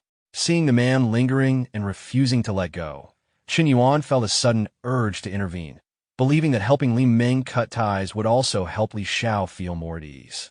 Before he could act further, a luxury car behind him honked impatiently, and an argument erupted over the parking situation. The other driver displayed arrogance and irritation, assuming Chen Yuan's confidence came solely from wealth. Chen Yuan, unimpressed, confronted him directly and confirmed his identity as Li Meng's ex-boyfriend. The man, taken aback, tried to assert emotional dominance by implying that Li Meng still belonged to him in spirit and that no one else could truly replace him. Chen Yuan, unfazed, responded in a way that deliberately shattered that illusion, making it clear that the man's self-importance was misplaced. The ex-boyfriend was visibly shaken, anger and disbelief flashing across his face as he realized his assumptions were wrong. At that moment, Li Xiao appeared. Without hesitation, she confronted her sister's former partner and firmly made it clear that there was no possibility of reconciliation. She then turned away and left with Chen Yuan. Left behind, the man stood frozen, finally realizing that he had completely misread the situation. As Chen Yuan walked away with Li Xiao, he cast a brief glance back, offering a parting remark that made it clear the man's resentment no longer mattered. Watching Chen Yuan and Li Xiao get into the car, Lu Bin stood there for a long time, unable to accept what he had just heard. In his mind, everything felt distorted and unfair. He muttered bitterly to himself that money allowed people to do things others never could, even turning relationships into something completely unreasonable. Resentment. Inside the car, Li Xiao turned to Chen Yuan with a displeased expression and questioned his careless words from earlier. Chen Yuan explained calmly that his intention had only been to make Lu Bin give up completely so he would no longer disturb Li Meng. He reasoned that Li Meng's mood mattered to Li Xiao, and removing that trouble would allow her sister to move on more easily. Li Xiao felt embarrassed by his explanation and dismissed his words, saying she had never agreed to anything with him. Still, she acknowledged that Lu Bin would likely not appear again. Chen Yuan changed the subject and suggested spending the rest of the day together, proposing shopping, dinner, and a movie. Li Xiao hesitated and expressed concern about going to an expensive mall, suggesting a more affordable place instead. Chen Yuan brushed off the issue of cost and insisted it did not matter. Li Xiao refused to let him spend money on her again, reminding him that he had already given her something valuable. To ease her concerns, Chen Yuan explained that he wanted her help choosing a gift for his sister, framing the trip as preparation rather than indulgence. After some thought, Li Xiao agreed, but made it clear she would not accept anything for herself. Not long after, the two arrived at a clothing store. Li Xiao examined several dresses before deciding to try one on. A sales assistant brought the item and guided her to the fitting area. While Li Xiao was inside, Chen Yuan received a call from her explaining that the zipper at the back was stuck and no staff were nearby. He offered to help, so she would not have to wait. Inside the fitting room, Li Xiao was clearly uneasy and asked him to be quick. Chen Yuan focused on fixing the zipper, noticing how tense she was. His casual remarks only made her more flustered, and she warned him to stop fooling around, reminding him that they were not alone. When he teased her about how to address her, she firmly told him not to use formal titles anymore if they were truly dating. His sudden closeness startled her, and she immediately pushed him away once she regained composure. After a moment, Li Xiao regained her calm and urged him to finish properly and leave. Chen Yuan complied and stepped back, realizing he had crossed the line. However, the dress itself did not fit properly, and Li Xiao quickly ended the fitting. She returned the dress to the sales assistant without further explanation and left the store with Chen Yuan. Outside, Li Xiao stopped and spoke seriously, making it clear that if Chen Yuan behaved like that again, she would genuinely be angry. Chen Yuan listened without arguing, understanding that he had gone too far. Chen Yuan smiled faintly and agreed, then gently took Li Xiao's hand and promised to be more restrained in the future. His attitude eased her mood, and her feelings toward him subtly improved. Chen Yuan noticed the change and inwardly concluded that even small gestures could have a noticeable effect. This scene was quietly observed by several young women inside a nearby handbag store the two had visited before. They recognized Chen Yuan and discussed among themselves that he seemed to be with yet another woman. Some counted carefully, realizing this was not his first or second companion. One of them felt regret for a past choice, recalling how decisively he spent money without hesitation. The thought lingered briefly before being dismissed by the others. Meanwhile, Chen Yuan and Li Xiao arrived at a restaurant and chose hot pot. After sitting down, Chen Yuan ordered refreshments first. While waiting, he quietly observed Li Xiao, confident that he already understood her preferences and habits well enough to predict her reactions without asking. Once the food was served, Li Xiao mentioned the upcoming summer break and asked about his plans. Chen Yuan answered casually, saying he intended to spend time with her. She immediately corrected him, steering the conversation toward his recent activities. She pointed out that news about him had already spread widely on campus, especially regarding the startup incubator project. Chen Yuan sensed the risk of the topic and quickly shifted the discussion to studying, mentioning that he had already reviewed the materials she previously gave him. This surprised Li Xiao, who then confirmed she had additional textbooks at home. Chen Yuan took the opportunity to suggest visiting her place to borrow them. Li Xiao hesitated but agreed, reminding him to behave appropriately since her younger sister would be present. Chen Yuan responded seriously, which caused Li Xiao to recall past incidents and feel slightly embarrassed. When the drinks arrived, Li Xiao immediately asked for hers to be changed to a warm one. Seeing this, Chen Yuan understood that the evening would remain calm and uneventful. He adjusted his expectations and began mentally reviewing the people around him whose relationships he was still developing. At that moment, a message arrived from Long Jinghan. She expressed that she missed him. Chen Yuan replied briefly, saying he was busy and would contact her later. She responded promptly, asking where to wait, and he chose a discreet location. Her response reassured him that she understood the situation without needing explanation. Li Xiao noticed his distraction and suggested he focus on his priorities after finishing the meal. Chen Yuan agreed and decided to postpone visiting her home. After eating, he took her back, then headed toward the meeting point. By the time Chen Yuan arrived, Long Jinghan was already waiting. She entered the car without hesitation and asked where they were going. Chen Yuan answered directly. Although she complied, she felt a quiet sense of disappointment. While she had accepted the situation more clearly than before, she still hoped there might eventually be more sincerity involved. A short while later, Chen Yuan and Jing Han arrived at the hotel. After entering the room, the atmosphere quickly became tense. Chen Yuan's actions were abrupt, catching Jing Han off guard. She instinctively tried to shield herself and asked him to slow down, her voice unsteady. Although she had prepared herself mentally before coming, the way things unfolded still made her feel uneasy. Even without deep emotional ties, she felt that being treated so roughly was unfair. Seeing her reaction, Chen Yuan paused. He realized that he had gone too far and leaned closer, gently reassuring her. He explained that he had been trying to imitate a role-playing scenario and hadn't intended to truly frighten her.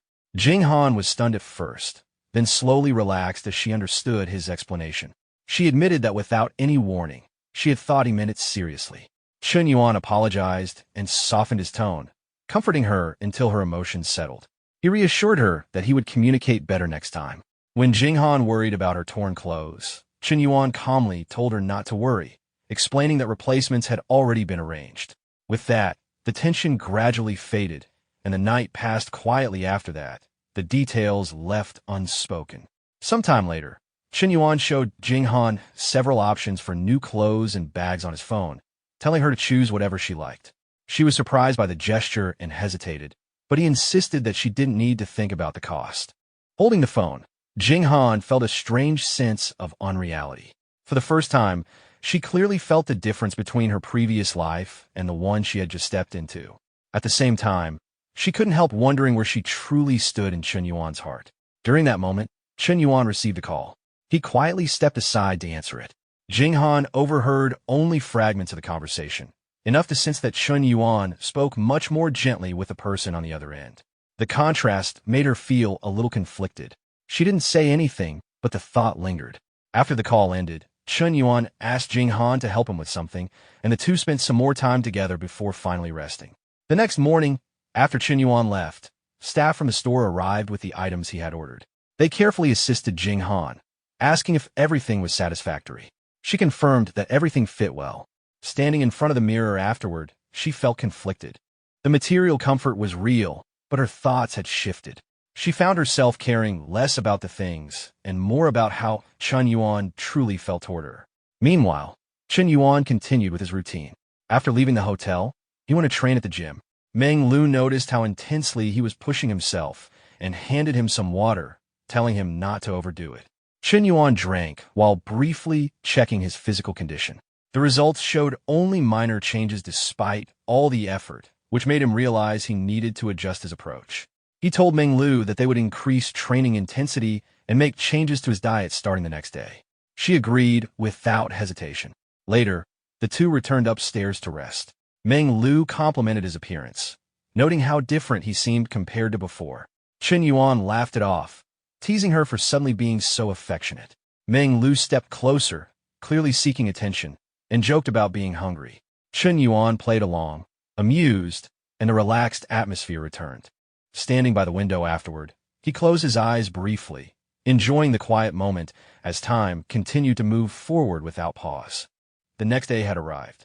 Chen Yuan stood on the stage of a small auditorium, dressed neatly in a shirt and tie, attending the investment signing ceremony for the startup project. His composed posture and formal appearance drew quiet attention from the audience. Li Zhao watched from below. It was the first time she had seen him dressed so seriously, and the contrast left a strong impression. Compared to the middle-aged leaders she was used to seeing, Chen Yuan appeared youthful, confident, and restrained.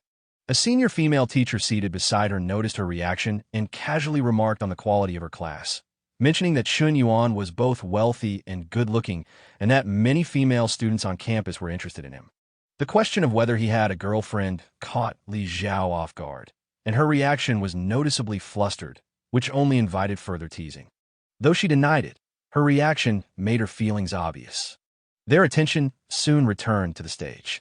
Chen Yuan was signing a symbolic investment check on behalf of the startup project, which totaled 10 million yuan. Cameras recorded the moment as the school leadership expressed public gratitude for his contribution. As an alumnus of the Foreign Affairs School, Chen Yuan's investment was framed as both support and responsibility. After the signing, the headmaster spoke highly of Chen Yuan, openly encouraging future cooperation and instructing reporters to highlight him as a model figure for the school. It was clear that the administration intended to use his influence to enhance the school's reputation. Backstage, the headmaster asked about Chen Yuan's current status and, upon learning that he held no additional titles, decided to promote him as a model student. Plans were made to nominate him for school-level honors despite his poor academic attendance, with the reasoning that influence and ability mattered more than grades alone. The staff member listening quickly accepted the instruction. Once the ceremony ended, Chen Yuan stepped down from the stage. A young television reporter approached and introduced herself as a trainee from a local station, explaining that a feature on outstanding university students was being prepared. Chen Yuan accepted her contact information but remained distant and noncommittal. While doing so, he noticed Li Zhao approaching from a distance. Aware of how easily misunderstandings could arise, he kept his interaction brief and left promptly. Though the reporter felt some disappointment, Li Zhao, observing from afar, felt a quiet sense of reassurance. Shortly afterward, Chen Yuan returned to his office on campus. A stack of documents awaited him. Yingzi reported that the final list of students selected for the entrepreneurship zone had been completed after the re-examination. The group included 2 male students and 5 female students from different majors, each chosen for practical ability and background suitability. Jing Han, now serving as an accountant for the project, presented the finalized equity allocation plan. The structure was designed in 3 stages. Initially, Chen Yuan would hold the majority of shares as the investor. As the project matured and profits increased, ownership would gradually transfer to the student founders, eventually allowing them to become the main stakeholders, while Chen Yuan retained a minority position. Chen Yuan reviewed the documents calmly. From the beginning, his goal had not been profit alone. The entrepreneurship zone was meant to expand the school's influence and cultivate capable students. This allocation structure aligned with that intention. At the same time, the selected group of students gave the project additional value beyond business, making the arrangement both efficient and strategic. With this thought in mind, Chen Yuan turned his attention to Yingzi and asked whether Tanji and Liu Xianyu from the Japanese Studies Department were scheduled to meet him that day. Yingzi confirmed and prepared to arrange it. Soon after, a tall and elegant woman entered the office. The moment Chen Yuan saw her, he froze briefly. Memories connected to her surfaced involuntarily, and he had to rein in his reaction. Her calm and mature temperament left a strong impression, making it difficult for him to maintain complete composure. Noticing his distraction, she repeated her greeting. Only then did Chen Yuan regain his focus and respond politely, guiding her to sit down for the discussion. Once seated, Chen Yuan reviewed her entrepreneurship proposal. Her plan centered on opening a campus supermarket with the long-term goal of expanding it into a chain similar to well-known regional brands. She explained that this was her ideal direction. Chen Yuan used this opportunity to probe deeper, asking her analysis of why such supermarket chains had been successful. She explained that the core lay in profit-sharing mechanisms.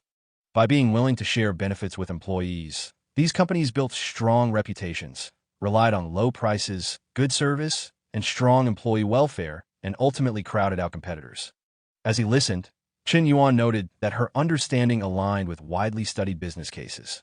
He expanded on her explanation, adding that success also depended on management systems, corporate culture, supply chains, and policy support. All these factors had to align, which made replication in other cities difficult. Still, he acknowledged that her thinking was bold and worth attempting together. Shifting topics, Chen Yuan asked why, given her Japanese major, she had not focused on translation, interpretation, or positions in foreign-invested companies. She explained that the major had been chosen largely by her parents, who worked in Japanese enterprises, and that she had followed their guidance without much thought at the time. When asked about her language proficiency, she explained that she held multiple Japanese language certifications and could handle most daily communication without difficulty. Hearing this, Chen Yuan mentally assessed her value from a long-term perspective, considering both her personal qualifications and the potential usefulness of her background in future international expansion. At the same time, in the South Dormitory, a male student rushed in, visibly upset about his failed application to the startup incubator. He could not understand why his proposal had been rejected while others were approved. His project involved opening a lingerie store near campus, which he believed had a strong market. The idea was quickly dismissed by the others in the room as unrealistic for a campus environment. The discussion soon shifted from the proposal itself to the unspoken selection pattern of the incubator. It became clear to those present that gender played a significant role in the selection process. Although 2 male students had been accepted, everyone understood that they were included largely to avoid appearances. The frustrated student questioned why he could not have filled that role instead, but his complaints were met with blunt criticism about his lack of awareness. As the conversation continued, one student pulled up the school's news site, pointing out coverage of Chen Yuan signing an investment agreement with the principal. Even those who felt dissatisfied had to admit that Chen Yuan's new image stood out. Some remarked that since gaining influence and attention across campus, Chen Yuan rarely returned to the dormitory. Others agreed that if they were in his position, they would do the same. Being surrounded by opportunity and attention made dorm life seem far less appealing. It was then noted that if Chen Yuan returned to the South Dormitory now, students from other classes would likely be filled with envy. Hearing this remark, Huang Hai turned and asked why. Realizing this, Huang Hai felt there was nothing more to say and could only sigh. Back in Chen Yuan's office, the conversation with Xianyu continued. He set aside distant thoughts about overseas expansion and focused instead on establishing a stable working relationship first. To better understand her abilities, he asked her to demonstrate some Japanese verbally.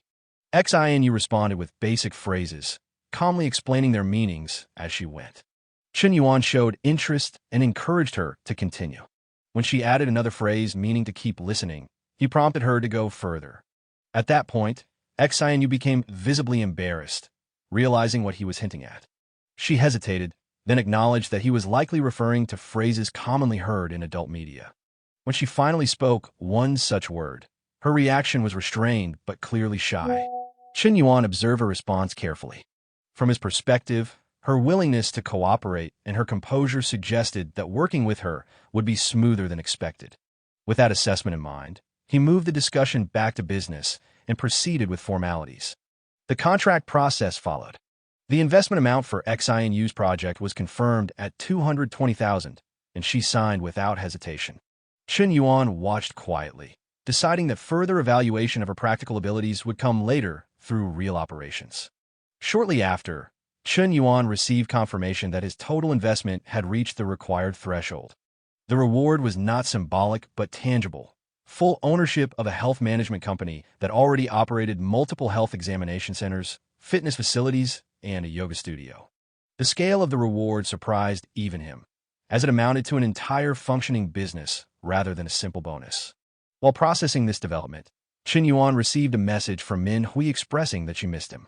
From his experience, he knew her temperament well and responded simply by arranging to meet at the cafe. At the same time, Manhwa was shopping with Chunling. When Chunling mentioned the incubator list and the attention Chen Yuan was attracting, Manhwa showed little concern. In her view, whether the relationship was public or not did not matter. She trusted that Chen Yuan acted with purpose and believed that his calm manner hid ambition and long-term planning. That maturity was precisely what attracted her to him. As Manhwa tried on a new outfit, Chunling could not help commenting on how striking she looked, joking that anyone seeing her like that would be unable to look away. Manhwa brushed it off casually. Later, after finishing his work at the office, Chen Yuan returned to his G63. Before he could leave, two familiar figures approached him, asking for a ride since they were heading in the same direction. Faced with their overly familiar attitude, Chen Yuan could only feel a quiet sense of helplessness. Chen Yuan felt genuine frustration toward the two girls. He had already rejected them clearly on more than one occasion, yet they continued to cling to unrealistic expectations. To him, this persistence crossed the line into shamelessness. Having reached a conclusion, he made up his mind to be even more direct. He got into the car, closed the door firmly, and made it clear that he would not be heading towards Manhwa Street. His refusal immediately dampened their mood. The disappointment on their faces was obvious. Yu Ping felt wronged, believing it was nothing more than a simple request for a ride, yet even that had been denied. The tomboy girl, on the other hand, sighed inwardly, recognizing the gap between them and Chen Yuan. In her eyes, someone of his standing would never spare them any attention. Meanwhile, Chen Yuan focused on his own thoughts while driving. He had no interest in getting distracted by fleeting attention. His priorities were already clear. The health industry project he had recently acquired aligned perfectly with plans he had considered long ago, and having Meng Lu by his side gave him confidence in its execution. With his influence within the school firmly established and interview invitations already coming in, his momentum was undeniable. Still, he knew this was only the beginning. To him, true success required patience. Everything had to progress step by step. For the moment, he decided to deal with Manhwa first and let everything else wait. Not long after, Chen Yuan arrived at Chinna's cafe. Manhwa had mentioned she would be a little late, so he planned to wait there with a coffee. Upon entering, he noticed Xinu chatting with Xiaoqiu behind the counter. He casually ordered a cappuccino. Xinu immediately became nervous upon seeing him. Flustered, she hurried to prepare the drink, asking Xiaoqiu to keep an eye on things. Xiaoqiu, observing Xinu's reaction, was taken aback. The blushing, the stammering, and the visible nervousness seemed excessive for someone interacting with her brother-in-law. A sudden realization unsettled her, and her thoughts drifted into uncomfortable territory, leaving her silently shaken. Xinu soon returned with the coffee, visibly embarrassed. Chen Yuan accepted it, took a sip, and calmly evaluated it, noting that it was impressive for a first attempt. His casual praise only made Xinu more flustered. When she nervously offered to make another type of coffee, he declined, mentioning he did not want to affect his sleep. Overthinking his words, Xinu grew even more embarrassed and quickly excused herself back to work. As evening approached, Manhwa sent a message saying she had arrived. Shortly after, the two met privately. Manhwa leaned into Chen Yuan with familiarity, clearly missing him. Their interaction was warm and intimate, filled with reassurance and affection. Manhwa expressed concern about her condition the next day, and Chen Yuan promised restraint. The night passed quietly. By morning, Manhwa had already left for class. She left behind a note asking him to rest more and reminding him that she missed him. Reading it, Chen Yuan reflected on how much she had matured. Despite her possessive nature, she had said nothing about the startup zone or his growing circle, which he took as a sign of trust and understanding. Later that afternoon, Chen Yuan arrived at Jingfu Health Company. Inside the conference room, the executive team gathered, tense and uneasy. The previous chairman had abruptly withdrawn, and no one knew what changes the new leadership would bring. As Chen Yuan was thinking through the company's situation, someone led him into the conference room. The moment the executives saw him, shock spread across their faces. None of them had expected the new chairman to be so young. Judging by his appearance, he looked barely in his 20s, yet he had directly acquired such a large company. Xu Quan stood beside him and formally completed the handover.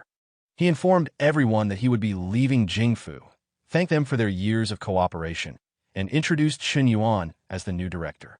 He expressed hope that everyone would continue working diligently under the new leadership and believe the company would continue to grow. After briefly stating that Chen Yuan would hold a meeting with them, Xu Quan excused himself and left. Chen Yuan was left standing alone in front of the group. He introduced himself and explained that the meeting was only for handover purposes. For the time being, there were no new work arrangements. Apart from the HR director and the CFO, everyone else could leave for the day. The room quickly emptied, leaving only the two senior managers behind. The HR director, Zhongyu, asked whether there were any instructions. Chen Yuan requested the company's financial reports from the past 3 months, as well as the monthly reports from the HR department.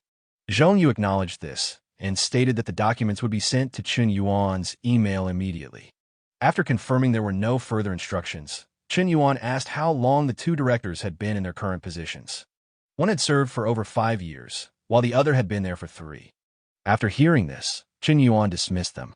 As they left, he reflected that managing a company ultimately came down to control over personnel and finances. These two positions were critical and needed careful observation. More importantly, he would need to bring in his own trusted people. With that in mind, he called Yingzi. She answered immediately. Chen Yuan informed her that the Startup Zone project was essentially complete and could now be handed over to Long Jinghan, who was more suitable professionally. He instructed Yingzi to report to Jingfu Health Company starting the next day. Yingzi was momentarily stunned, only then realizing that Chen Yuan had other businesses outside the school.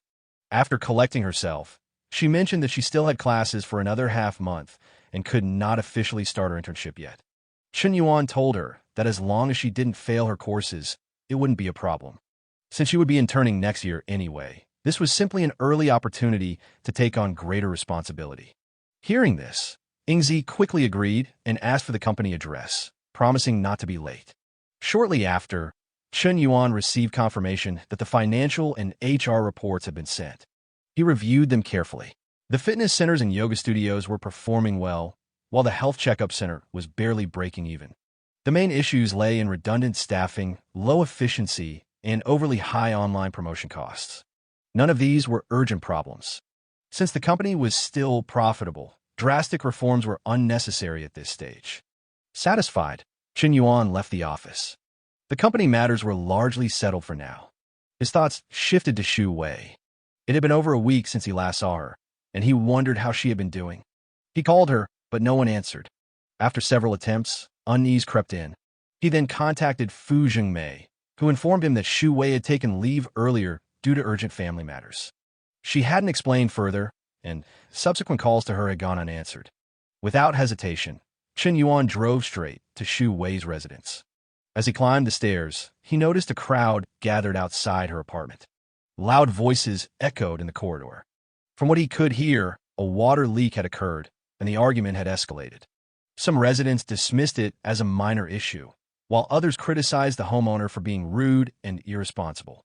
Accusations flew about ignoring the problem, refusing to fix it, and scolding a child who had gone to notify them. When Chen Yuan stepped forward and saw the situation clearly, he froze. In the center of the crowd, Xu Wei was sitting on the ground, holding her younger brother tightly.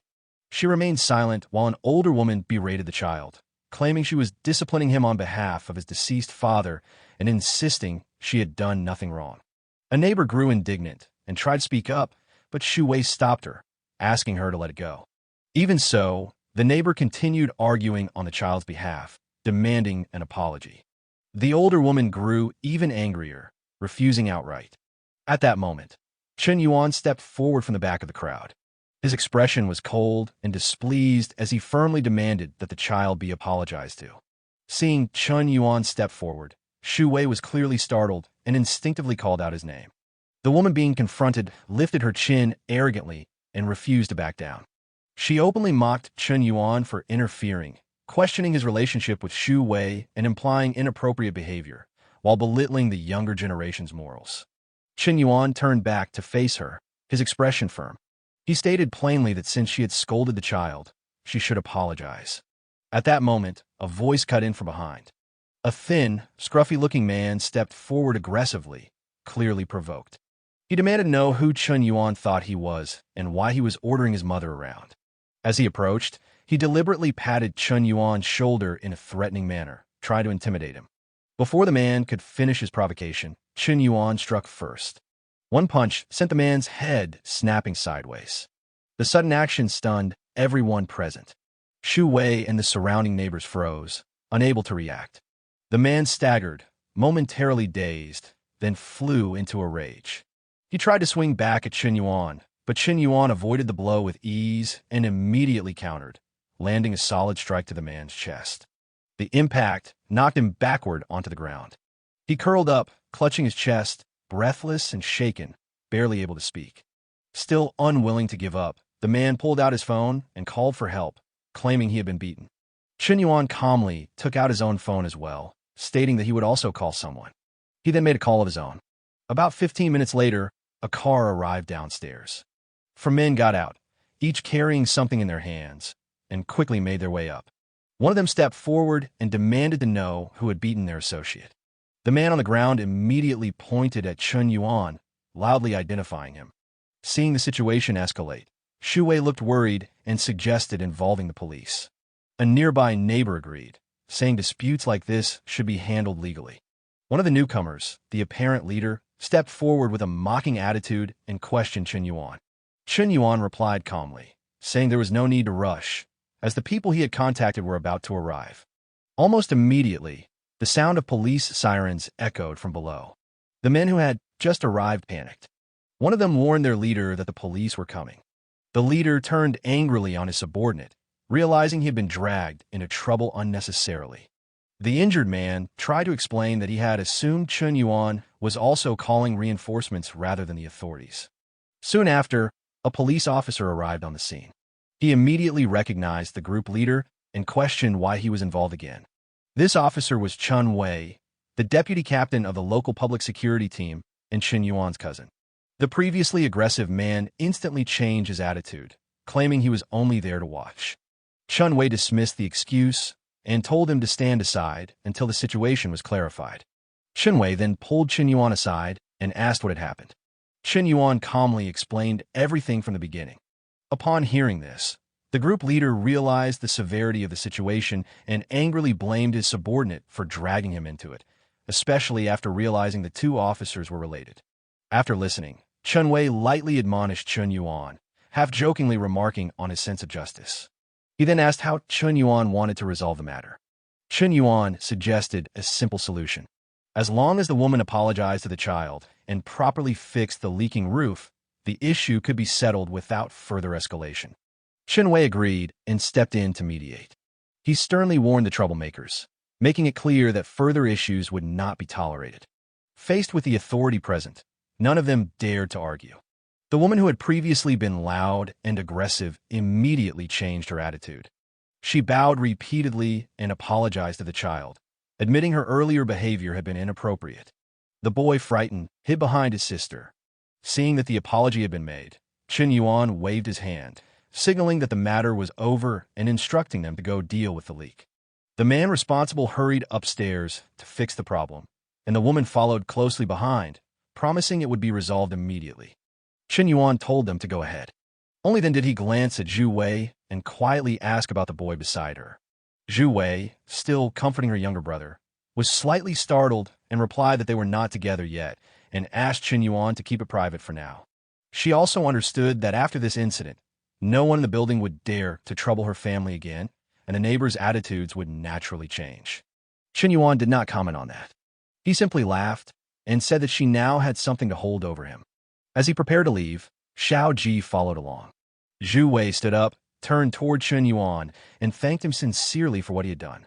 At that moment, a favorability value finally appeared, showing a modest but clear improvement. Chen Yuan noticed it with some surprise. He casually asked how she planned to thank him and suggested something simple. Zhu Wei hesitated when she noticed people nearby. Chen Yuan reassured her that there was nothing to worry about and suggested a brief, friendly gesture before leaving. After some hesitation, Zhu Wei raised her hand and gave him a light hug. Chen Yuan returned it briefly and then stepped back. Just then, Zhao Ji returned carrying a bag of eggs his mother had asked him to bring. Chen Yuan took the bag and asked if the family would have enough left. The boy replied that there were plenty, brought by a relative. Chen Yuan smiled, lightly teased the boy, and told him to change how he addressed him in the future. Zhao Ji turned to his sister in confusion, asking what the new title meant. Zhu Wei froze for a moment, clearly flustered by the implication, and her thoughts drifted briefly before she pulled herself back to the present. After seeing Chen Yuan off downstairs, he suggested that Zhu Wei consider moving closer to her workplace. She admitted that she wanted a better living environment for her family, but could not afford it at the moment. Chen Yuan offered to help find a place and cover the rent for now, suggesting she repay it later when she was able. Before she could respond further, he left. Zhu Wei stood there, conflicted, feeling her thoughts becoming tangled again. Xiao Ji tugged her hand and urged her to go back inside. Later that night, Chen Yuan arrived at Chen Na's home. Chen Xian immediately complained that she was hungry. Chen Yuan told her that she did not need to wait for him in the future. Chen Xian explained that Chen Na and Xian Yu had insisted on waiting, so she felt awkward eating alone. Chen Na brought food over and said that Chen Xian was welcome to stay as long as she liked. Chen Xian then quietly asked when Chen Yuan planned to bring his partner home, and whether more than one person would be involved. Chen Yuan nearly choked on his food and brushed it off, saying he would handle things gradually and prepare their parents step by step. Chen Xian teased him and hinted that it would cost him. Chen Yuan countered by bringing up the car he had promised her. The conversation ended with laughter, and the meal concluded on a relaxed note. After midnight, Chen Yuan went to take a shower. When he opened the bathroom door, he realized someone was already inside and immediately closed it, startled and embarrassed. He later sent a brief message to apologize, explaining that it was an accident caused by steam and poor visibility. Xian replied quickly, saying it was her mistake for not locking the door and that there was no need to worry. Chen Yuan put his phone away and did not dwell on it. Later, Xian lay awake for a while, her thoughts unsettled by the unexpected incident, before eventually calming down. The next morning, Chen Yuan was already at the Junyu Hotel gym, continuing his training. He checked his physical condition and noted steady progress. After finishing his workout, Meng Lu brought him water, as usual. Chen Yuan took the bottle of water and calmly asked Coach Lu to help him survey 2 fitness centers and a yoga studio over the next few days. He wanted a clear picture of their operations, including business performance, service standards, employee efficiency, and a concise summary of their strengths and weaknesses. Meng Lu was momentarily stunned and instinctively asked whether he was planning to acquire them. Chen Yuan replied casually that the acquisition had already been completed, but he still lacked a full understanding of their actual condition. The answer left Meng Lu visibly shocked. Even a small gym carried a price tag well above $1,000,000, while a fully equipped fitness center with a pool could easily reach several million, if not more. Purchasing multiple facilities at once was far beyond what she had expected. At the same time, Chen Yuan became aware that his recent actions aligned with a broader requirement placed upon him, not only maintaining existing businesses, but actively improving and expanding them. He now had a clear objective: to raise the net profit of Jingfu Health within a fixed period. Noticing that he had gone quiet, Meng Lu leaned closer and lightly touched his face, teasing him about being lost in thought. Chen Yuan brought the focus back to work and emphasized that the investigation she was about to carry out needed to be thorough and realistic, not superficial. He wanted first-hand insight, not polished reports. Meng Lu immediately understood his intent. Treating it like a challenge, she confidently assured him she would handle it properly. The next day, Chen Yuan was already seated in the chairman's office at Jingfu Health. After reviewing several reports, he concluded that the fitness centers and yoga studio were operating well, while the health checkup center was barely maintaining balance. He addressed this issue directly with Jianan Xiao, the general manager of the health checkup center, asking for an explanation. Jia responded anxiously, explaining that the market in Xingqian was already crowded and that many similar centers were operating at a loss.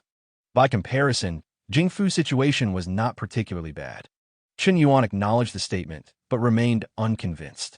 Jia hurriedly added that he had already begun preparing for expansion and had recently recruited experienced sales staff with strong networks. He claimed that once these efforts took effect and internal efficiency improved, profitability would naturally rise. Chen Yuan listened quietly, then questioned why such measures were only being implemented now if the need for expansion had been known for a long time. Jia immediately admitted fault, explaining that recent equipment upgrades had consumed most of his attention, leading to poor prioritization. Chen Yuan stopped him before he could go further. Instead of continuing down that path, he casually asked about Jia's family, specifically his son's upcoming school placement. Jia answered cautiously, unsure of the intent behind the question. After dismissing him, Chen Yuan sat alone and reviewed the personnel list again. From his perspective, Jianan Xiao was no longer suitable for the position. Not only was he an entrenched senior employee, but there were also clear signs of nepotism and inefficiency within the health checkup center. Whatever problems were visible on the surface were likely only part of the picture. Without hesitation, Chen Yuan called Xing to his office. When she arrived, he asked casually about her adjustment to the job. She replied that things were going smoothly and that the work environment was friendly and supportive. Chen Yuan noted that this was only natural and encouraged her to continue adapting, hinting that she would soon be moved into a more important role. He then mentioned that in 2 months, he would arrange for her to receive a car worth around 200,000 yuan, provided she performed well. Xing reacted with disbelief at first, half joking about whether such generosity could really be trusted. Chen Yuan reassured her calmly, making it clear he did not make empty promises. Encouraged, Xing thanked him and then brought up another matter. In the school's entrepreneurship zone, aside from Lu Xinyu, the other selected female participants had not yet received clear follow-up information and had been asking about it repeatedly. Chen Yuan smiled and said there was no need to rush. For now, those matters could be put aside. In his mind, however, he remained very clear-headed. Everything had to be done step by step. Relationships, work, and opportunities all required patience. Trying to take everything at once would only backfire. At the same time, inside the director's office of the health checkup center, Jianan Xiao had already returned and was venting his frustration at his subordinates. He warned them sharply to keep a close watch on the newly hired sales staff. He had just made firm promises in front of the new chairman, and any mistake now would put everyone in danger. The man called Lao Yu immediately assured him that the salespeople were trustworthy. They were former subordinates from his previous company, people with solid connections and real ability. According to him, results would come soon. Jia Nanshao nodded, but his expression remained tense. He felt a growing pressure. From now on, everyone needed to act cautiously. The new boss did not behave like a typical rich second-generation heir, and his intentions difficult to read. Anything that could be exploited before now had to be stopped immediately. At least until things stabilized, appearances had to be perfect. The subordinates responded obediently. That evening, Chen Yuan returned to Chen Na's home. As soon as he entered, she handed him several shopping bags. Earlier that day, she had gone to Guijin and bought him suits, shoes, a belt, and a watch. Chen Yuan recognized the brands at a glance and asked about the cost. When Chen Na admitted the total was over $1 million, most of it from the watch alone, he was genuinely surprised. She had always been frugal. He pulled her close and told her gently that she should spend money on herself instead of him. Just as he leaned in, she stopped him, reminding him that Xianyu was still at home. He brushed it off lightly and kissed her anyway. At that moment, Xianyu walked out and inadvertently witnessed the scene. The atmosphere instantly became awkward. Embarrassed, Chen Na quickly pulled away, while Xianyu, realizing she had come out at the wrong time, turned and left without lingering. Afterward, Chen Na lightly blamed Chen Yuan, saying it was his fault for being careless. He replied casually that Xianyu was already grown up and would have to get used to such things sooner or later. Still, Chen Na couldn't help but feel that her sister had been acting slightly unusual recently, though she couldn't pinpoint why. Chen Yuan quickly dismissed the thought, suggesting she was overthinking it, and gently reassured her. The next morning, Chen Yuan woke up to find the bed empty. He assumed Chen Na had already gone to the cafe early, as usual. While washing up, he mentally reviewed his schedule. Later that day, he planned to visit his academic advisor to review human resources material. The theoretical knowledge he had studied recently had already proven useful, but he knew management alone was not enough. He needed broader foundations. As he was thinking, Xianyu suddenly appeared and called out to him. Chen Yuan was surprised, as he thought she had already gone out. She explained that she had taken a half-day off. She then handed him a small box. She had noticed earlier that his car lacked a phone number plate, so when she bought one for her father, she picked up an extra for him as well. She simply hadn't had the chance to give it earlier. Chen Yuan thanked her and took the box. Their hands brushed briefly, and Xianyu immediately pulled hers back, flustered. She quickly asked him not to mention it to her sister and hurried away. Watching her leave, Chen Yuan felt a moment of uncertainty. He wasn't sure whether she meant the number plate itself or something else entirely. Either way, he decided not to bring it up. Meanwhile, at Li Xiao's home, she was quietly applying makeup when Li Meng noticed and teased her about it. Li Xiao was startled when her sister guessed that Chen Yuan would be coming over. Li Meng pointed out that her sudden effort in appearance was too obvious to miss. Flustered, Li Xiao explained that he was only coming over to study. Li Meng, unconvinced, joked that it sounded more like a date. She even offered to avoid them, but Li Xiao insisted she stay, thinking it would feel stranger if she didn't. When the doorbell rang, Li Xiao hurried to open it. Seeing her dressed so carefully, Chen Yuan froze for a moment. She pulled him inside, telling him not to stand there. Chen Yuan then commented sincerely on how good she looked, adding that it made it difficult for him to focus on studying. Li Xiao simply smiled and told him not to talk nonsense. At that moment, Chen Yuan noticed that Li Meng was also at home. He handed her the bag he had brought, explaining that it was a small gift. Li Meng accepted it happily, recognized the brand, thanked him, and excused herself to her room so as not to disturb the studying. After she left, Li Xiao felt slightly dissatisfied, thinking that her sister had been far too easily distracted. Chen Yuan then suggested that they begin studying properly. Li Xiao questioned whether he was doing this intentionally, but Chen Yuan maintained that he was only being polite and did not want to visit her home empty-handed. Li Xiao did not continue the topic and instead focused on studying. She brought out several human resources textbooks and asked which one he wanted to review. Chen Yuan selected the Basic Human Resources Management book, and the two began reading seriously. As time passed, Li Xiao gradually felt something was off. Chen Yuan was unusually focused and did not behave as he normally would. Curious, she tried to test him by leaning closer but Chen Yuan calmly reminded her that he had come to study. This reaction caught her off guard. For a brief moment, she wondered whether he had truly changed. Only then did Chen Yuan reveal that he had noticed her deliberate provocation. He pulled her close briefly, but she quickly stopped him, reminding him that they needed to stay focused. She insisted that she still had responsibilities later and could not stay long. Chen Yuan responded that studying required clearing distractions first. When Li Xiao hesitated, he pressed no further and waited for her to calm down. Eventually, she suggested continuing after regaining composure. Chen Yuan agreed, remarking that a clear mind was the best state for learning. They resumed studying quietly. Chen Yuan remained fully focused, absorbing the material efficiently without further distraction. By the time he finished, Li Xiao had already left to return to school. Only then did Chen Yuan notice the empty room. He reflected that the time had passed quickly and that she must have already left. Stretching slightly, he felt mentally refreshed and ready to move on to his next task. At that moment, Li Ming came out of her room with a faint blush on her face and casually asked how things had gone. Chen Yuan noticed that her expression seemed slightly unusual, which made him feel a bit puzzled, but he did not think too deeply about it. He simply explained that studying had been exhausting and that he was drenched in sweat. He then asked if it would be convenient to take a shower there. Li Ming readily agreed and went to prepare a clean towel for him. After entering the bathroom, Chen Yuan rinsed off, while Li Ming stood outside, listening to the sound of running water. She felt her heartbeat inexplicably speeding up and wondered if it was simply because this was the first time a man had showered in their home. Before Chen Yuan had even finished, his phone rang. Seeing that it was Principal Su calling, he answered.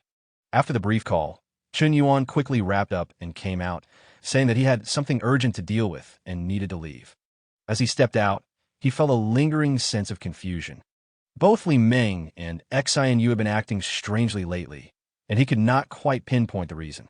Not long after, Chen Yuan arrived at the agreed meeting location. Upon entering, he greeted Secretary Kong and Principal Su, who warmly welcomed him. The three sat down together, and after some casual exchanges, Principal Su finally brought up the main topic. After internal discussions with the school leadership, the school had decided to officially nominate Chen Yuan as a 3-good student and include him among the top 10 outstanding students. They also planned to recommend him as an outstanding student representative at the city level and appoint him as the school's external spokesperson. In addition, they hoped he would deliver a speech during the new student's military training, sharing his experiences and achievements. Chen Yuan listened calmly and showed no visible excitement. Instead, he subtly asked whether the school had any other matters that required his assistance. Principal Su then shifted the topic to the school's plan to renovate the library, explaining that the existing facilities and resources lagged behind those of other universities and emphasizing the library's importance to education and talent development. Chen Yuan quickly saw through the intention behind these words. He understood that this was a request for support rather than a purely academic concern. Rather than responding directly, he redirected the conversation and asked about the medical institution currently responsible for the school's biannual health checkups. The question caught both Principal Su and Secretary Kong slightly off guard. They had not expected Chen Yuan to change the subject so abruptly.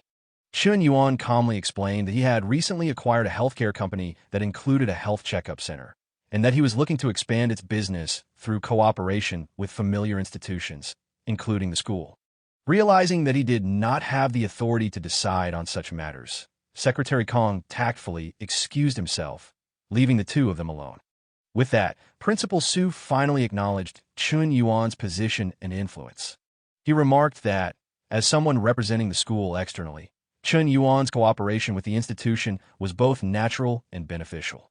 Chen Yuan, not wanting to waste time, made his stance clear. Since the health checkup project would involve benefits regardless of who received it, granting it to Chen Yuan was ultimately no different.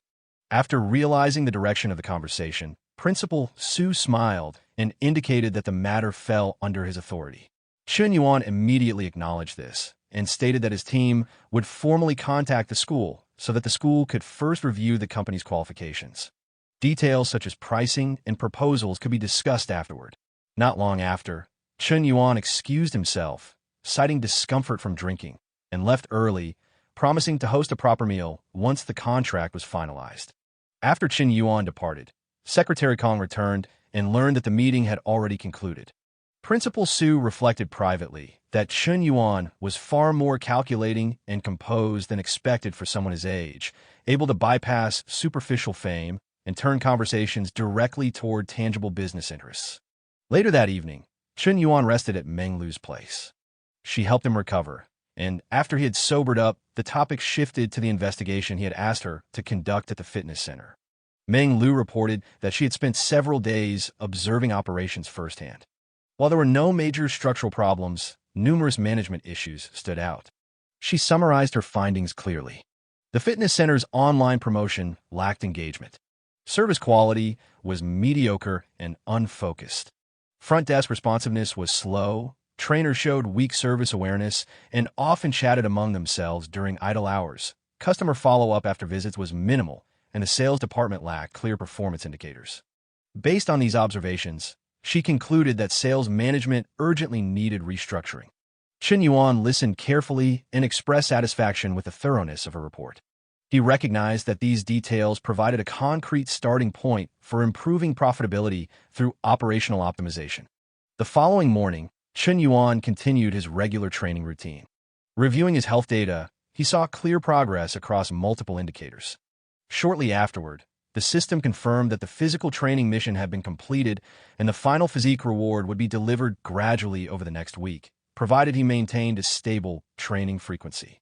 Realizing how close he was to the final result, Chen Yuan felt a strong sense of anticipation. Meng Lu noticed the change in him and pointed out that his overall presence seemed different. Chen Yuan explained that he had met all the physical targets she had set for him. She praised his discipline and results, clearly impressed. As a gesture of appreciation, Chen Yuan transferred a reward to her, which she received with visible surprise and satisfaction. Soon after, Chen Yuan received a message from Su Shuwei, asking whether he was free that evening and expressing her wish to properly thank him for the help he had given earlier. After reading the message, Chen Yuan stood up, ended the training session for the day, and prepared to leave after showering. Before going out, he reminded Meng Lu to continue investigating the matters he had previously assigned. She acknowledged this, and the day moved on without interruption. Chen Yuan soon arrived at the agreed meeting place. Upon seeing Xue Wei waiting outside, he immediately noticed her. She explained that she chose to wait there, so he could find her easily. Chen Yuan reassured her, noting that her appearance made her unmistakable anywhere. This caused Xue Wei to grow slightly flustered, and Chen Yuan casually added that he was simply stating a fact. After the two sat down, Chen Yuan informed Xue Wei that the apartment he had mentioned earlier was already arranged and would be available by the end of the week. Xue Wei hesitated, explaining that her current living situation was acceptable. Chen Yuan clarified that the apartment had already been rented and would otherwise remain unused. After a brief pause, Xue Wei agreed to treat the rent as a loan and repay it gradually in the future. Chen Yuan accepted this arrangement without concern. During the meal, Dong Kaidao unexpectedly recognized Chen Yuan and approached. At first, Chen Yuan did not immediately recognize him. After Dong Kaidao reintroduced himself, Chen Yuan acknowledged him politely and disengaged his hand from Xue Wei's. They exchanged brief pleasantries. Dong Kaidao mentioned his work as a sports equipment agent and suggested future cooperation. Considering that such a connection might be useful, Chen Yuan added him as a contact. Dong Kaidao then returned to his table. At his own table, Dong Kaidao explained Chen Yuan's identity to his companions, openly admitting that wealth was worth acknowledging. He pointed out the value of Chen Yuan's watch to emphasize his status. His companions expressed surprise and curiosity, noting the contrast between Chen Yuan's wealth and the modest restaurant. Observing Xue Wei, they speculated about Chen Yuan's relationships before dropping the subject. After finishing the meal, Chen Yuan and Xue Wei left together and walked nearby. Chen Yuan suggested taking a short walk for Xiaoji's sake. While passing through the area, Xue Wei noticed a stray cat and tried to approach it, but it ignored her. Chen Yuan explained calmly that stray cats usually respond only when food is involved. As they walked, Chen Yuan suddenly placed an arm around Xue Wei's waist. She immediately became nervous, aware of their surroundings. Chen Yuan reassured her, noting that they had been close before and that there was no reason to be so tense. He gently turned her toward him and briefly kissed her. Chu Wei froze in surprise and only reacted after a moment, pushing him away. The moment ended there, leaving both of them silent as they stood apart. Her cheeks flushed red and her breathing became uneven. She asked Chen Yuan to stop. Realizing her resistance, Chen Yuan paused and loosened his hold. He did not continue, but instead pulled her gently into his arms, calming the situation. He asked quietly how things should proceed instead. Hearing this, Shui Wei reflected inwardly. She realized that although Chen Yuan often appeared playful and careless, he was actually thoughtful and serious when it mattered. That contradiction made him complex, but also drew people toward him. As she looked up at him, her feelings became clearer. Without fully understanding why, she felt herself wanting to know him better. At that moment, her sense of closeness toward him deepened further. After their walk, Shui Wei returned home. When her mother saw her, she immediately noticed something different. Shui Wei calmly said that she wanted their family to move soon. Her mother stopped what she was doing and asked where they planned to go. Shui Wei sat beside her and explained that Chen Yuan had already helped find a place. Her mother reminded her gently that once they moved, it would be a major step forward with no easy return. Shui Wei nodded, her face still warm, and said that she had thought it through. She admitted that she was beginning to like Chen Yuan. The next day, Chen Yuan drove out early. While on the road, he made a call to follow up on the health checkup cooperation with the Foreign Affairs School. He was informed that a meeting with the principal was scheduled for that morning. By 10:10 a.m., Chen Yuan arrived at the principal's office. The principal was surprised to see him and invited him to sit. Inside were also representatives from the health checkup center, including Yu Jifeng and Jianan Xiao. Seeing Chen Yuan appear unexpectedly made Jianan Xiao uneasy, as he had not prepared thoroughly. Chen Yuan sat quietly and asked them to proceed as usual. He observed the discussion carefully. Yu Jifeng led the conversation, explaining the proposal in detail, while Jianan Xiao merely listened and nodded occasionally. After watching for a while, Chen Yuan understood the situation clearly. Jianan Xiao was avoiding responsibility and relying heavily on his subordinates. With that assessment made, Chen Yuan stood up, politely excused himself, and left. Once outside, he already had a plan. If Yu Jifeng proved capable and trustworthy, he might be a suitable replacement. However, a full background check would be necessary. Soon after, Chen Yuan arrived at Jingfu Health. In the president's office, he summoned several department heads and questioned them about the company's weak online promotion performance.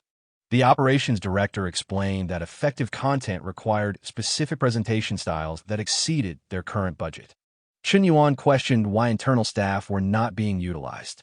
The director explained that some employees were unwilling to appear on camera, while others felt the reward distribution was unfair. After listening, Chen Yuan turned his attention to the general manager and asked for her assessment of service quality and employee discipline.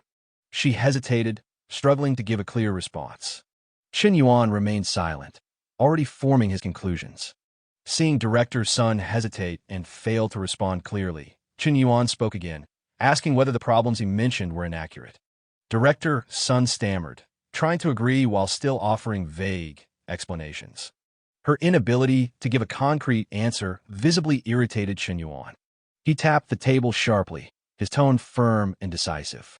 He told her to stop making excuses and instead draft a complete set of improvement measures based on the issues he had just listed. She was instructed to submit a detailed report the following day. Startled by his sudden seriousness, Director Sun hurriedly agreed, her voice trembling. Once she and the other director left the office, both of them felt heavy-hearted. They could not understand why the fitness center, one of the company's strongest units, was suddenly under such scrutiny.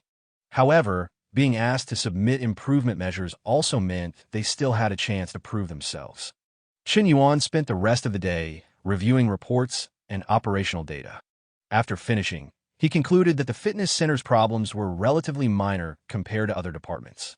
If service discipline, customer follow-up, and traffic conversion were improved, profits would naturally rise. Although employee workloads would increase, the commission-based system would offset dissatisfaction. Late that night, Chen Yuan returned to Chen Na's home. Xin Yu greeted him warmly at the door. Surprised to see her, Chen Yuan asked about Chen Na. Xinu explained that the cafe was busy and that her sister had asked her to cook dinner so Chen Yuan wouldn't come home hungry. When Chen Yuan saw the dishes on the table, he was impressed and praised her cooking. Xinu grew shy and admitted she had prepared dishes she knew he liked. Touched by her thoughtfulness, Chen Yuan spoke her name gently, causing her to grow flustered. Feeling the atmosphere become awkward, Xinu excused herself to the bathroom. Staring at her reflection, she tried to calm her racing thoughts. She reminded herself that Chen Yuan was devoted to her sister and that her own feelings should remain unspoken. When she returned to explain herself, Chen Yuan calmly reassured her that he understood.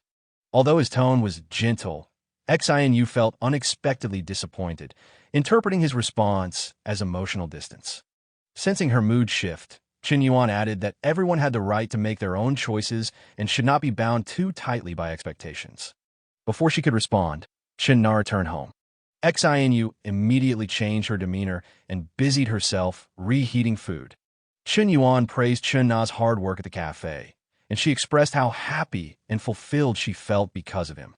The two shared a close moment, while Xinu quietly withdrew, her emotions sinking. The next morning, after finishing his workout, Chen Yuan listened as Meng Lu reported her findings from the other branches. She explained that while service quality was good, customer acquisition remained weak. Most issues were operational details that depended on management willingness to act. Satisfied, Chen Yuan praised her efforts and suggested they spend the afternoon together, though he reminded her to also prepare solutions based on her findings. That evening, they went out as planned, enjoying dinner and time together. Meng Lu expressed how happy she felt, and Chen Yuan reassured her that there would be many such days ahead. The following day, Chen Yuan met with Sun Jian, the fitness center's general manager. She presented her improvement plan and openly acknowledged shortcomings. Chen Yuan asked her to summarize the new measures. She explained that service standards would be tightened, with penalties for negligence. Chen Yuan stopped her and emphasized that while accountability was necessary, incentives were just as important. Motivation should come from rewards first, not fear.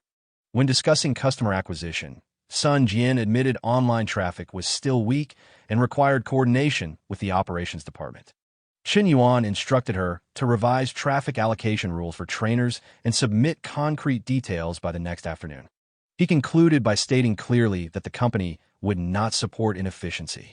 Performance and results were non-negotiable. After Sun Jian left, visibly shaken, Enzi entered the office. She informed Chen Yuan that Yu Jifeng was actually the person handling school partnerships and had been constrained by Jiannan Su for years. She also shared background information explaining why Yu Jifeng had remained cautious in recent years. Chen Yuan listened carefully, impressed by her thoroughness. Half-jokingly, he asked whether she had a boyfriend. The sudden question caught her completely off guard, leaving her flustered and uncertain how to respond.